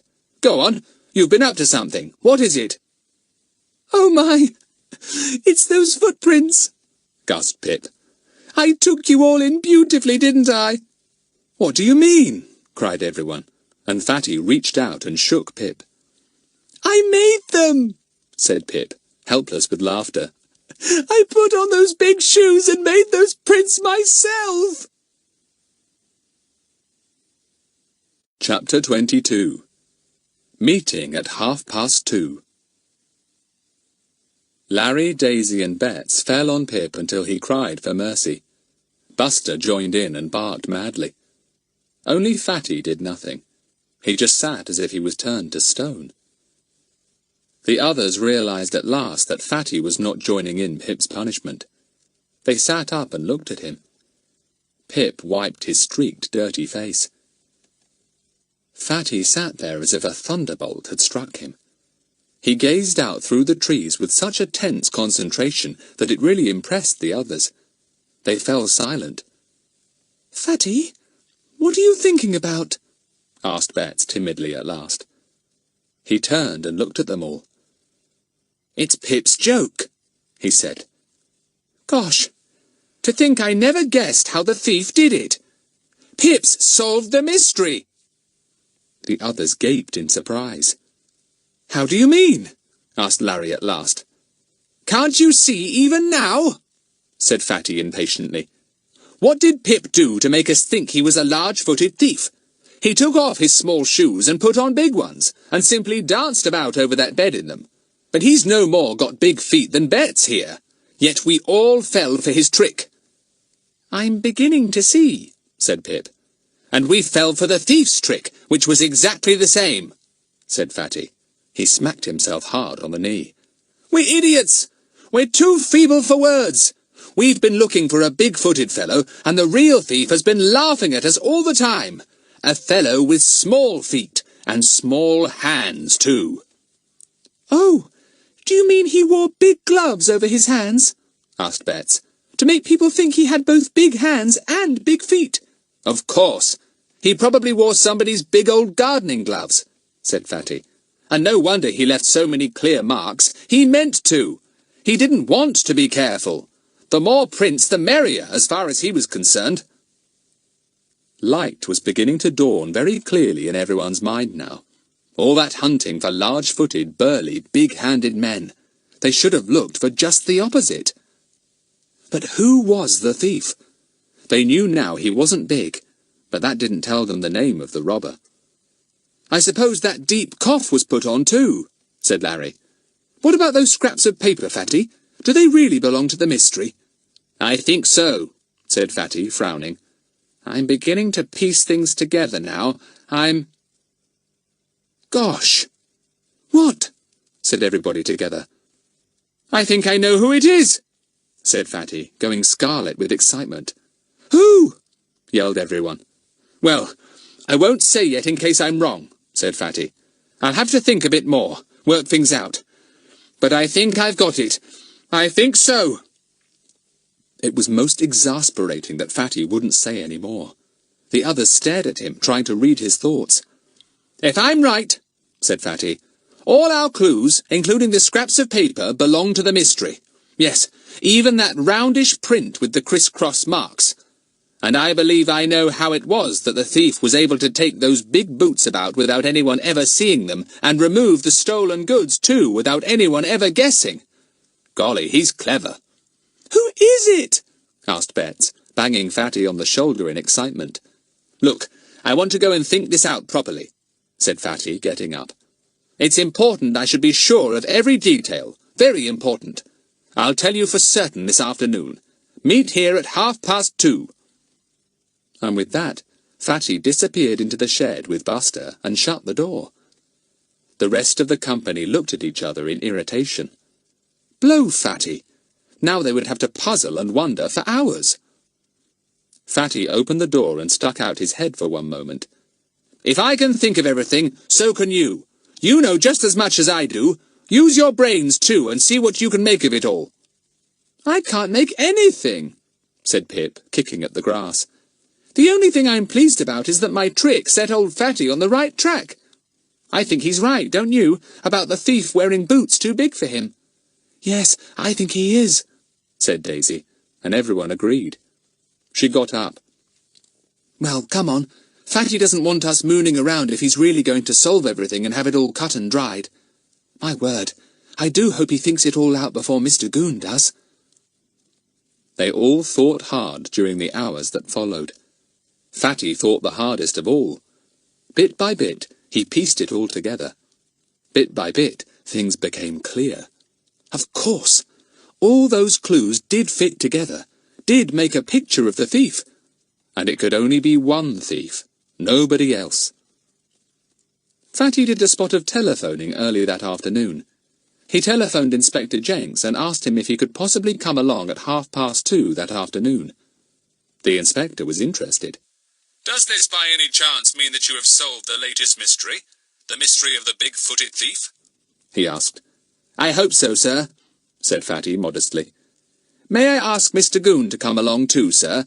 He'll, be quite interested too. The inspector laughed. Yes, of course. Right. 2:30, and I'll be there at your house. Mr. Goon was also invited. He was astonished and not at all pleased. But when he heard that the inspector was going to be present, there was nothing for it but to say yes, he'd be there too. Poor Goon! How he worried and puzzled all the rest of the morning. Did it mean that that big boy had got ahead of him again? At 2:30, the inspector arrived. Mrs. Trottville was out, as Fatty very well knew. Then Mr. Goon arrived. Then the rest of the find-outers came, amazed to see Inspector Jenks and Mr. Goon sitting in the little study with Fatty. Why this room? asked Betts. You never use it for visitors. Is it something to do with the mystery, Fatty? Not really, said Fatty, who was looking excited and calm all at once. Mr. Goon fidgeted, and the inspector looked at Fatty with interest. That boy! What wouldn't he give to have him as a right-hand man when he was grown up? But that wouldn't be for years. We're all here, said Fatty, who had got Buster under his chair so that he wouldn't caper round Mr. Goon. So I'll begin.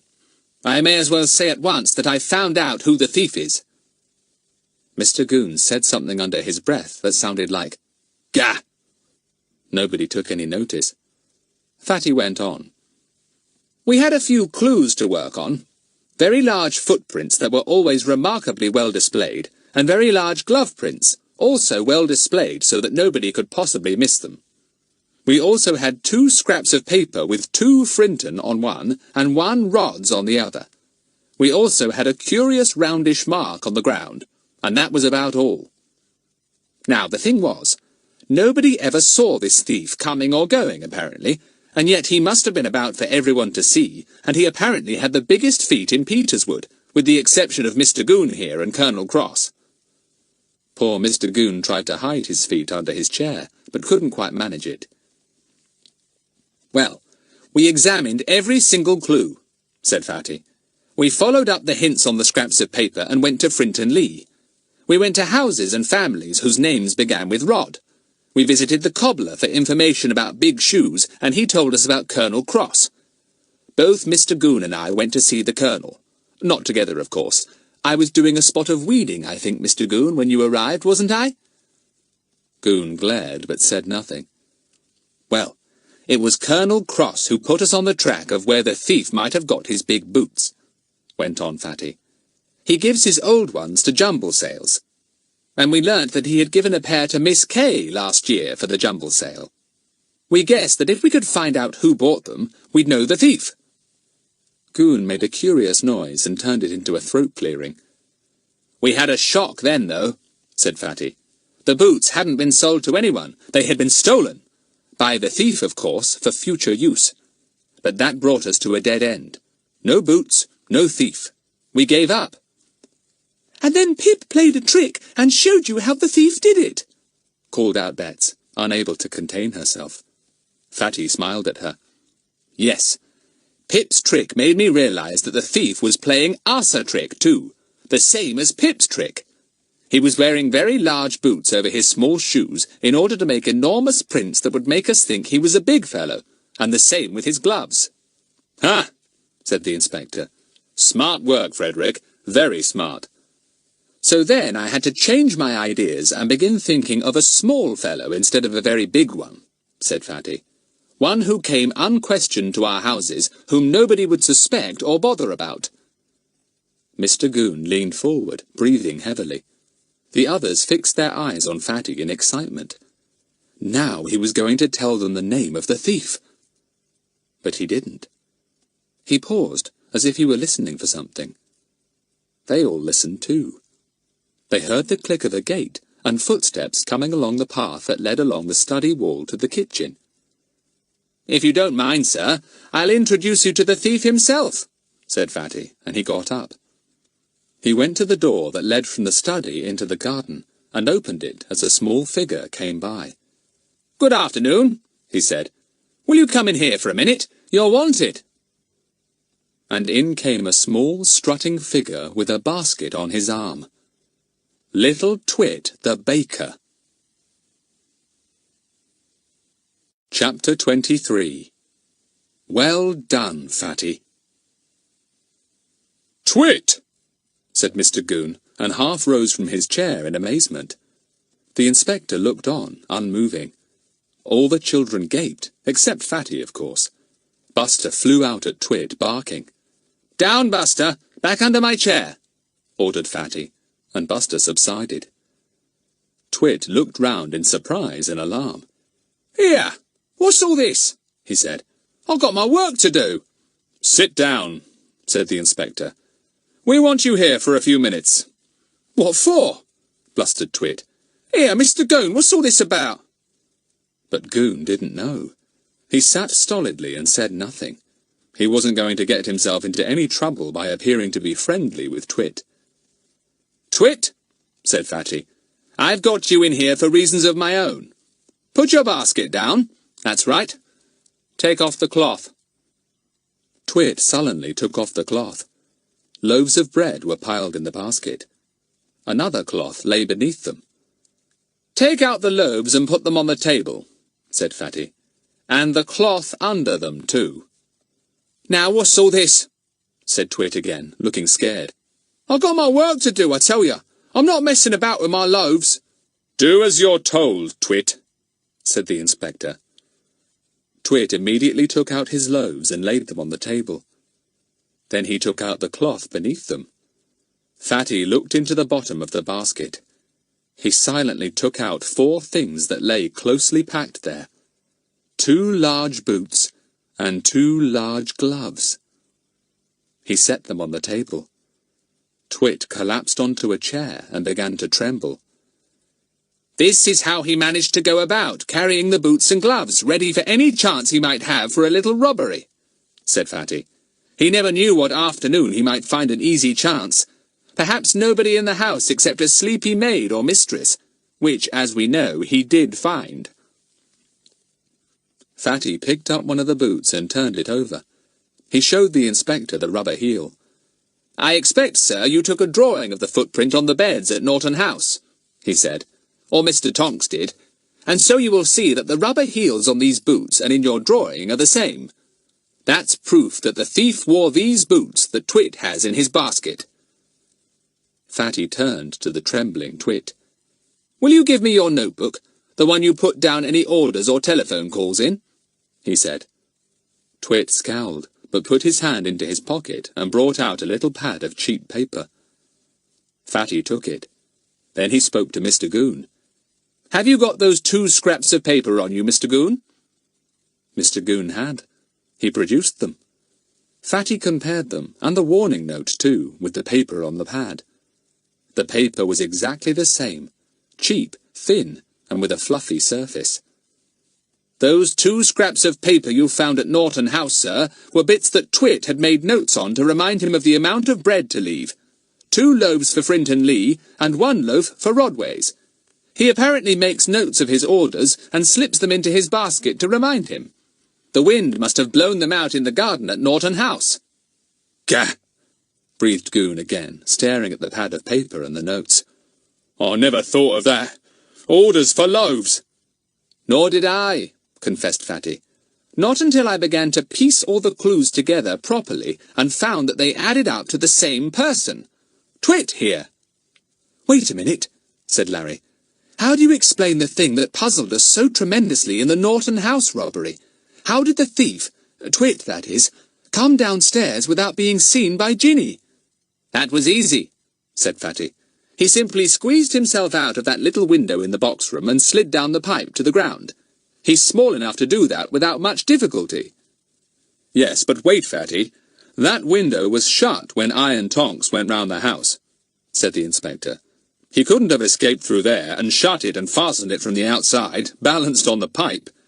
He didn't shut it then, said Fatty with a grin. He simply slid down the pipe, ran to where he had thrown the stolen goods, stuffed them in his basket under the cloth, slipped off the big boots that he had put on over his own small ones, and then went as bold as brass to the back door, appearing there as Twit the baker. And when he went upstairs to look for the thief with Ginny, he carefully shut and fastened the little window he had escaped from, said Larry, suddenly seeing it all. Gosh, that was smart. He was the thief, and he came indoors after the robbery and pretended to hunt all round for the robber, and we all thought he was so brave. Gah! Said Coon, looking balefully at Twit. Think yourself clever, don't you? Stuffing everybody up with lies. Making yourself out a hero, too, looking for a thief who was standing in your own shoes. He certainly pulled the wool over everyone's eyes, said Fatty. It was a pretty little trick, and needed quite a lot of boldness and quick thinking. It's a pity he doesn't put his brains to better use. Fatty, what about that funny roundish mark, the one with criss-cross lines? Asked Betts. Was that a clue, too? Yes, said Fatty with a grin.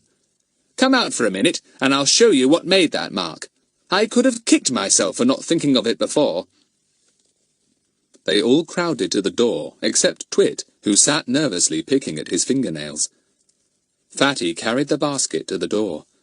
He set it down in a damp part of the path. Then he lifted it up again. Look!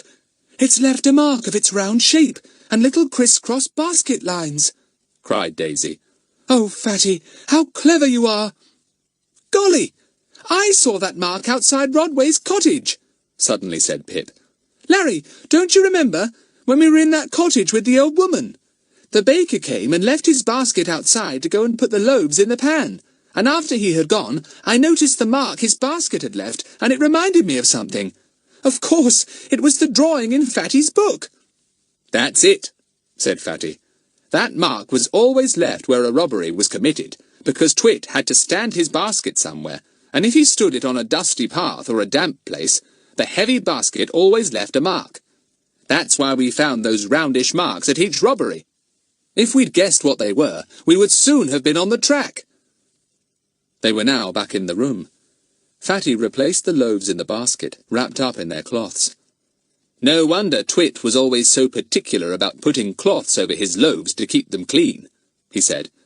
They were very convenient for hiding whatever else he had there. Not only the boots and gloves, but also anything he stole. Quite smart, said the inspector. Carried the things he needed for his robbery, as well as his loaves, and also had room for stolen goods, too. All under an innocent white cloth. Where did you get all these bright ideas from, Twit? Twit said nothing, but gazed sullenly at his smartly polished little boots with their highly polished gaiters. Where did you get the big boots from, Twit? Asked Fatty. Oh, you don't need to bother to answer.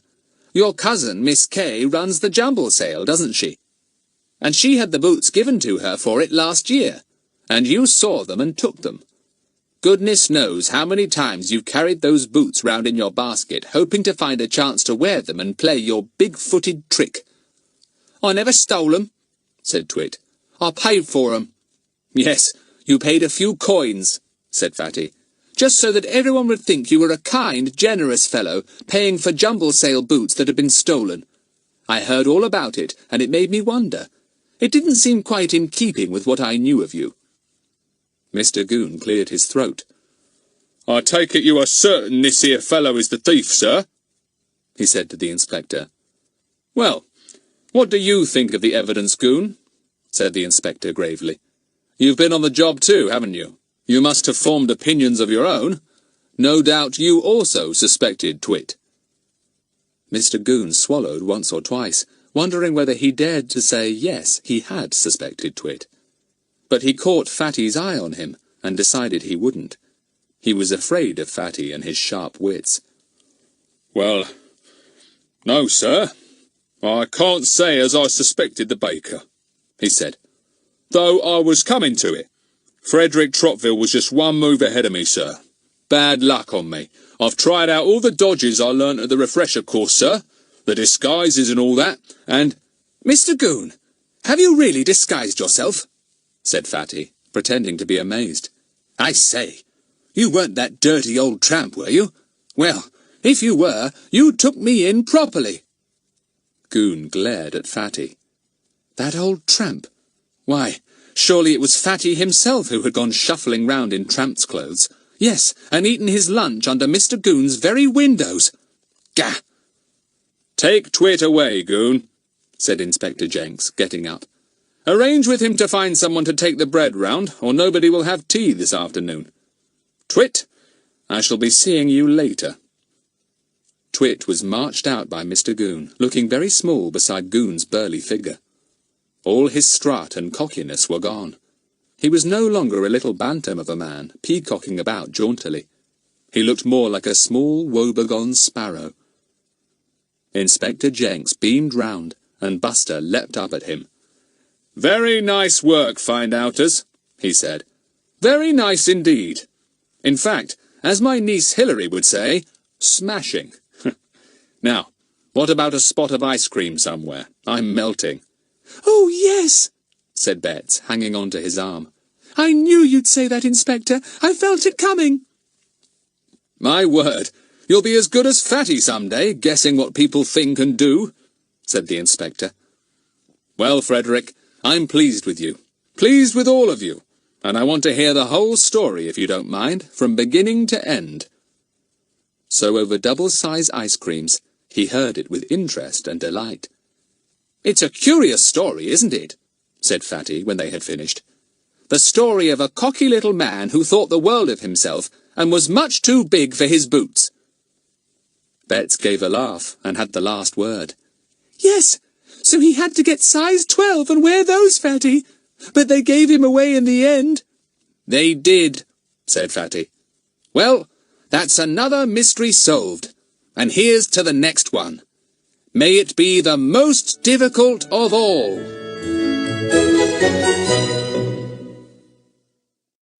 Audible hopes you've enjoyed this program. Whether he dared to say yes, he had suspected Twit. But he caught Fatty's eye on him and decided he wouldn't. He was afraid of Fatty and his sharp wits. Well, no, sir. I can't say as I suspected the baker, he said. Though I was coming to it. Frederick Trotville was just one move ahead of me, sir. Bad luck on me. I've tried out all the dodges I learnt at the refresher course, sir. The disguises and all that, and... Mr. Goon, have you really disguised yourself?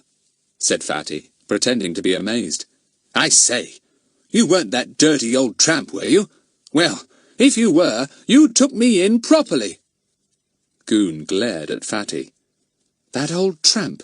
Why, surely it was Fatty himself who had gone shuffling round in tramp's clothes. Yes, and eaten his lunch under Mr. Goon's very windows. Gah! Take Twit away, Goon, said Inspector Jenks, getting up. Arrange with him to find someone to take the bread round, or nobody will have tea this afternoon. Twit, I shall be seeing you later. Twit was marched out by Mr. Goon, looking very small beside Goon's burly figure. All his strut and cockiness were gone. He was no longer a little bantam of a man, peacocking about jauntily. He looked more like a small woebegone sparrow. Inspector Jenks beamed round, and Buster leapt up at him. Very nice work, find-outers, he said. Very nice indeed. In fact, as my niece Hilary would say, smashing. Now, what about a spot of ice cream somewhere? I'm melting. Oh, yes, said Betts, hanging on to his arm. I knew you'd say that, Inspector. I felt it coming. My word, you'll be as good as Fatty some day, guessing what people think and do, said the inspector. Well, Frederick, I'm pleased with you. Pleased with all of you. And I want to hear the whole story, if you don't mind, from beginning to end. So over double-size ice creams, he heard it with interest and delight. It's a curious story, isn't it? Said Fatty when they had finished. The story of a cocky little man who thought the world of himself and was much too big for his boots. Betts gave a laugh and had the last word. Yes, so he had to get size 12 and wear those, Fatty. But they gave him away in the end. They did, said Fatty. Well, that's another mystery solved. And here's to the next one. May it be the most difficult of all.